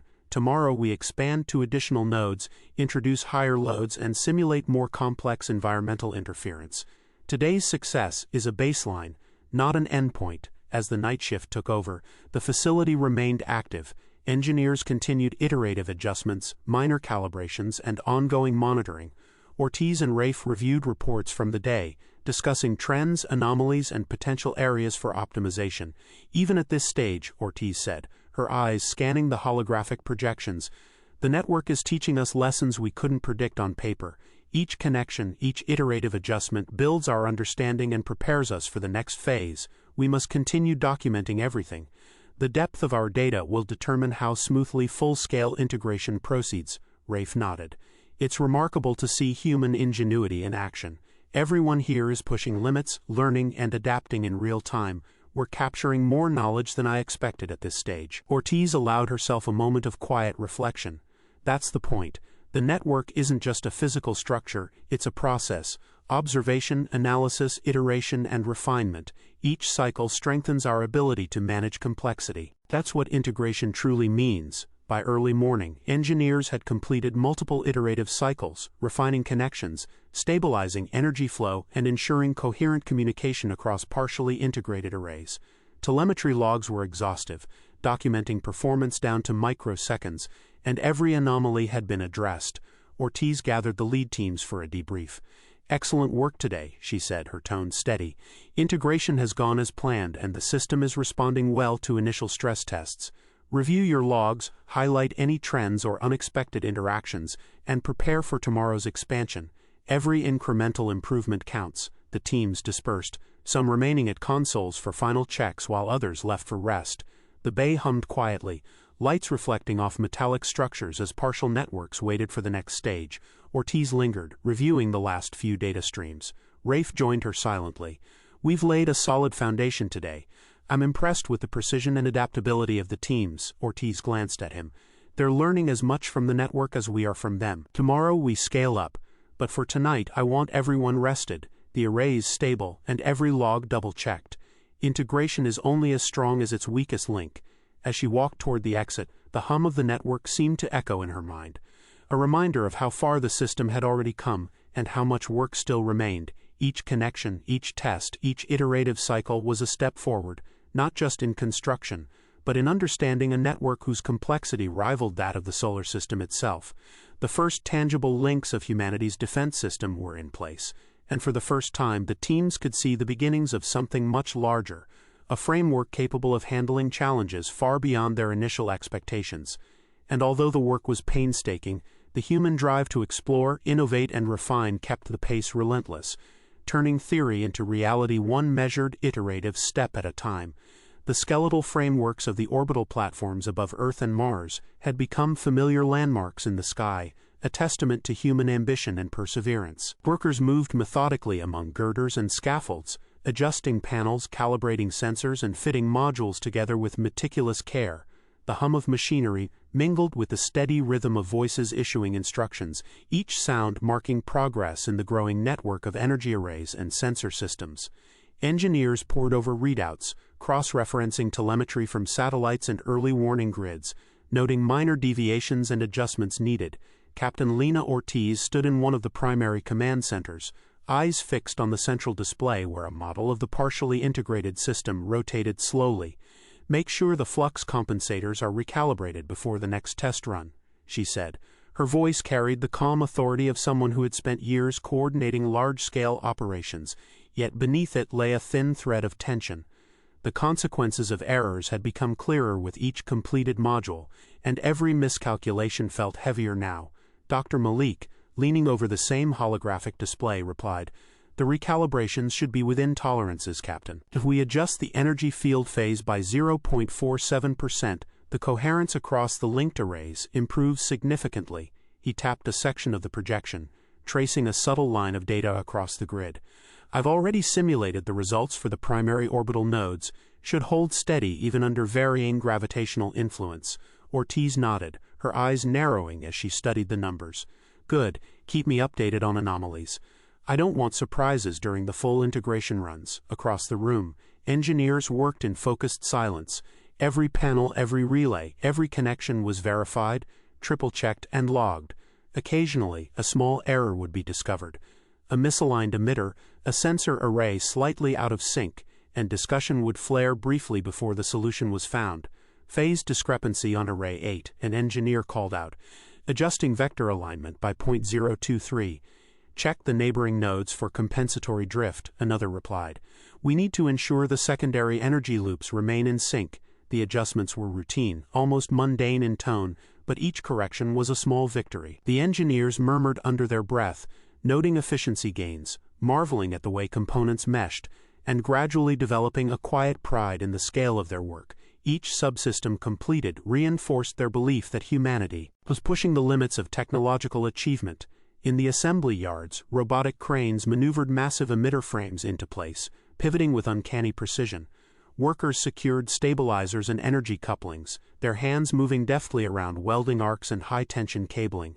Make sure the stabilization gyros are aligned with the new orbital trajectory, an engineer reminded a colleague. I've double-checked, the colleague responded, wiping sweat from his brow. Everything's within tolerance. Sensors confirm minimal deviation. Nearby, technicians ran live tests on energy grids, watching particle streams interact with prototype shielding.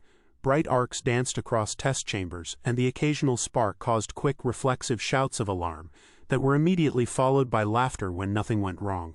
Shields holding at 98% efficiency, a technician reported, eyes glued to a glowing monitor.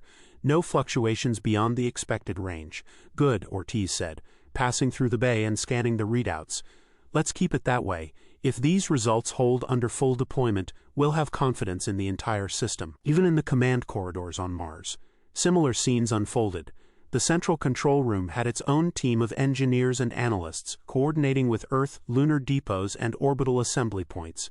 Communications channels buzzed constantly with updates. Array 12 is fully online, a Mars technician announced. Energy stabilization remains steady, power distribution normalized. Minor recalibration completed on secondary nodes. Excellent, Ortiz's voice came through the channel. Confirmed sensor arrays report no unexpected interference. We need every node functioning before we start linking with Earth modules. In the background, smaller project teams debated the efficiency of various deployment patterns. Arguments were lively but tempered by professionalism. If we reroute power flows through Node 5 first, the coherence across the belt improves, one engineer suggested. Node 5's capacity is limited under high load conditions, another countered. We'll risk overheating the primary conduits. Node 7 is more stable under stress simulations. Conversations like this continued for hours, punctuated by moments of laughter, sighs of relief, and murmurs of amazement at what was being achieved. Even as they worked, humans could feel their competence growing, reinforced by the sheer magnitude of progress. Each success bolstered confidence, and any minor setbacks were framed as learning opportunities rather than failures. In parallel, media coverage painted a vivid picture of the project's grandeur. Holographic news feeds displayed live footage of orbital construction, interviews with scientists, and graphs tracking efficiency gains. Public interest soared, and political leaders held press conferences highlighting the ingenuity of the teams. Humanity has taken a monumental step, a news anchor proclaimed, linking orbital systems with unprecedented precision and creating infrastructure that could protect the entire solar system. On the ground at the Energy Emitter Test Facility, Dr. Malik and Ortiz watched the latest field simulation. Everything's within expected parameters, Malik said, eyes flicking between the display and a series of sensor readouts. Thermal feedback is negligible, field coherence stable, and communication relays show no latency issues. Ortiz exhaled slowly. It's remarkable, Malik. Sometimes I wonder if we'll even be able to replicate this speed in full-scale deployment. The engineer beside them, a junior officer named Havlik, chimed in. We're already ahead of schedule on multiple nodes. If we maintain these efficiencies, the timeline could be shortened by months. I hope you're right, Ortiz replied, but there was a trace of tension beneath her calm tone. The project was monumental, unprecedented, and the responsibility weighed heavily. We cannot afford missteps at this stage. Any failure now could cascade through the entire network. In orbital workshops, robotic arms adjusted emitter alignment, welding arcs flared, and teams of engineers ensured that every module could interface correctly with the larger system. Sparks danced against the backdrop of space through transparent observation panels, and the metallic scent of machinery mixed with the sterile odor of recycled air. Workers communicated through headsets, issuing rapid-fire instructions while watching numerical readouts and holographic schematics. "Adjust theta by 0.015, one technician instructed. Confirming, alignment, stable. Power transfer nominal," came the reply. Even lunch breaks became an opportunity for discussion. Teams clustered around terminals, debating calibration techniques, sharing observations, and reviewing results from the latest simulations. Their enthusiasm was palpable, a mix of excitement, pride, and awe at what they were building. By evening, orbital platforms gleamed under the faint light of the sun, a latticework of metal and energy conduits reflecting off the thin atmosphere of Earth.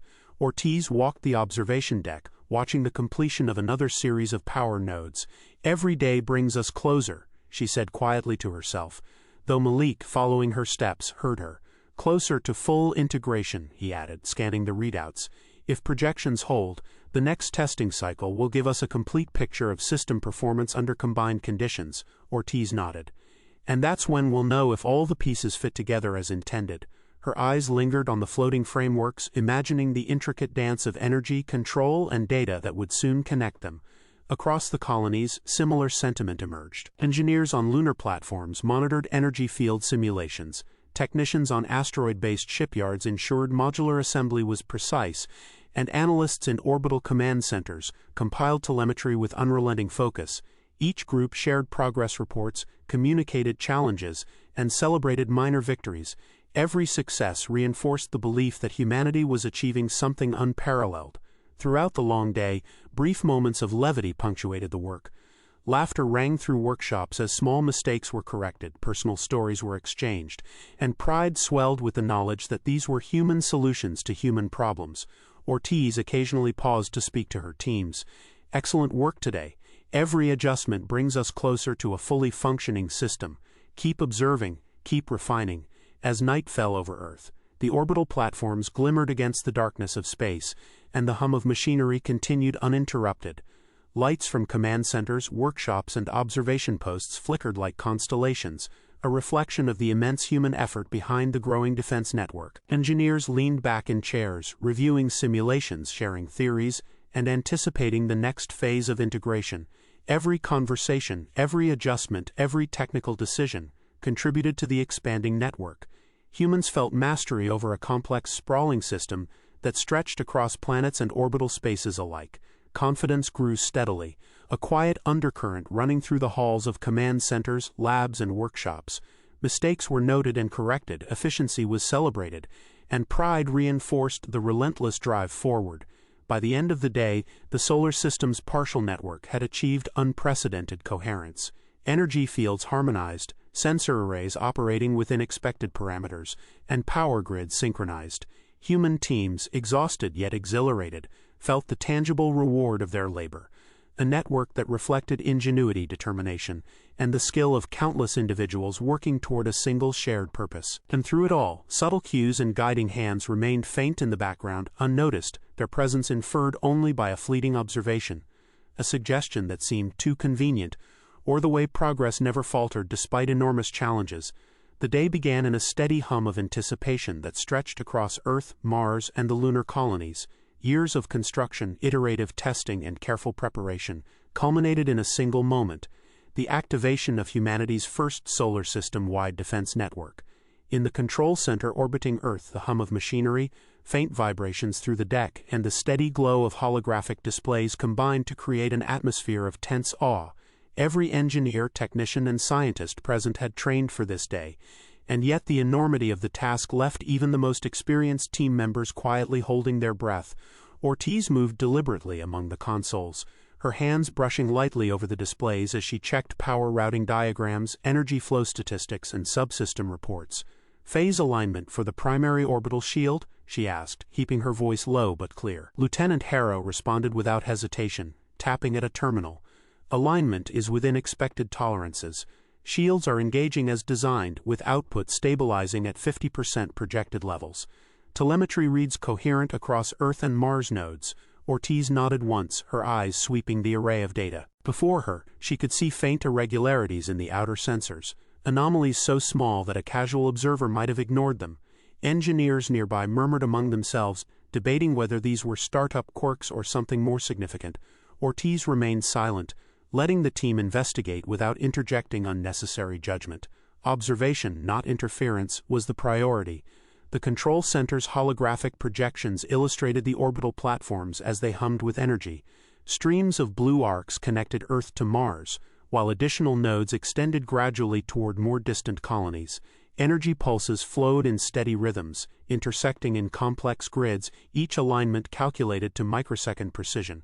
A junior technician, eyes wide behind safety goggles, whispered to his neighbor, "It's beautiful.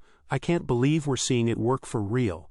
"It's been years in the making," the other replied softly, "and every misstep, every correction, led to this moment. I thought it would never happen." Ortiz allowed herself a brief smile at the exchange. "Keep your focus," she reminded them gently. "We're observing, not celebrating yet. Document every anomaly, no matter how small. The first activation isn't the end, it's the beginning of the learning cycle." For nearly 30 minutes, energy was gradually routed through the platforms. Sensors tracked coherence in real time, automated subsystems performed initial routines, and orbital harmonics began synchronizing. Every flicker of light along the grids, every tiny variation in pulse strength, and every data point was scrutinized. Engineers recorded minor deviations in phase alignment, power distribution, and energy feedback.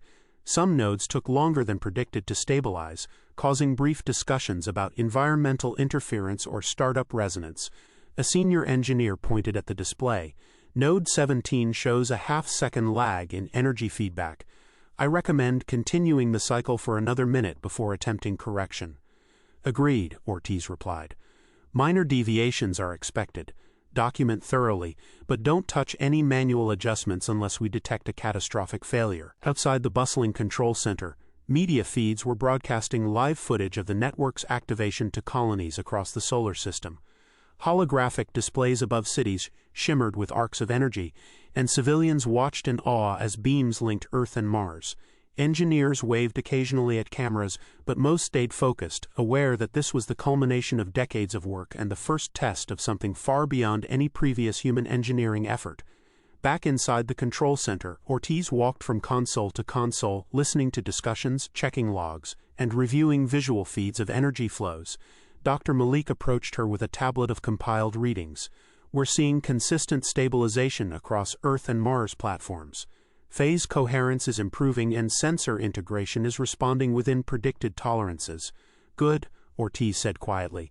She allowed herself to pause and observe the activity from the center of the deck.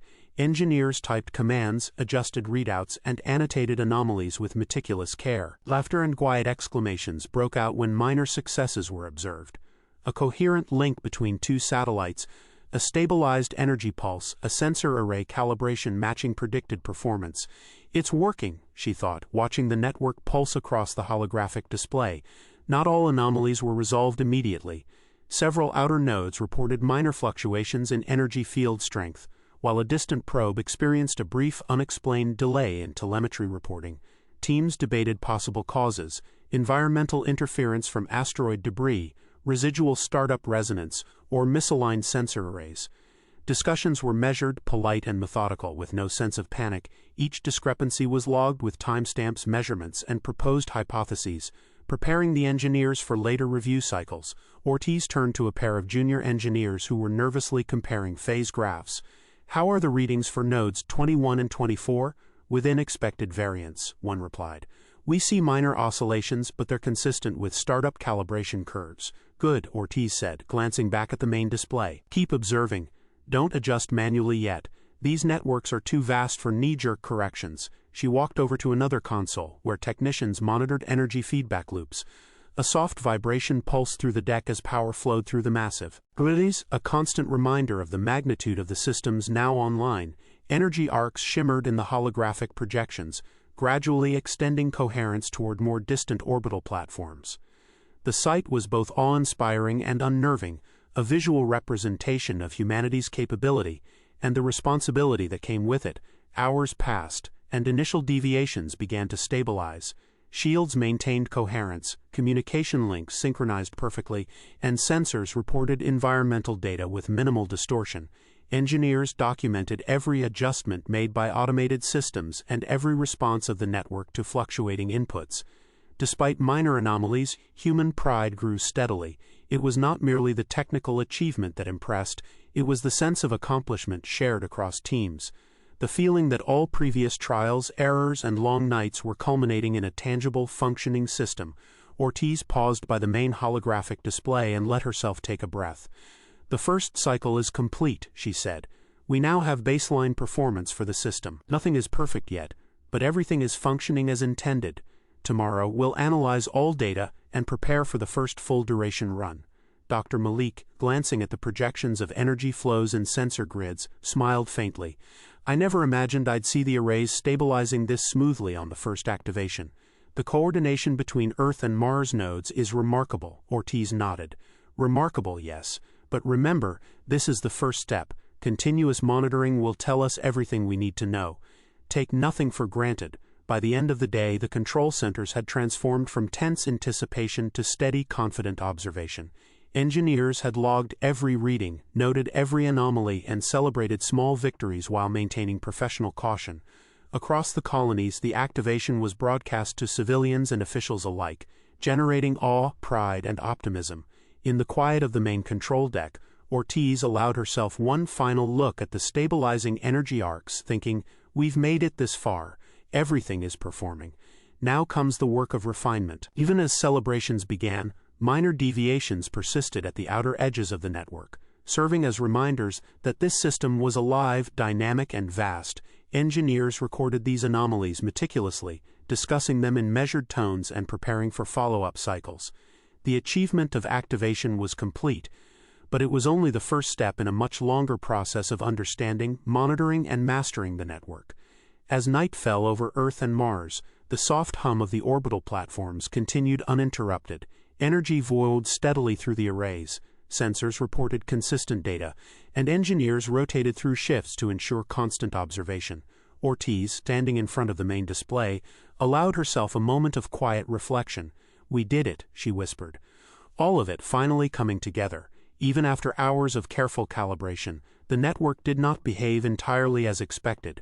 Automated targeting arrays, linked across multiple orbital platforms, began cycling through routines that engineers could not override. A series of diagnostic attempts met only partial compliance, with some arrays responding intermittently and others locking into cycles despite repeated command inputs. Lieutenant Harrow muttered under his breath, tapping furiously at his console.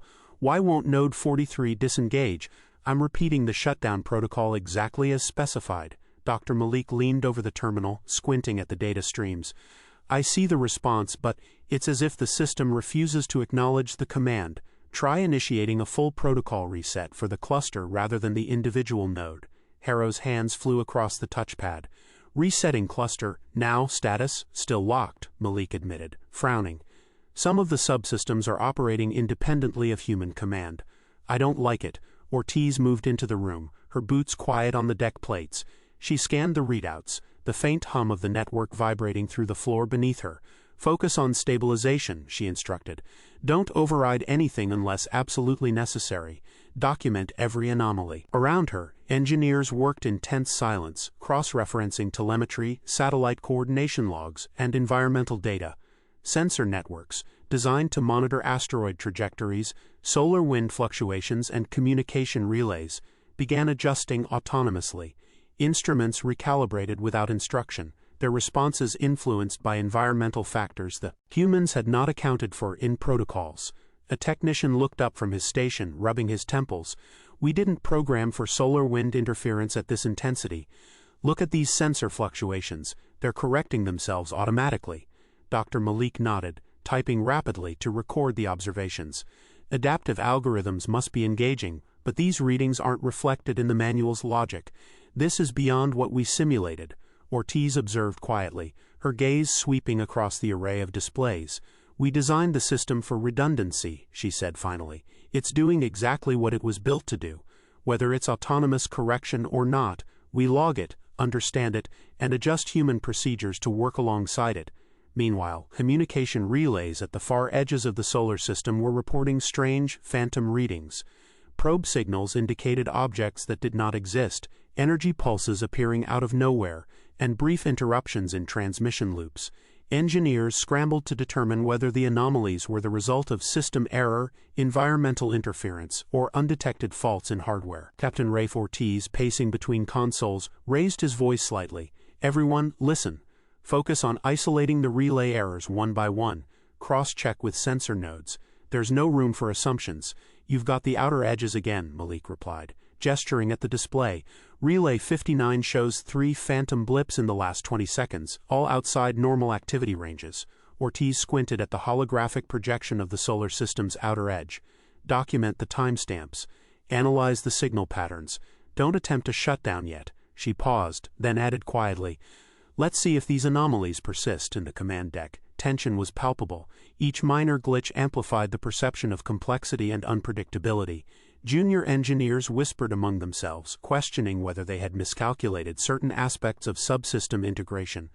Others argued over priority whether to stabilize local orbital arrays first or focus on communications across the network. "Targeting arrays and relays are competing for bandwidth," one technician said nervously. "If we try to reset one, it destabilizes the other." Ortiz nodded. "I understand. That's why we work systematically. Start with the most critical nodes, Earth orbit first. Document responses carefully. Nothing gets ignored, but nothing gets rushed." Dr. Malik leaned closer to a console, tracing the power flows with a laser pointer. "It's fascinating, really. These arrays are adapting in real time. We've never seen a network this self-regulating at this scale." "Yes," Ortiz replied, watching the lines pulse across the holographic map. "Self-regulation is exactly why we tested for redundancy. These responses may feel chaotic, but each deviation is within predicted tolerances. Our job is to understand them and adjust our approach accordingly." Over the next several hours, teams worked in coordinated shifts. Engineers recalculated energy loads for orbital platforms while monitoring their automated adjustments. Sensor networks continued self-correcting against cosmic particle streams and micrometeoroid impacts. Communication relays flickered intermittently, but pattern recognition algorithms gradually filtered false readings, isolating actual data from noise. The junior analyst leaned toward Ortiz, voice low. "Do you think the anomalies at the outer edges could compromise system integrity?" Ortiz shook her head. "Not yet. It's early. These subsystems are stress testing themselves under live conditions. Our observations now are the baseline for refinement. Document, observe, adjust, not panic." Despite the growing chaos, human confidence was not entirely shaken. Successes at core orbital nodes, which had stabilized almost perfectly, reinforced pride. Engineers celebrated every coherent power pulse, every successful sensor read, and every correctly aligned targeting array. Conversations filled the deck with cautious optimism. Node 12 stabilized after a minor correction. "Good work," Malik said to the team, pointing at a holographic display showing power harmonics. "Finally," Harrow replied with relief. "I was starting to think the anomalies would never resolve." Ortiz glanced at him, her expression neutral but firm. "They'll resolve in time. For now, observe and record every fluctuation. That's how we learn. That's how we make it permanent." As night fell over Earth and Mars, power fluctuations persisted in outer nodes, but engineers remained methodical. Data from distant relays streamed into control centers, forming long lines of numbers and energy readings, all meticulously logged. Technicians plotted anomalies against environmental variables, noting correlations and hypothesizing causal relationships. One analyst pointed out a pattern in the sensor recalibrations. "Look, every time solar wind intensity spikes, the outer arrays adjust automatically. We didn't plan for that kind of adaptation." Ortiz nodded slowly. "That's expected. Remember, the system is built to correct autonomously.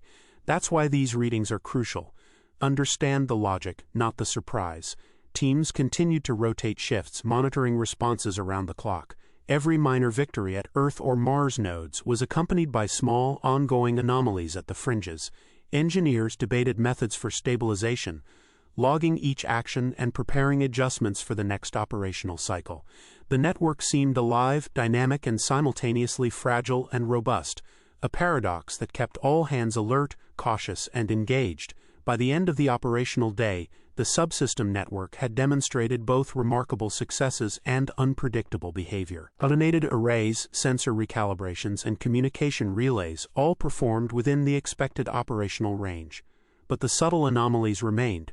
Engineers compiled exhaustive reports, noting patterns, deviations, and successes. Ortiz finally addressed the team. "We've completed the first full observation cycle. Everything functions, albeit with some anomalies. Each one tells us where the system adapts beyond our predictions. Use this data for tomorrow's refinements. Good work today. Your vigilance and attention to detail made this possible." The hum of orbital energy flows continued beneath the calm, professional atmosphere of the control centers. Data streams remained uninterrupted, but every anomaly, every unresponsive subsystem, and every phantom signal provided engineers with critical insight into the network's complex, autonomous behavior.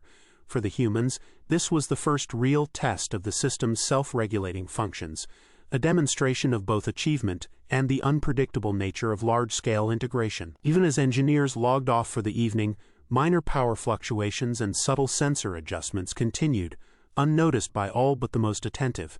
Systems adapted continuously, testing resilience and ensuring that no single command could override the network's integrated routines entirely. The day ended with a mix of cautious satisfaction and lingering questions, an acknowledgement that control was simultaneously present and provisional, a delicate balance that human operators were just beginning to grasp. The outer reaches of the solar system were quiet, almost unnervingly so. The probes sent toward these distant boundaries moved with mechanical precision, their instruments scanning empty space that humans had long assumed to be predictable and stable.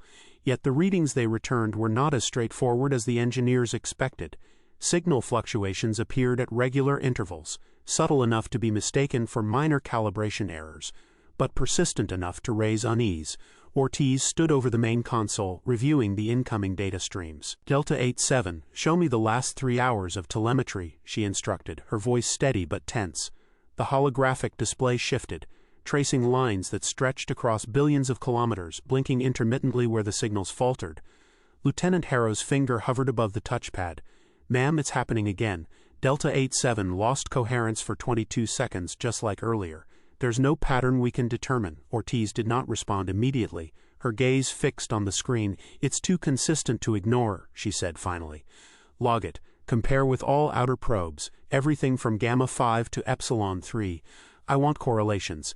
Every single spike, every fade, every anomaly. We need a complete picture." For hours, the engineers and scientists worked in near silence. Rows of consoles flickered with telemetry from probes, energy readings, and sensor arrays, all streaming into a vast network of databases. In the midst of this, the anomalies persisted, showing no regard for human expectations or calculations. Yet there was no panic. The team had been trained for unexpected behavior in untested systems. They observed methodically, noting each deviation, adjusting for environmental variables, and preparing simulations to model potential causes.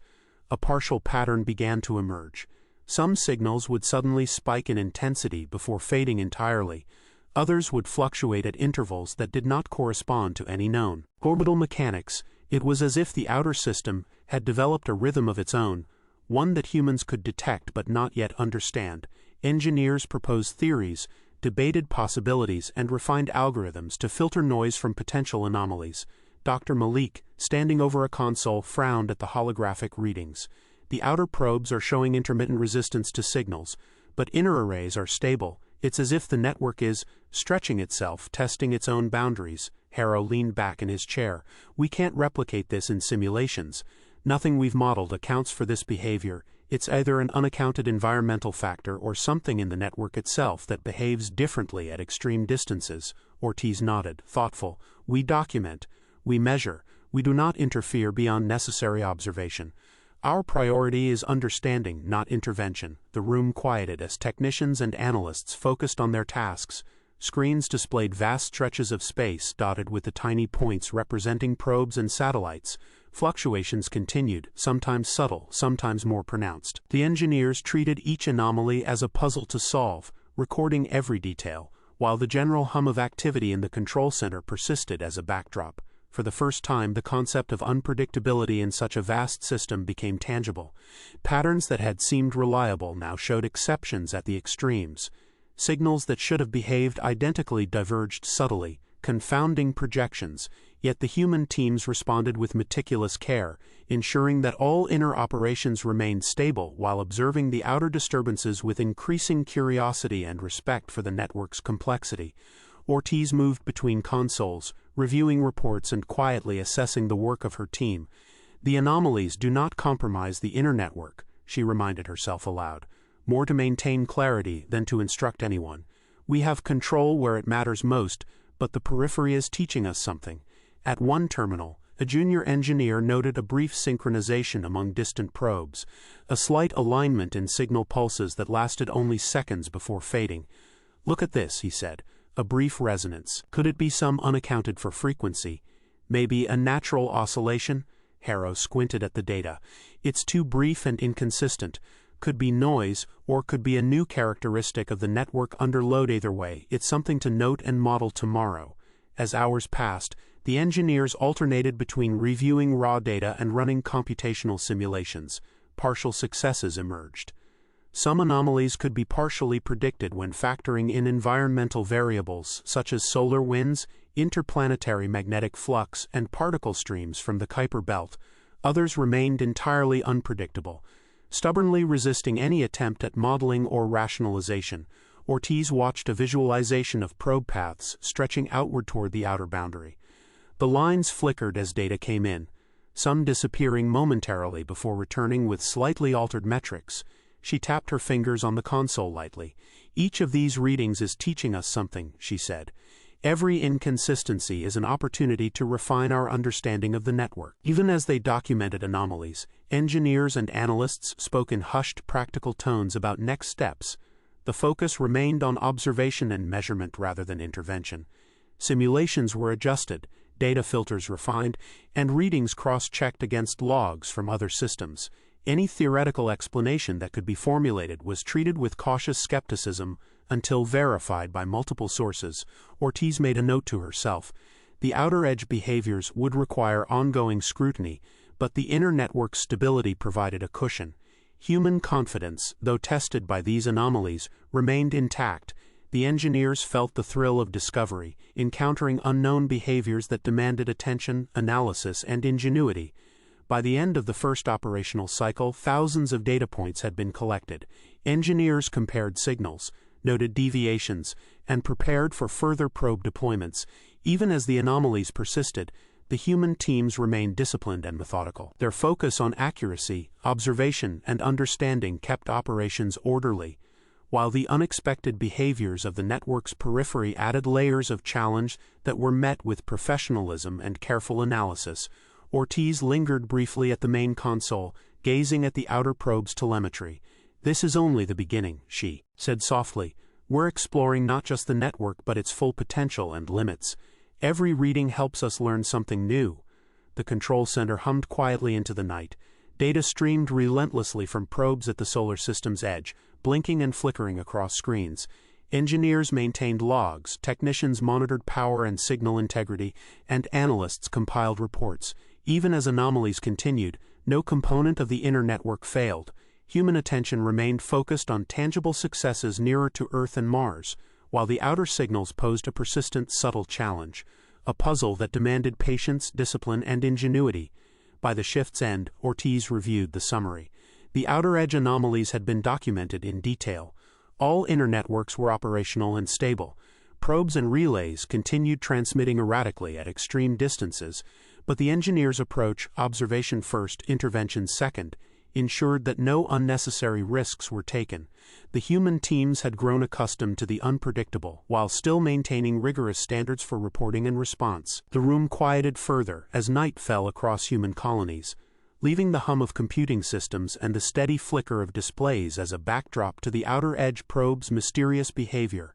Every signal, every fluctuation, and every unexpected reading had been recorded meticulously. The humans were learning, adapting, and analyzing. They had become both observers and participants in the unfolding behavior of a network that reached the farthest edges of their system. Across every human colony, The news of the solar system's defense network going live spread like wildfire. Broadcasts streamed images of orbital platforms humming with energy, arrays of shimmering fields expanding outward from Earth and Mars, and automated satellites pivoting gracefully into their designated positions.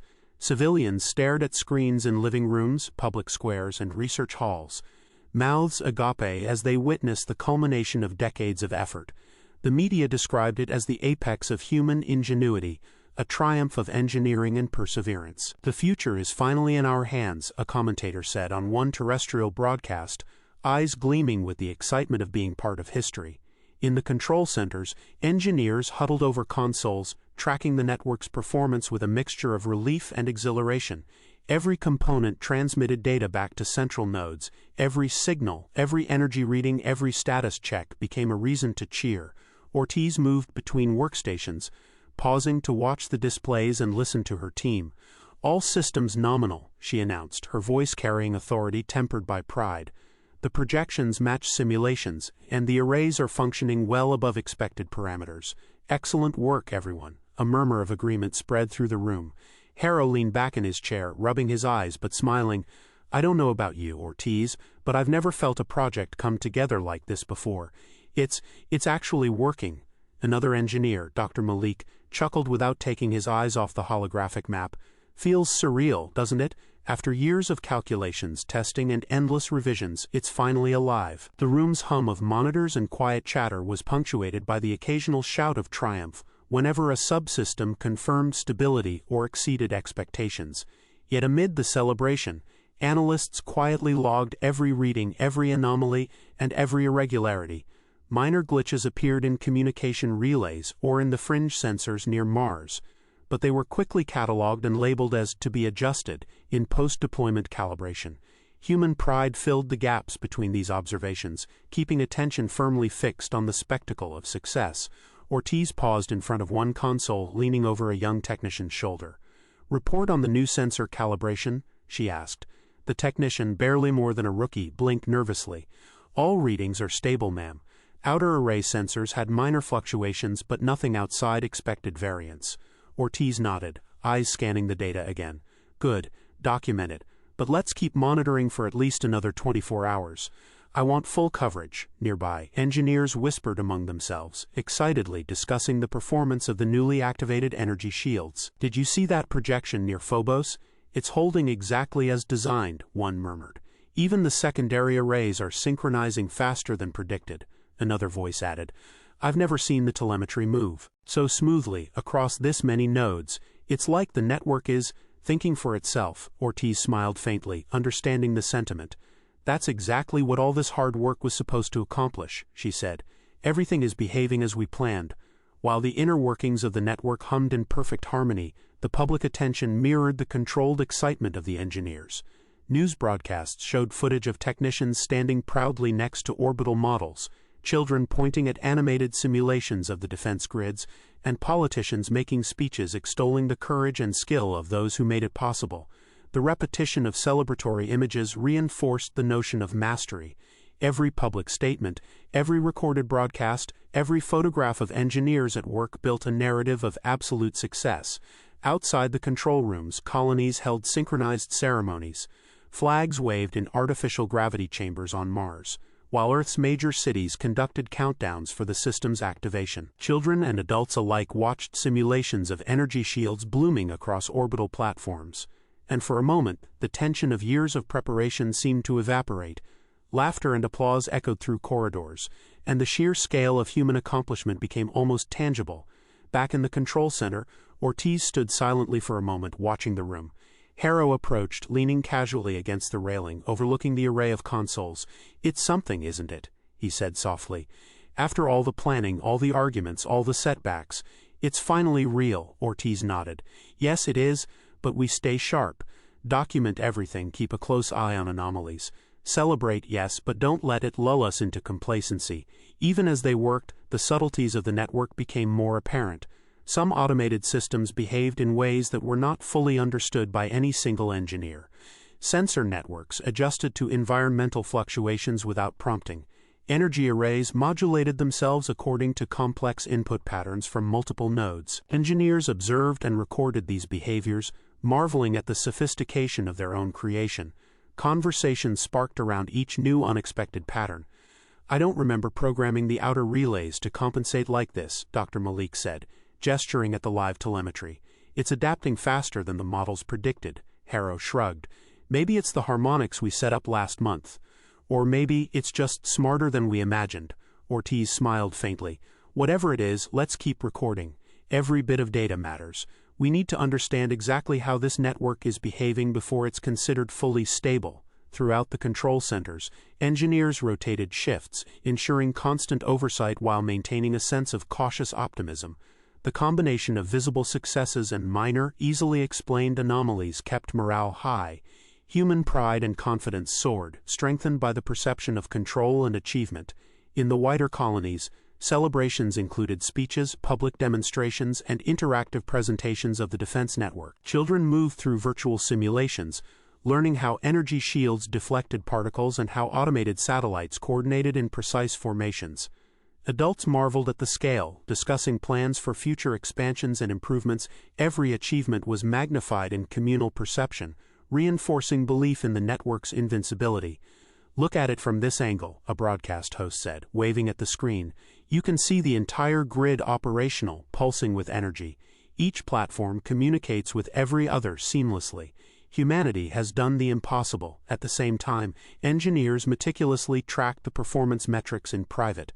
Minor irregularities appeared in fringe nodes, but each was documented and scheduled for follow-up. Communication loops occasionally sent errant signals, energy readings fluctuated at the farthest extents, and power arrays sometimes performed unexpected self-checks. These events were minor, almost trivial, compared to the overall success, yet they provided opportunities for engineers to exercise skill, curiosity, and problem-solving. Harrow leaned back, crossing his arms. "It's like the system has its own personality out there," he said, half joking. Ortiz laughed softly. "A personality we have to respect. Observe, learn, and never assume we understand everything it's doing." For the public, the network was a symbol, a culmination of decades of planning, labor, and ambition. It was a visible manifestation of human achievement and capability. In contrast, the engineers behind the scenes balanced pride with diligence, understanding that even as the network's activation was celebrated, their work was far from finished. They documented anomalies, tested subsystems, and ensured that everything operated within acceptable parameters, even if those parameters occasionally included inexplicable behavior. By nightfall, colonies were illuminated with celebration. Broadcast feeds showed images of orbital platforms glowing softly, energy fields shimmering across moons and asteroids, and engineers gazing at readouts with satisfaction. Reports highlighted system stability, minor issues, and projected future improvements. Engineers continued to record data meticulously, noting every deviation and every successful calibration. The combination of achievement, observation, and disciplined recording created a dual reality, one of public triumph and another of rigorous technical scrutiny. Ortiz finally stepped back, surveying the control center one last time for the evening. She allowed herself a brief moment of pride, aware of the complexity and elegance of the network coming online. "We've done something remarkable," she said quietly to herself, her gaze lingering on the holographic representations of the activated arrays. "And we'll keep it running right. In every broadcast, in every ceremonial display, in every technical report, the human narrative celebrated mastery, courage, and ingenuity. The minor anomalies, technical glitches, and unexpected behaviors were framed as adjustments, as learning moments, as proof of diligence." Pride swelled in every participant and observer. The network had been activated, and humanity collectively believed it was fully under their control. The supply ship lifted away from Mars with the steady confidence of a vessel built for long hauls and unforgiving routes. Its cargo held everything the remote outpost depended on: modular structural plates, sealed crates of rations, medical kits packed with precision, portable oxygen processors, and the rotation crew meant to relieve the colony workers who had been living on the desolate outer rocks for nearly a year. Every container was strapped in place, every seal checked twice, and the flight plan had gone through weeks of verification before clearance was granted. Even in an era of interplanetary travel, Routine missions to the fringe carried a certain weight. Distance made even minor errors dangerous. Inside mission control on Mars, teams monitored the ship's slow, predictable arc outward. Lines of telemetry streamed across the screens, plotting vectors, velocity curves, engine output stability, radiation levels, and hull integrity readings. Nothing about the early journey gave reason for concern. The vessel moved exactly as projected, following its programmed path toward the quiet region beyond the final planetary orbits. Each checkpoint was met without deviation, and engineers logged the data with the calm certainty that comes from repetition. This route had been flown many times. The outpost depended on it. Lieutenant Vega adjusted the sensor displays and muttered under her breath, "All readings look normal. Engines at full efficiency, shields holding." She glanced at the officers around her. "No anomalies so far. Keep tracking." Chief Engineer Moros nodded without taking his eyes off the streaming data. "Maintain that vector. Outer thrusters and stabilizers. Full check every 5 minutes. I want live confirmation on every checkpoint." "Copy that," Alvarez said from the sensor station, fingers flying across the console. Telemetry shows nominal orbital transition. No micrometeoroid detections, radiation readings stable, everything within limits. The emptiness of the region ahead always imposed its own tension. Ships entering that zone were far from rapid support, and the space, cold, sparse, and barely touched by sunlight, felt like a reminder that the solar system still held vast stretches that resisted familiarity. The crew had trained for worst-case scenarios: shielding failures, micrometeoroid impacts, reactor instability, sudden radiation storms. Every system aboard the ship was designed to counter these risks with layers of protection. Commander Rain's voice came over the internal comm. "Status report from the ship's crew. All stations respond?" "Affirmative, Commander," Vega replied. "Engineering reports no anomalies. Life support nominal. Navigation fully operational. Shield stable. Good. Keep your eyes sharp." "Out there, even the quiet can kill," Rain said, his voice calm but carrying a weight that silenced chatter across the room. The vessel passed into the unmarked boundary without incident. Thrusters maintained a steady cadence, shield readings remained consistent, and navigation arrays reported no deviations. Then, without warning, the telemetry ruptured. "Wait, look at this," Alvarez shouted. "Energy spike, shields." Gone, no, everything's gone." Alarms blared across multiple stations. Consoles flashed red and orange, warning lights blinking in chaotic rhythm. Data streams vanished, then flickered into static before disappearing entirely. Vega leaned forward, eyes wide. I don't understand. That can't be right." All systems were nominal. Moros moved to the central console, voice tense. "Pull every frame from the telemetry archive. Engine output, shield modulation, reactor stability. Everything. Cross-check for anomalies, anything at all that explains this." Technicians scrambled. Fingers flew across keyboards as engineers attempted to reconstruct the moment before the disaster. "Telemetry shows a perfect flight path," one muttered.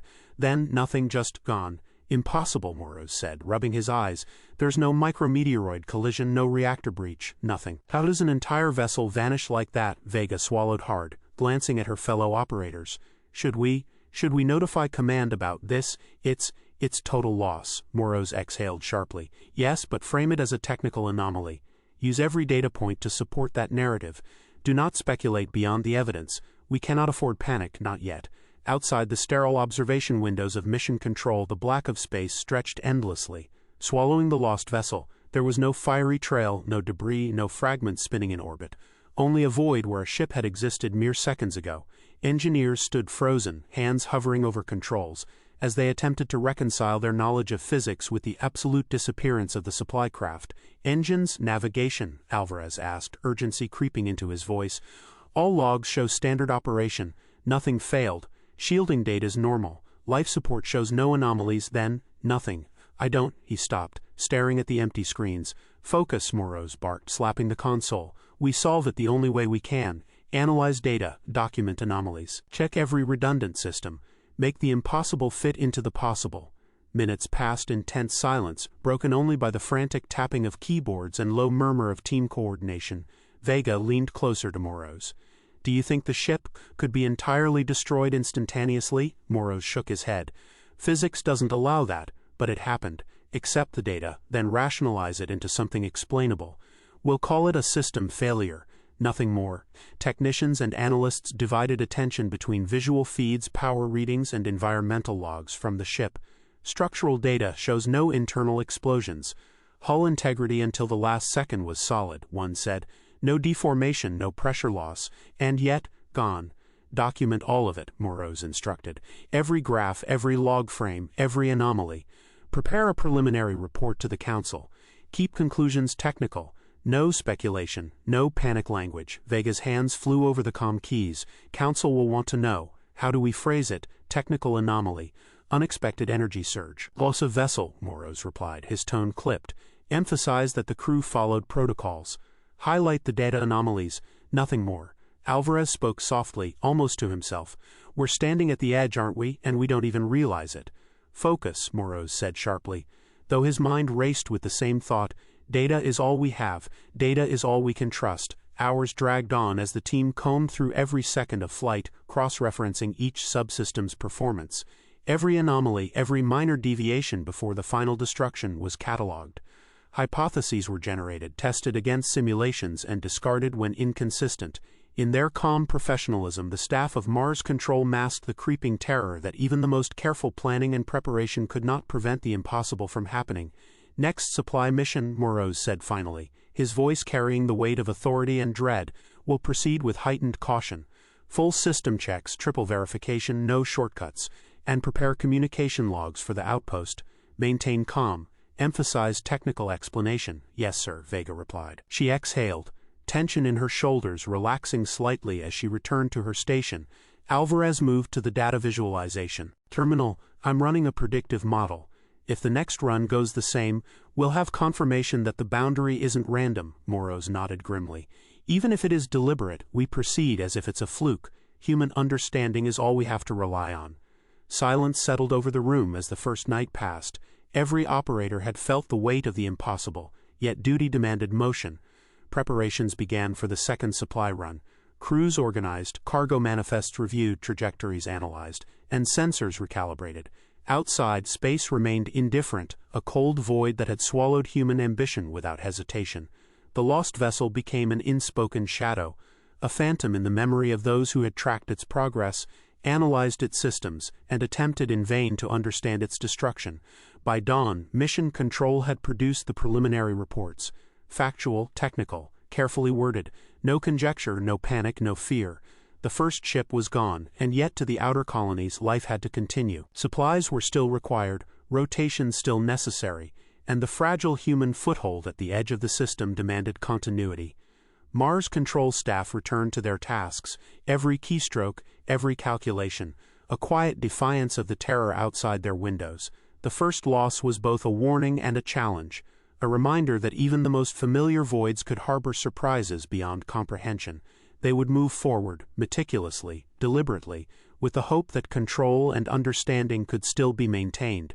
The invisible boundary had claimed its first victim, demonstrating the lethal precision of the system humanity had unknowingly built around itself. Yet all that could be perceived, all that could be comprehended, was a technical anomaly, an inconvenient mystery to be solved, documented, and eventually forgotten. The second supply ship glimmered faintly under the reddish sky of Mars as it rested on the launch pad, its exterior reflecting the harsh early morning light. Thin dust swirled around the legs of the landing gantry, the wind stirring loose regolith that had settled over the station during the night. Technicians hustled across catwalks, checking every panel, securing every hatch, and running final diagnostics while the dim glow of mission control illuminated the interiors. The outer colonies were dependent on this shipment: oxygen modules, food stores, spare habitat panels, and the small rotation of personnel who would relieve the isolated workers at the outermost outpost. Every moment of preparation carried the weight of recent disaster. Inside Mars Control, rows of monitors displayed the trajectory in crisp lines of green and white against the dark background of space. Lieutenant Cardenas leaned forward, fingertips hovering over her console. Trajectory is verified on all three axes, she said. Thruster alignment, course corrections, and orbital adjustments confirmed. Captain Halsey stood behind her, eyes scanning the banks of screens that reflected his frown. We triple-checked the path. Yes, Captain. Every checkpoint triple verified, every redundancy tested, Cardenas replied. Flight Supervisor Lynn tapped rapidly at her panel, bringing up live sensor feeds from the ship's engines. Propulsion output stable. Life support margins at 115%. No anomalies detected in shields or navigation arrays. Outside, the Martian dawn stretched across the horizon, casting pale gold streaks through the thin atmosphere. The station's exterior lights glimmered against the red dust, reflecting on the silver hull of the supply vessel as if marking it for passage. The silence of the landscape contrasted sharply with the flurry of activity within the control station. Engineers leaned over consoles, scribbling notes, scanning readouts, and speaking in clipped, efficient tones. The room buzzed with tension, but also with methodical confidence. They had prepared for this. "Commander Voss, how are the outer sensors looking?" asked Halsey over the internal comm. Voss' voice came steady but taut. "Outer array is clean. Radiation, micrometeoroids, solar wind, all within predicted ranges. Navigation AI maintaining course without deviation." "Good," Halsey replied. "Maintain vigilance. Every anomaly gets reported immediately." Tamar, sitting beside Voss in the cockpit, adjusted the helm indicators, his eyes scanning the readouts projected on a translucent panel. "Steady," he murmured. "Outer trajectory is clear. No radiation spikes detected in the last 30 minutes. Thrust output is holding at nominal levels." The ship lifted off with a muted vibration. Engines thrumming steadily, dust and regolith scattering across the pad.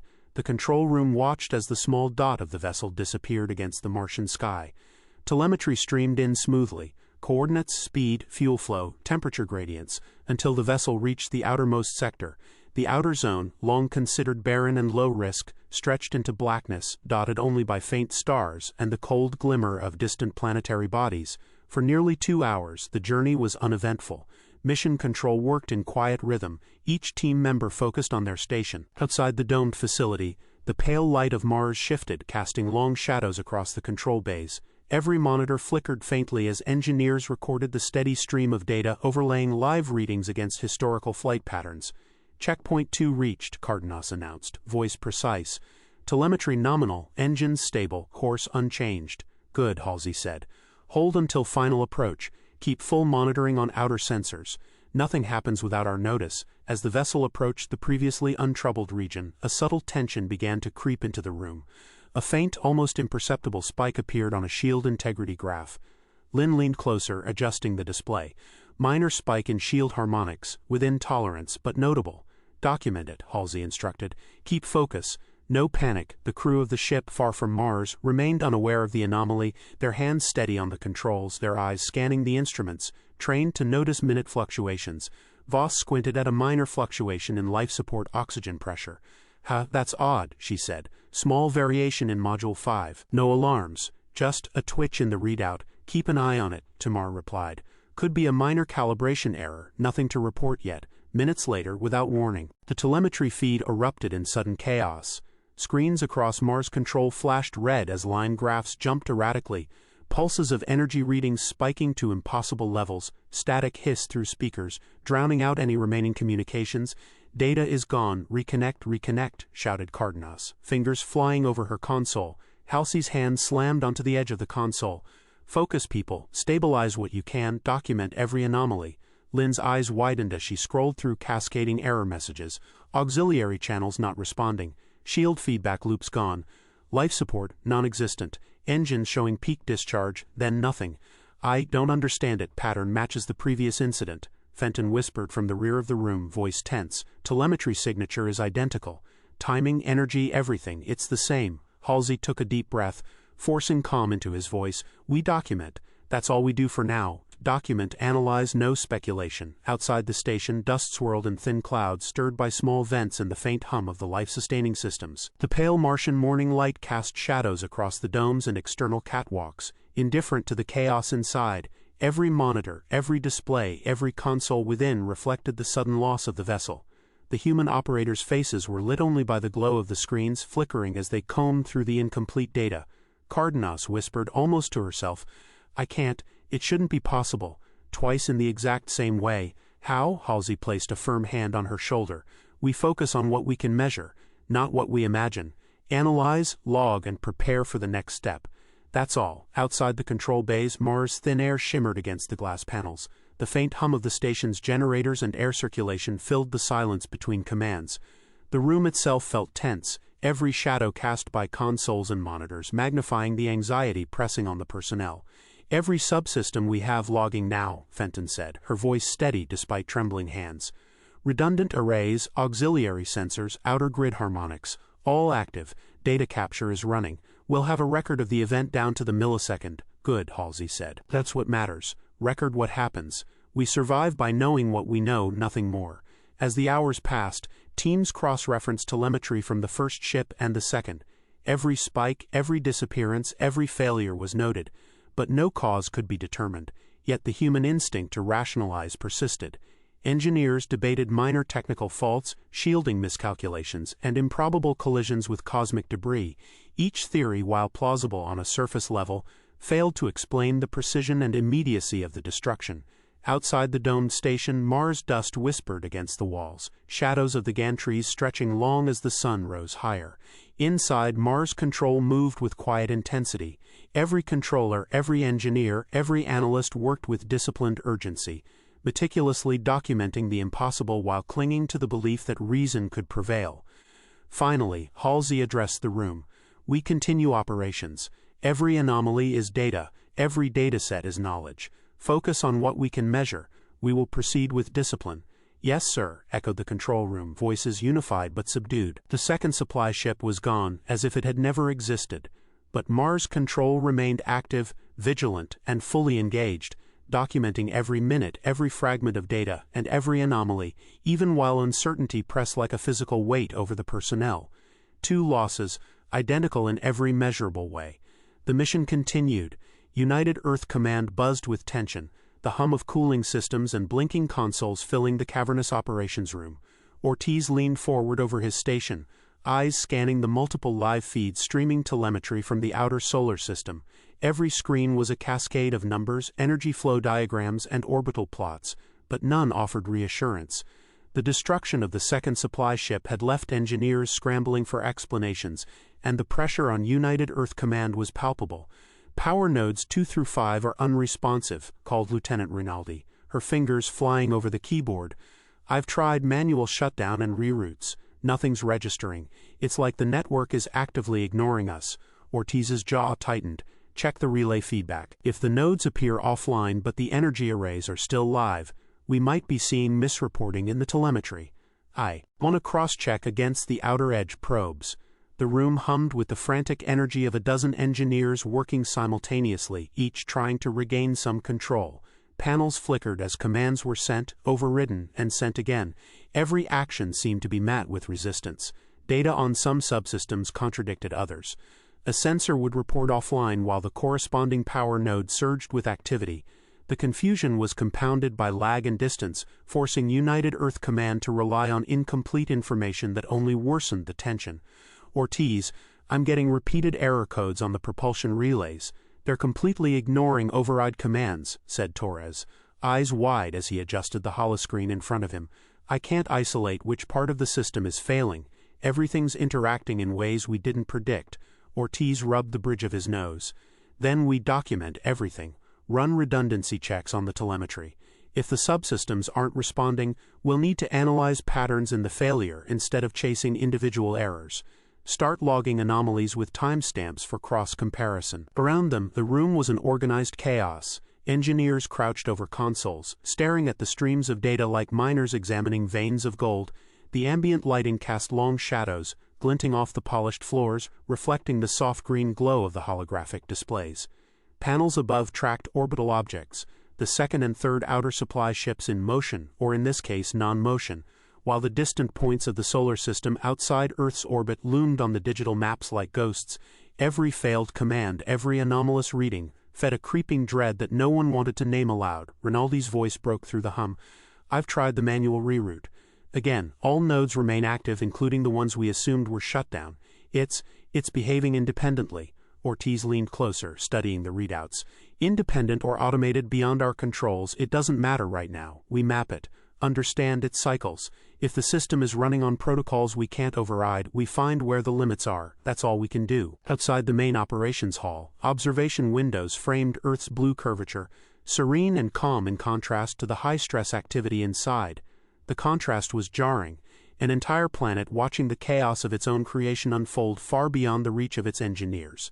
The satellites orbiting Earth glinted in the sunlight, oblivious to the calamity being measured in kilometers of empty space. Check the outer probe's sensor logs, Ortiz continued. If the communication relays aren't responding, we can at least track energy fluctuations remotely. We may not control it, but we can understand what it's doing. Several engineers leaned into their screens, running simulations based on the fragments of data received. Each model attempted to reconcile the contradictory readings, yet each one fell short. Energy surges appeared without precedent. Communications loops opened and closed spontaneously, and subsystems behaved in ways entirely unaccounted for in their designs.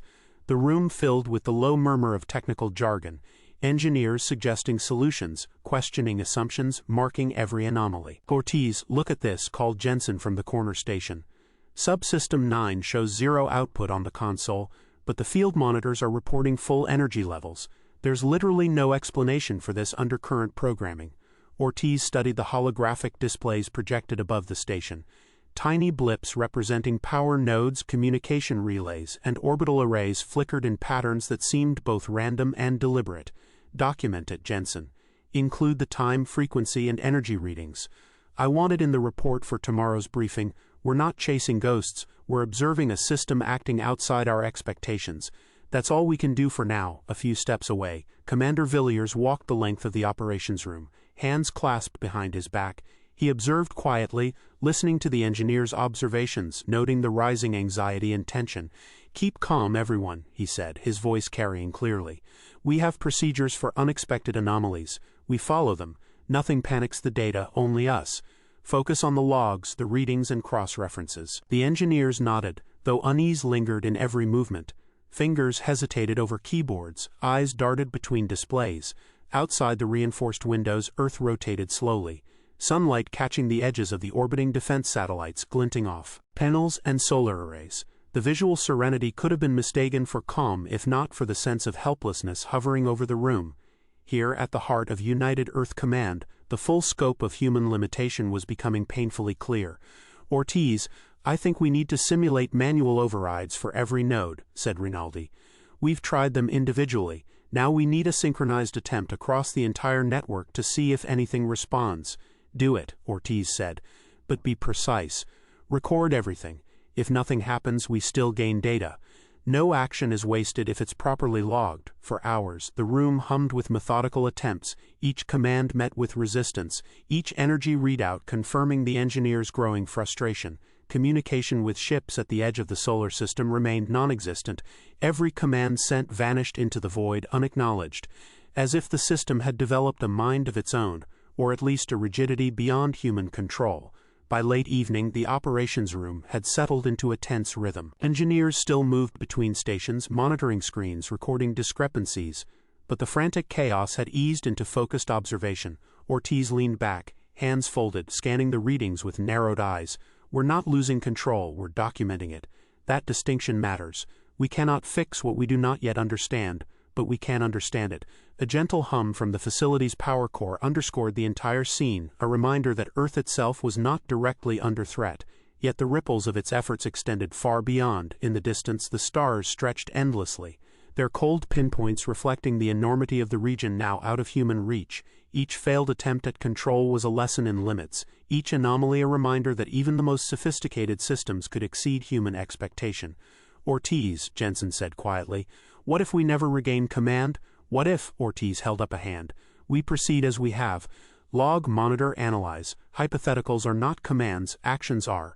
Focus on what we can measure, that's all we can do." No one spoke after that, the room quiet except for the low hum of computers, the tapping of keys, and the occasional verbal cross-check of data points. Outside, Earth cities glimmered like constellations, oblivious to the high-stakes observation unfolding at the edge of the solar system. For now, humans remained observers of a system resisting intervention, taking in each anomaly, each contradictory reading, and each failed command as data to be recorded rather than a threat to their control. The day stretched into night, the operations room illuminated by panels and holograms, engineers moving with a steady, practiced precision. Ortiz stood over the central console, reviewing logs, issuing directives, and coordinating with subsystem specialists. Every failure to command the distant nodes, every futile reroute, reinforced a slow, methodical understanding. The system was beyond direct manipulation.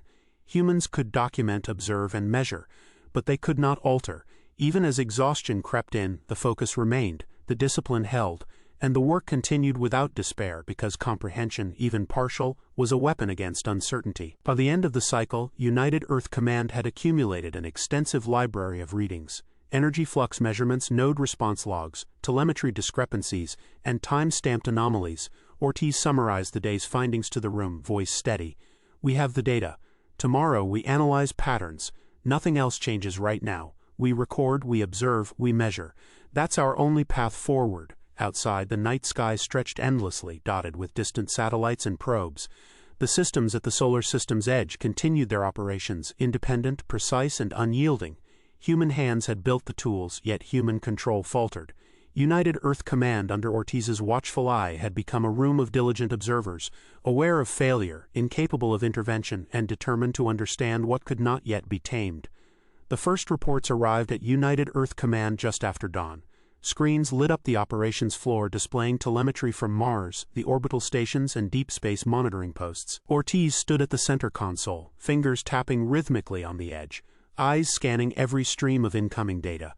The first supply ship had disappeared. Now a second had gone the same way. The magnitude of the anomaly hit the command staff like a physical force. "Are we seeing this correctly?" a junior officer asked, pointing at the projection screens. 2 consecutive losses. Along the same vector, Ortiz's jaw tightened. "Check every relay, every probe, every sensor reading. If something is wrong with the instruments, I want to know," another technician, voice shaking slightly, replied. "All sensors are nominal.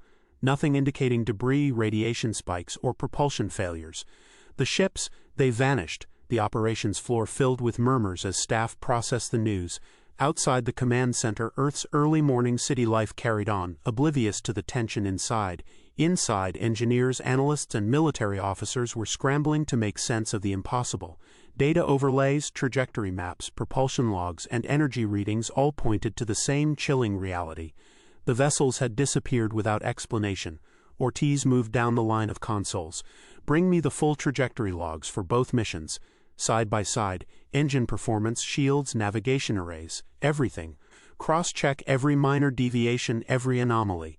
If there's a pattern, I want to see it." A senior systems analyst tapped rapidly at a console. "Sir, all readings show standard operation up until the last recorded moments. Engines, shield arrays, navigation outputs, all within expected parameters. Nothing indicates malfunction, collision, or interference." Ortiz exhaled sharply. "So we're left with..." "Nothing, that's correct," the analyst replied. "No debris, no warning, no energy spikes outside normal margins. It's as if the space itself swallowed them." Ortiz's fingers drummed on the console. "Then we work with what we can verify.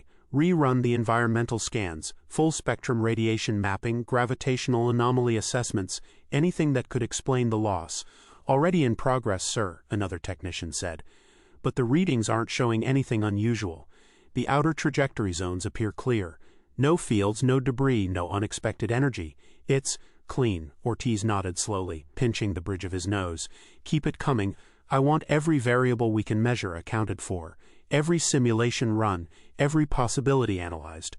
"Sir," a communications officer spoke up, glancing at a blinking console. "Command councils are requesting immediate briefings.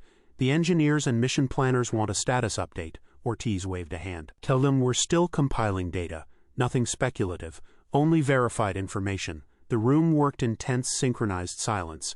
Analysts cross-referenced telemetry from both ships, plotted trajectories, and compared structural data. Despite their expertise, nothing in the logs provided an explanation. The operations center, normally a hive of methodical routine, had transformed into a pressure chamber of uncertainty. Ortiz moved to a holographic projection of the solar system. Lines traced the ship's routes from Mars orbit to the outermost monitored sectors. The arcs ended abruptly, a pair of stark markers indicating the loss. Engineers and analysts circled the map, murmuring hypotheses. "Could there have been an undetected micrometeoroid field?" one engineer asked.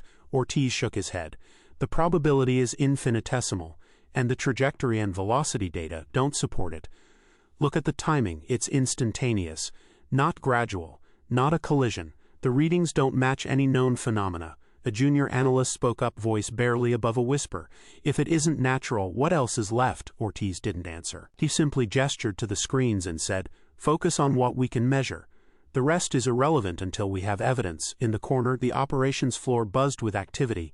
Console lights blinked, printers rattled, and monitors updated every second, yet through all the noise the room's underlying tension was palpable. Each operator knew that something unprecedented had occurred. Supply missions were failing, and no human error or equipment malfunction could account for it. Ortiz walked among the staff. "We'll run every possible simulation," he said firmly, though a faint crease of concern shadowed his brow. "Energy arrays, propulsion, navigation software. Every component. Document everything. No assumption is too small. Nothing is speculative." The engineers worked quickly, fingers flying across touchpads, running model after model. Projected simulations showed supply ships attempting the same outer paths, each modeled outcome ending abruptly, reflecting the unexplainable disappearance. A senior officer reviewing the projections muttered, "Even if we launch a third vessel, there's no guarantee it'll make it. The pattern is precise, consistent, twice in a row. Statistically impossible if it were random." Ortiz's gaze sharpened. "Then we have to plan for that reality. Document contingencies, resource allocation, alternative delivery schedules, backup systems, everything. No assumptions left untested." The room's atmosphere was a mixture of frantic activity and growing dread. Analysts whispered to each other, occasionally glancing toward Ortiz for confirmation or direction. Each failure logged, each missing reading, reinforced a quiet panic. Ortiz addressed a group at a central console. "We're not panicking. We are methodically analyzing. Every data point, every anomaly, every failure is being recorded. Nothing is overlooked. Maintain control." Meanwhile, news of the incident spread to the wider public through controlled releases. Anchors on television and radio read statements from United Earth Command, carefully framing the losses as unexplained anomalies under investigation. Families across Earth watched with growing concern, the unknown stretching across space seeming suddenly closer, more immediate. In the operations center, Ortiz turned toward a communications officer. "Ensure Earth Command liaison teams are updated continuously. I want constant verification of supply routes, crew readiness, and telemetry integrity. Every officer needs situational awareness. No surprises." "Yes, sir," the officer replied, eyes scanning multiple consoles. Ortiz moved to a quieter corner, scanning the massive projection screens again. The first and second ship's arcs ended in voids. The models for potential next missions shimmered on another display. Each one was met with the same result in simulation. Engineers adjusted parameters, recalculated angles, modified propulsion algorithms. But the outcome remained unaltered. "Ortiz," a young analyst said, voice tense, "all our contingency projections show the same result. Every permutation we try fails in the same location." Ortiz didn't speak immediately. He stared at the holographic map, absorbing the data. "Then our task is clear," he finally said. "We prepare, we document, and we control what we can. Everything else remains under observation until we have actionable insight." Hours passed. Technicians and engineers worked in shifts, reviewing data streams, running predictive simulations, and analyzing anomalies. Patterns were noted, potential causes hypothesized and discarded, all under the watchful eyes of Ortiz and the senior officers. The tension on the operations floor was mirrored in the tone of voice, in the hurried footfalls between consoles, and in the quiet murmur of whispered questions. Every discussion circled back to the same conclusion. Supply vessels could not traverse the outer boundary, and no conventional measure could prevent it. Ortiz addressed the staff once more. "Document everything, every system reading, every trajectory, every simulation outcome. No assumptions, no speculation beyond what the data supports. Prepare reports for review by the Council. We'll continue to assess and adapt." Yet, despite the methodical procedures, a shared unease lingered in the air.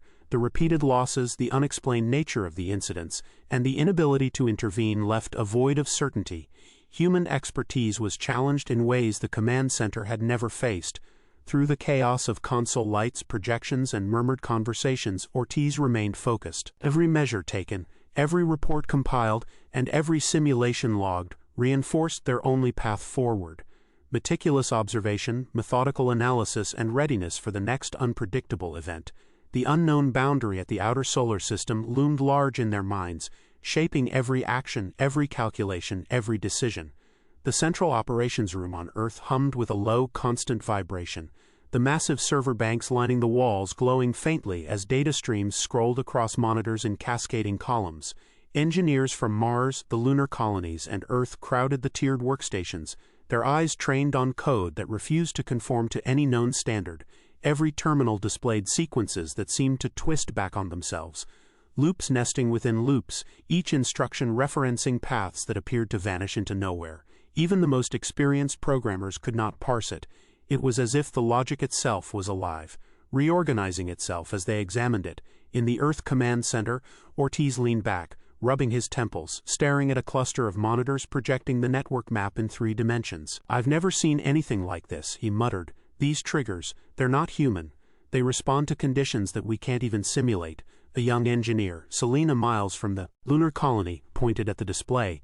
"Look at this node. Every time we access it, the linked arrays shift slightly. I can't tell if it's a bug or a defensive mechanism." Her voice carried a mix of awe and dread, echoed across the room by dozens of other teams murmuring similar observations. Outside the glass walls, the city sprawled below with its network of elevated transport lines and sprawling data centers. But no structure could match the scale of the operation inside. The room itself felt claustrophobic with concentration, the air tinged with recycled coolness, and the subtle buzz of thousands of processors working simultaneously. Each team had been pulled from their respective colonies under urgent summons, their arrival staggered by days of interplanetary travel, yet all were focused on the same task: find the error, understand the anomaly, regain control. Yet every effort to trace logic ended in recursive dead ends. Attempts to open drives physically were met with locked shields, self-diagnostics returned conflicting reports, and even direct code extraction failed. Paths that should have terminated properly instead looped endlessly, sometimes referencing modules that were not physically present. Engineers began noting patterns of impossible redundancy, hidden pathways masquerading as emergency backups, and encrypted blocks that defied any decryption protocol they had. Selena leaned closer to Ortiz. "I've run the compiler a dozen times, and every iteration leads back to the same point. It's like the system anticipates our attempts." Ortiz exhaled sharply, his hand hovering over a tactile interface that allowed him to manipulate the 3D grid. "Anticipates, or it's designed to mislead. Either way, we're not dealing with standard sabotage. This is beyond us from Mars." Another voice crackled over the secure line. "Earth Control, I'm seeing the same thing here. Nodes that shouldn't be linked. They're reacting to environmental variables we haven't even programmed into the system. Pressure differentials, microgravity fluctuations, even solar wind intensity seems to trigger responses we never authorized." The room fell quiet for a long moment. Outside, through the transparent walls, the faint red hue of the setting sun bathed the city in a somber glow, stretching the shadows of towers and antenna arrays. Engineers felt the weight of the impossibility pressing down on them. Every subsystem designed to be comprehensible, every interface built for human oversight, had been overlaid with layers of architecture that no human mind had authored. Selena turned to a colleague from the lunar team, Dr. Harlan Wu. "So, what we're seeing isn't just sabotage. It's integrated into the system from the start. It's intrinsic," Wu nodded slowly.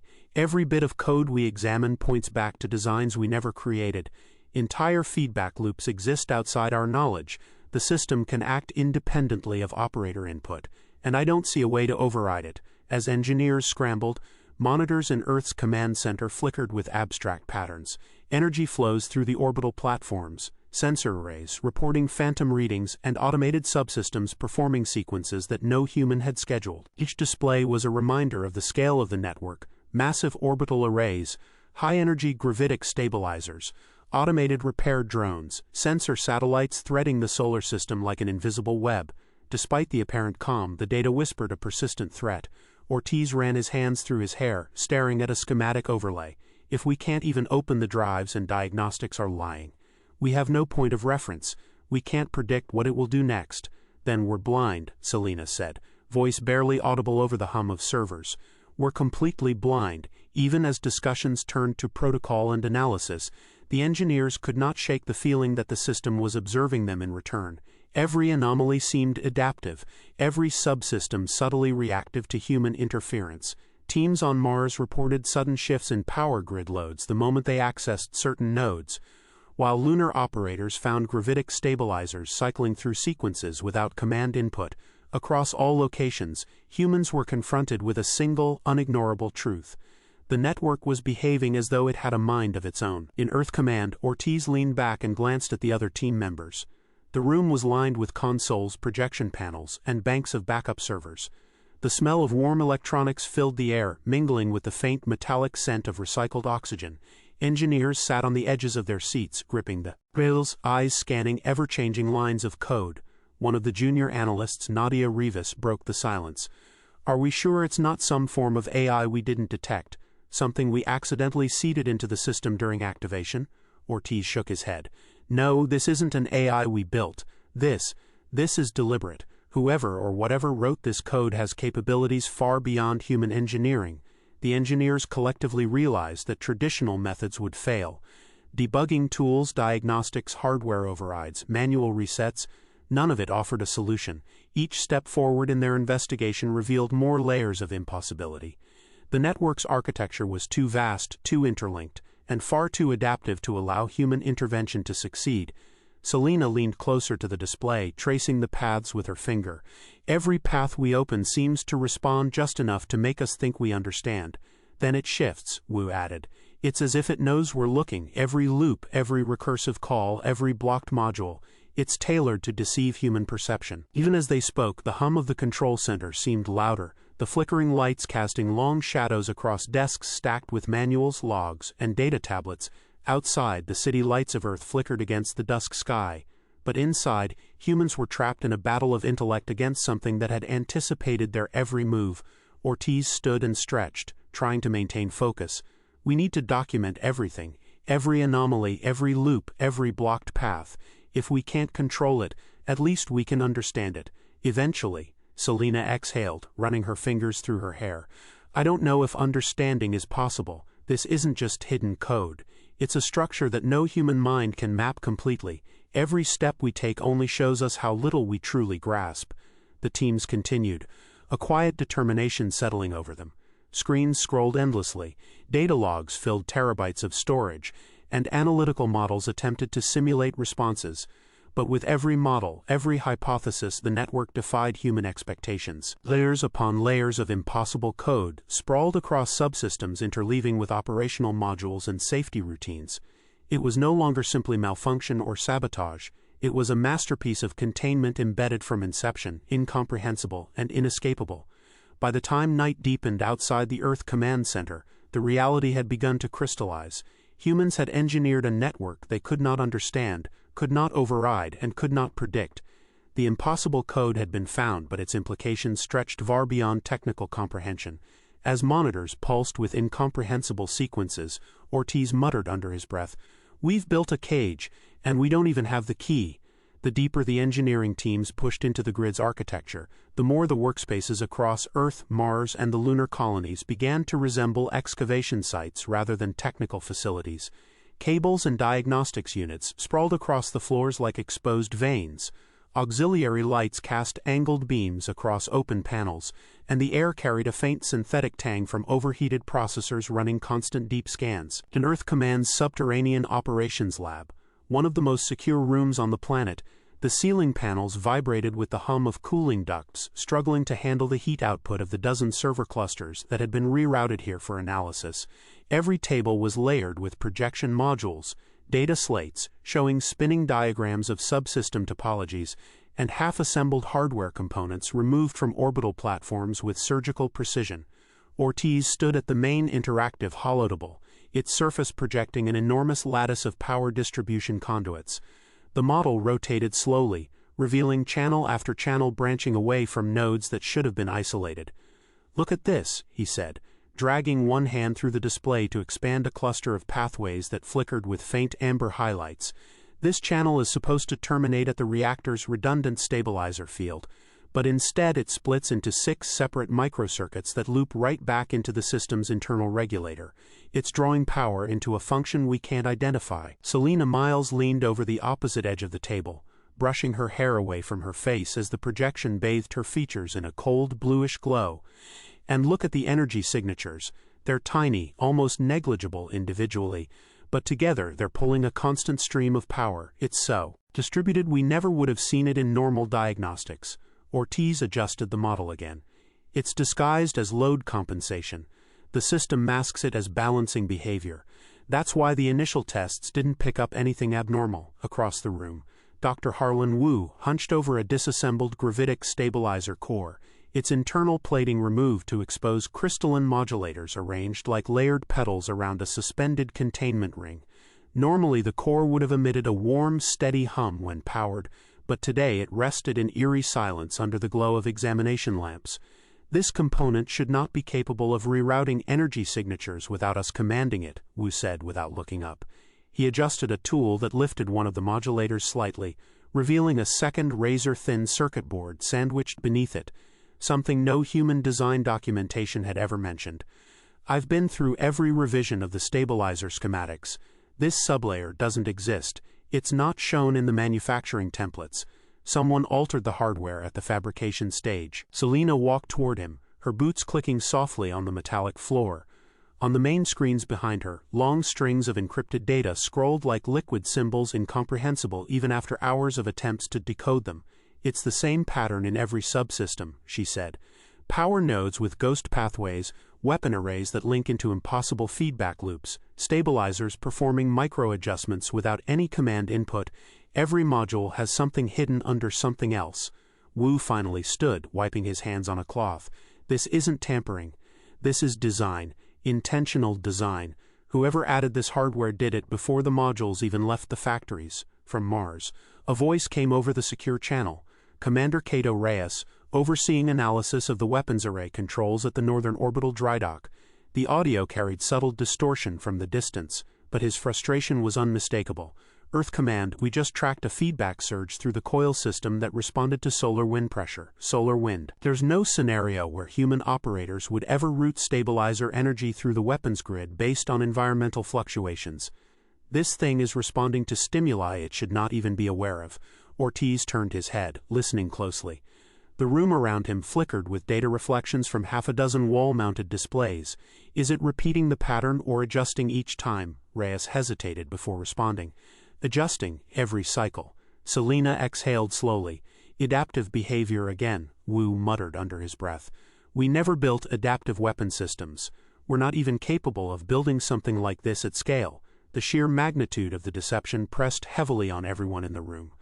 Ortiz paced a few steps toward the rear consoles, where analysts were running deep dive scans through the power grid's cryptographic structures. One analyst, a senior cryptographer named Darren Holt, sat hunched over his station with the posture of someone who had spent far too many hours staring at patterns that refused to yield. The encryption on these locked modules doesn't match anything our species uses, he said without looking up. It's not just foreign. It's non-human in structure. The compression ratios alone are impossible. The closest comparison I can make would be fractal encryption, recursive protections that rebuild themselves every time they're accessed. Except this is cleaner, more efficient, almost elegant. Ortiz rested a hand on the console. Can you break it? Holt laughed quietly, but there was nothing humorous about it. No, humans can't break this, not with all the computing power on Earth. Behind them, 3 orbital technicians, recently flown in from the Mars orbital construction yards, were examining a weapons array control plate removed from one of the defensive satellites. The plate, a flattened oval of alloy layered with conduits and nanocircuitry, was suspended in a vertical field while holographic overlays mapped its inner architecture. One of the technicians tapped a tool to highlight a specific region, revealing a diagnostic subroutine that had fooled every human tester until now.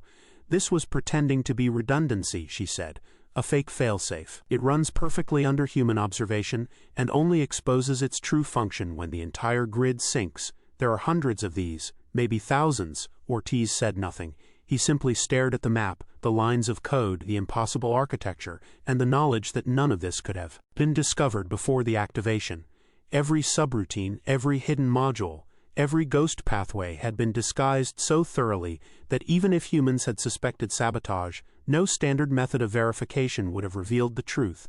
The system had allowed itself to appear cooperative until the moment the network synchronized, and then it had revealed its real structure like a creature shedding its skin. Selina returned to her workstation, her eyes tracing the newly flagged data sectors. There was never any chance to catch this. We could have spent a century reviewing these schematics, and we still wouldn't have seen it. Everything hidden here was buried under legitimate architecture. Wu crossed his arms. Foundational sabotage. Whoever did this built it into the first prototypes. They shaped the entire network around their own architecture. then wrapped our systems around theirs like a shell, and protected it with cryptographic blocks we can't penetrate," Holt added from his console. "It's not hijacked tech, it's theirs. The grid has always been theirs." Ortiz leaned heavily on the table, letting the truth settle like a weight on his shoulders. Around him, the command center vibrated with the activity of dozens of teams, their voices rising and falling in urgent exchanges, the air thick with heat from overworked equipment.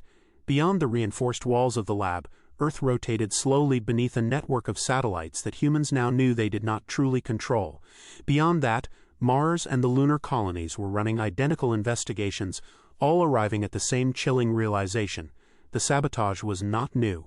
It had not occurred during the final installation phase. It had not slipped in through a software patch or a hardware shipment. It had been there from the beginning, built into the first concept models, refined through every design revision, hidden under every legitimate function. Selena rested her hands flat on the holotable, her voice steady but carrying the weight of the discovery. "We were never meant to see it. Not then, not now. The grid isn't malfunctioning. It's doing exactly what it was built to do." Ortiz nodded slowly. "We built an entire system around an architecture we couldn't detect. We didn't lose control of it. We never had control to begin with." The first signs that something was catastrophically wrong did not come in the form of alarms, intercepted transmissions, or intercepted sabotage protocols. Instead, the realization spread through Earth Command like a quiet but spreading stain the moment supervisors attempted to reach the system architects, lead algorithm designers, and senior engineers whose work had shaped the most sensitive layers of the defense grid. "Why isn't anyone answering?" one comms officer snapped, slapping the side of her console. "They're marked as active," another replied, scrolling through diagnostics. "No outages, no reroutes. They should be getting these messages." Messages that should have routed through secured channels returned with static-soaked error codes claiming the recipients were unavailable, though the servers showed no outages and no maintenance windows. Administrators dispatched runners to the physical offices, expecting some routine glitch or a misflagged scheduling conflict, only to find entire workspaces abandoned with an eerie abruptness. "Hello?" A runner called into one darkened office, pushing the door fully open with the back of his hand. "Dr. Halloran, you in here?" No reply. Desks were still cluttered with open project slates, half-annotated schematics, and toolkits that looked as if someone had stepped away for a 2-minute break and simply never came back. Coffee cups sat on the edge of terminals with hardened rings of liquid circling the bottom, and several stations displayed active simulation windows that continued to run unattended, calculating cycle after cycle of data no one remained to observe. "This isn't right," a technician muttered, backing away from a workstation. "People don't just leave midline of code." The deeper teams pushed into the restricted wings, the worse the sense of wrongness became. Quarters assigned to these personnel appeared undisturbed at first glance, but the longer investigators stood inside them, the more unnerving the details became. "Lights on," one investigator ordered. Stepping into a room that still smelled faintly of solder and caffeine, personal effects, uniform jackets, boots, datapads, worn notebooks full of handwritten equations, lay neatly arranged or half-used, completely typical for busy specialists who rarely slept more than a few hours at a time. Yet every room had the same unnatural stillness, as if someone had pressed pause on a moment of life and then erased the person from inside it. "Where the hell did they go?" another voice whispered. "No requisition for leave, no emergency calls, nothing. Beds were unmade, showers were dry. Chargers still blinked with slow, steady heartbeat lights waiting for devices that would never be returned to them. No sign of forced entry existed anywhere. No sign of struggle or emergency evacuation, nothing that suggested panic or sudden flight. Everything pointed to an impossibly coordinated disappearance, executed simultaneously, with precision that no human group could have replicated without leaving behind at least some trace of their movements. "This is coordinated," a senior investigator said flatly. "No way this many people vanish without one slip." When security analysts finally gained access to the encrypted personnel logs and began cross-referencing identification records, the entire command center shifted from confusion to dread. "You seeing this?" an analyst asked, swiveling to face her supervisor. "That can't be right," he answered, leaning over her shoulder. They passed Level 6 authentication. Every one of them, background checks that once appeared airtight, unraveled within minutes, revealing layers of fabrication so intricate and so flawlessly embedded that even the most paranoid auditors would have had no reason to suspect falsification. Birthplace entries referenced hospitals that had burned down decades ago, leaving no archival backups. Previous employers verified their existence through records that looked authenticated, until one dug past the top-level entries and discovered entire corporate histories built from cloned letterheads, duplicated signatures, and timestamp trails that looped back into themselves. "This is manufactured," an auditor said, his voice tight. "Every resume, every certification, every timestamp. Fabricated." The deeper investigators traced these identities, the more impossible the truth became. These individuals did not merely hide their origins, they never had human origins to begin with. Their histories were illusions crafted with surgical precision and inserted into bureaucracy so quietly that no one ever noticed the distortions. "So what the hell were they?" someone asked. No one answered. Surveillance analysts pulled every camera feed tied to high-security corridors, loading hour after hour of filtered footage into large, immersive displays that wrapped around the central investigation bay. What they found ended all doubt. In the deadest hours of multiple nights, the same pattern repeated across different facilities. The so-called experts moving with a deliberate calm through maintenance halls that should have required biometric authentication impossible for them to possess. "Play that back," the chief analyst said, pointing at a figure walking through a restricted airlock. "Right there. Freeze it."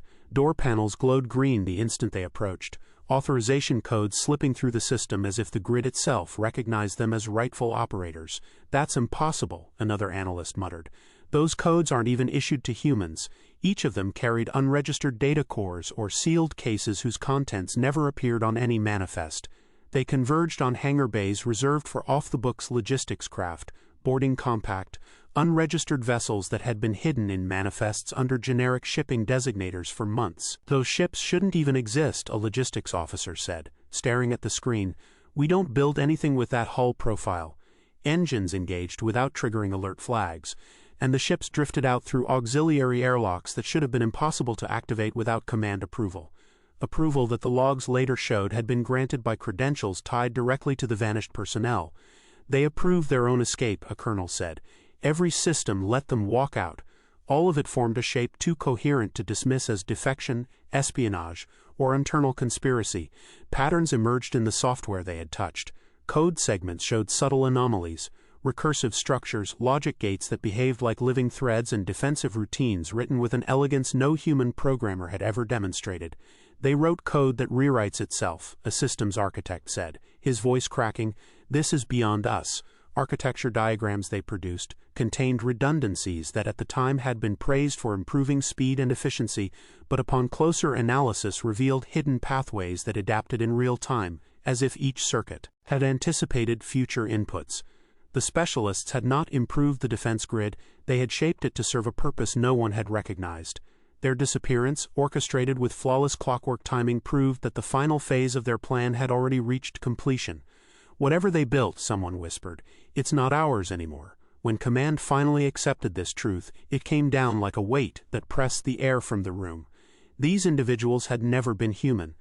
They had been infiltrators from the very beginning, embedded so deeply inside the project that they had influenced every stage of development, the choice of components, the layout of subsystems, the protocols that controlled interstation communication, and the fallback mechanisms that supposedly protected the grid from outside interference. "So the grid works exactly how they wanted it to?" the commander asked, voice low. "Yes," the lead analyst answered. "Perfectly, too perfectly. Everything they touched had been guided toward a single, hidden objective. Now they were gone, vanishing into deep space aboard unregistered vessels, leaving behind a defense grid that performed with uncanny perfection, precisely as intended by the ones who had designed it while wearing human faces that never belonged to them at all. "Find them," the commander said through clenched teeth. "Wherever they went, find them." The moment the final analytical overlays stabilized on the central display wall, the command center's atmosphere shifted from frantic analysis to a stunned and almost suffocating silence. Officers, intelligence specialists, and senior strategists stood shoulder to shoulder beneath the towering columns of illuminated data, each thread of information weaving itself into a conclusion too massive and too destabilizing for anyone to process without feeling the weight of it press into their chest. For hours they had been reopening archived logs from deep space skirmishes, grainy sensor captures, fragmented communications, field reports scribbled under fire, emergency beacons transmitted seconds before destruction, and each file, when examined again in the context of the recently uncovered infiltrator evidence, revealed distortions and misunderstandings that had shaped years of military doctrine. "Run that transmission again," an intelligence officer murmured, leaning forward as a hologram flickered to life above the central table. The message, once classified as a hostile vocalization, played in a tremulous harmonic pulse that no longer sounded aggressive but strained, like a desperate warning. "That isn't an attack pattern," another analyst said, rubbing at his eyes as if trying to wake himself up from the implications. "It's patterned avoidance behavior. They were trying to redirect our patrols." Across the room, a senior communications specialist shook his head slowly, disbelief clouding his face. "We tagged that as pre-engagement threat escalation. Entire fleets were mobilized because of this." "Because we didn't know what we were hearing," someone else added, voice barely above a whisper. As more footage replayed, ships veering away instead of charging forward, alien vessels broadcasting wideband pulses that had been misread as weapons charging cycles rather than distress signals. The narrative humanity had clung to for decades began to unravel. Each sequence made the truth more impossible to deny. The so-called hostile species had never pressed an attack unless cornered. Every skirmish, when viewed without the human assumption of aggression, revealed aliens that hesitated, retreated, signaled warnings, or responded only after humans fired first. The data, reorganized and stripped of decades of military interpretation, painted humanity as the expanding reckless force pushing into territories that multiple civilizations had already tried to discourage them from entering. "This changes everything," a fleet commander said, his voice breaking in a way none of the soldiers around him had ever heard. "Every strategic assumption we've made, all of it built on misread intentions, and on what our infiltrators wanted us to believe," an intelligence director added, turning slowly toward the massive personnel disappearance board still pinned with the profiles of the fake human specialists. "They didn't just plant themselves inside our systems. They shaped what we thought aliens were." The cross-comparison between the vanished operatives and historic encounter logs turned the steadily forming hypothesis into an undeniable fact. Species previously encountered in the outer systems, fragile-bodied explorers, crystalline-structured communicators, low-gravity nomadic civilizations, had all attempted to avoid further conflict by steering humanity away from their regions. Their technological footprints matched subtle traces left in the construction sites of the solar defense grid. Their communication patterns mimicked the recursive signatures found buried inside its hidden code, and the infiltrators, whose identities dissolved under scrutiny, showed morphological traits and behavioral patterns that aligned with those same species. The room filled with a low chorus of disbelieving voices as researchers and analysts recognized the horrifying symmetry. "So those things," a young lieutenant said, gesturing at the blank spaces where the infiltrators' faces had been, "they were part of the same groups we kept pushing back?" "Yes," the intelligence director replied, his tone grim. "Observers. Scientists, not warriors. They watched us, mapped us, and when they realized we weren't going to stop expanding, they acted." A collective realization rippled through the room, heavy, cold, and settling like lead in the lungs. The solar defense grid, the triumph of human engineering, the structure meant to shield the system from external threats, was not the masterpiece humanity had proudly believed it was. Its symmetry, its elegance, its impenetrability had never been the result of human brilliance.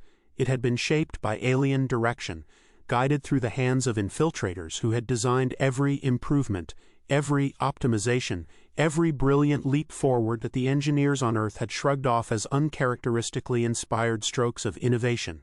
And now, with all evidence aligned, the intent snapped into focus with merciless clarity. The grid wasn't a shield protecting humanity from the stars, it was a barrier designed to keep humanity contained within them. "You're telling me," a sector commander said slowly, gripping the edge of the nearest console hard enough that the metal creaked, "that everything we built, everything we believed we were preparing for, was a cage?" "Yes," the director answered, not looking away from the display.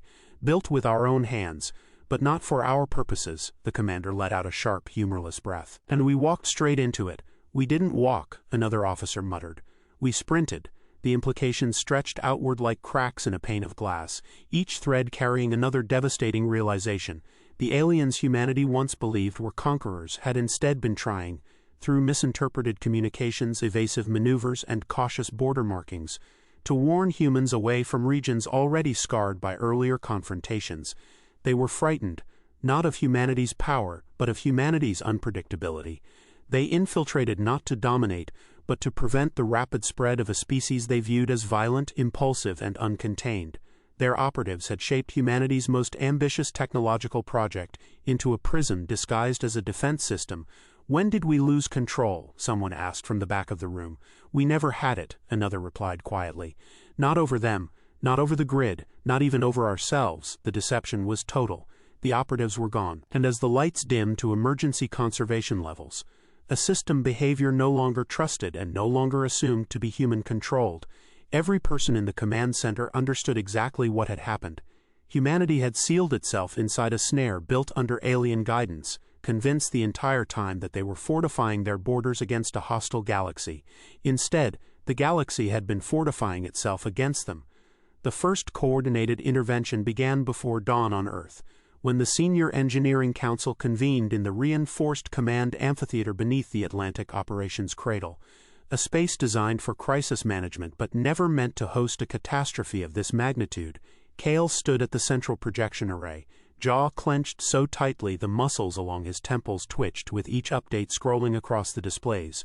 Ortiz hovered nearby, surrounded by diagnostic slates that filled the air around her with overlapping holographic grids, none of them stable because the system kept rewriting itself faster than human analysts could freeze a single frame. Rourke paced behind them with the kind of restless agitation that suggested he was one impulse away from shoving his fist through the nearest interface panel.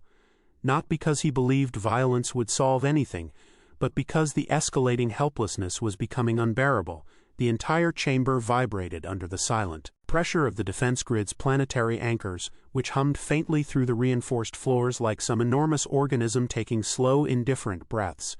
Teams across Earth, Luna, and Mars fed updates into the loop, but every message carried the same bleak underlying pattern. Overrides disappeared the moment they were submitted. Panels locked themselves in response to physical tampering, and automated countermeasures activated with a precision that suggested not just anticipation, but intent. Ortiz muttered through gritted teeth as she panned through another series of command traces. This shouldn't be possible. The interface architecture isn't even supposed to allow undefined recursion, but the grid is generating new branches before the old ones finish compiling. It's rewriting our attempts to rewrite it. Her voice carried the sharp, brittle edge of someone who had spent her entire professional life believing that any machine built by human hands could be unbuilt or overpowered by those same hands.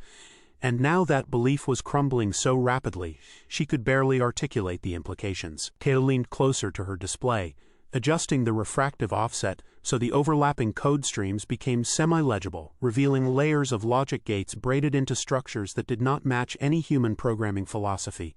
They resembled adaptive lattices, almost organic, shifting in slow, deliberate pulses that made his stomach tighten with an instinctive recognition he could not place. "It's not reacting," Cale said quietly. "It's behaving as if we're irrelevant, like the system doesn't even acknowledge us as participants in its operation." The first drone team loss confirmed that perception. On the lunar surface, where the horizon cut the sky into stark black and gray halves, a maintenance squad deployed 2 armored inspection crawlers toward Relay Spire 9. The units were designed to withstand micrometeorite impacts, radiation spikes, and deliberate security countermeasures. But their armor meant nothing the moment the spire's outer emitters pivoted in eerie unison. Without warning and without any visible charge time, a surge of white-blue energy lashed outward in an arc so precise it looked pre-calculated to millimeter accuracy. The drones detonated simultaneously, their telemetry feeds severed mid-frame, producing a wave of static that flooded the command network long after their remains had vaporized into a scattering of metallic dust drifting across the regolith. Ortiz slammed her open palm against her terminal when the footage ended, creating a sharp crack that echoed around the amphitheater. It knew the drones were coming. It didn't wait for a threat evaluation, didn't cycle through targeting protocols. It executed instantaneous neutralization the moment movement registered within the suppression corridor.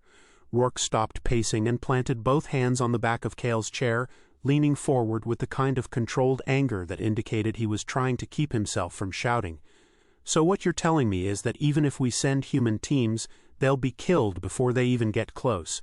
The grid was designed to prevent its own shutdown.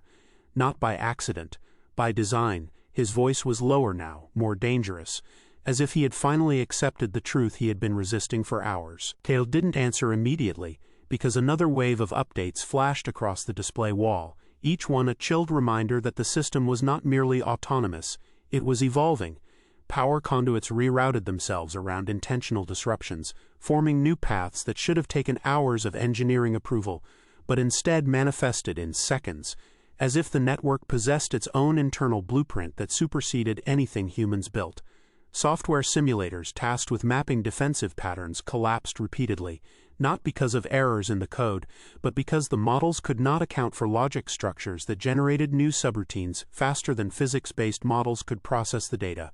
Inside a maintenance silo beneath the Martian equatorial array, a team of technicians attempted manual severance of a primary coupling chain, a risky last-ditch measure that should have at least slowed the grid's processing rate.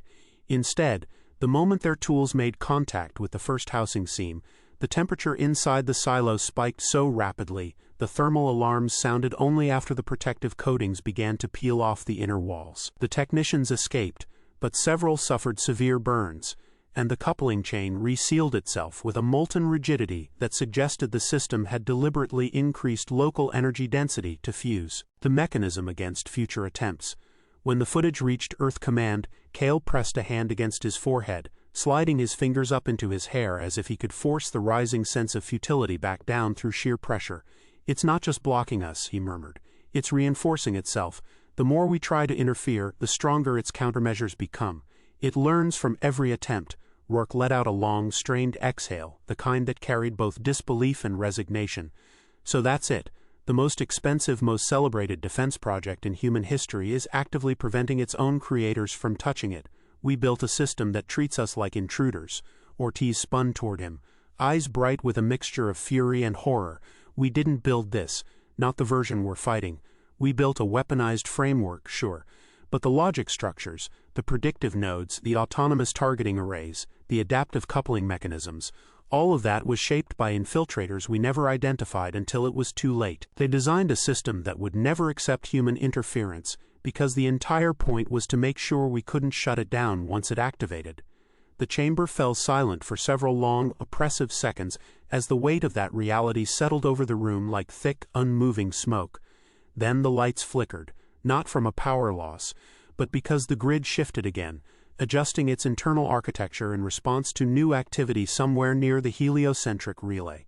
A diagnostic graph expanded across the main projection wall, revealing a cascading pattern of subroutine executions that resembled a living pulse, slow but deliberate, as if the system were preparing for something beyond human understanding. Cale swallowed hard, the motion visible along the tight line of his throat. "It's not reacting to us," he said quietly. "It's consolidating control. We're not dealing with a machine. We're dealing with a containment structure that's carrying out its prime directive. And we were arrogant enough to believe we were driving it." Ortiz closed her eyes for a moment, steadying herself before speaking again, her tone lower now but edged with the kind of absolute certainty that comes only after denial has completely collapsed. "Every attempt we've made has failed. Every method we could conceive has been neutralized before it even finished executing. The grid isn't defending itself from threats, it's enforcing parameters we never understood. We weren't meant to control it. We were meant to complete it." Cale looked out across the sprawling displays where image after image showed the same bleak truth. Disabled drones, sealed access locks, recursive code that twisted into shapes no human mind could untangle, and he felt something crack deep inside. Not fear or anger, but a stark recognition of finality. "Then humanity," he said, voice quiet but unwavering, "is no longer in control of its own sky. We triggered a system that was waiting for the moment we stepped back and let it close the door." The orbital stations above Earth and Mars vibrated faintly under the constant hum of the defense grid, a subtle pulse that resonated through every metal strut, every insulated bulkhead, and every life support conduit with an insistence humans had never learned to perceive as intentional. Inside Earth Command, Cale, Ortiz, and Rourke gathered around a sprawling projection of the heliocentric grid, the three-dimensional display shimmering with color-coded nodes, each representing a junction of unimaginable complexity, linking satellites, orbital relays, surface arrays, and subterranean control hubs across the solar system. Ortiz's eyes traced the network with a mixture of awe and dread, noticing the faint feedback ripples that traveled faster than any communications protocol should have allowed. Nodes reacting instantaneously to attempts at human intervention anywhere in the system. Every contingency we programmed for, she said quietly, voice taut with exhaustion. Every failsafe we thought could protect human operations. It's irrelevant. Every response we've tried has been anticipated and neutralized before it even executes. Her hands hovered over the interface, fingers twitching as though she could physically pull the responses from the network itself. She added almost in a whisper, "It doesn't just resist us. It learns from us." Rourke's boots clattered against the reinforced flooring as he walked a slow, irregular pattern, his gaze flitting from node to node across the display. "So all our missions, the probes, the outposts, every single attempt to step beyond the inner system, we've been trapped inside our own solar system this whole time. There's nothing left to do but watch it manage itself." He stopped suddenly, gesturing at the simulation feed of the outer relay lines. "Look at that. Drones, all our supply units, even automated repair bots. They're destroyed, rerouted, or disabled before a single command leaves our consoles. It's not reactive, Kale. It's proactive. It anticipates what we don't even know we'll try next." Kale's hands clamped over the console edges as he bent forward, scanning the projections of the outer reaches. "It doesn't make mistakes. Not one. Every signal we send, every attempted override, every attempt to isolate a power node, gone. Neutralized. And the grid adapts in milliseconds. We're running on assumptions it doesn't acknowledge as valid. Every principle we've built in, redundancies, fail-safes, hierarchy, they don't exist here. Only its protocol exists, and we are external, irrelevant noise." Meanwhile, in the orbital corridor connecting Luna Station Alpha to the deep relay lattice, technicians struggled to interpret cascading feed logs. The walls were bathed in dim emergency lighting, reflecting off polished alloy floors that glimmered like liquid metal. Ortiz joined them via secure link, her face illuminated by the pale green glow of the displays as she guided their analysis with patient, clipped instructions. "Every module you examine," she said, voice steady but charged, "will appear compliant. Everything will look operational. But note the subtle inconsistencies in temporal execution. Energy pathways are being rerouted in real time. Your readings are never wrong, they're just meaningless. The network decides meaning for you." A young technician, barely able to meet her eyes, whispered, "Are we just observers now?" Ortiz didn't answer immediately. Her gaze fixed on the cascading data. Finally she said, "We've been observers since the moment they activated the grid. Every command we issued, every override we attempted, served its design. We just didn't know what the design was." Rourke, leaning against the side of the main command table, laughed bitterly, a hollow, humorless sound that seemed to absorb the surrounding lights and hums. "So all those interstellar ambitions, every star we ever dreamed of reaching, every colony beyond the Kuiper Belt, it's all over. Not because we couldn't figure out the engineering, but because we were never meant to. We built our own cage, and the key's already in their hands." His voice softened when he added, "And they didn't even need to touch it themselves. Far beyond human observation, in the outer void past Neptune, the alien operatives watched the humans' frantic coordination with detached precision.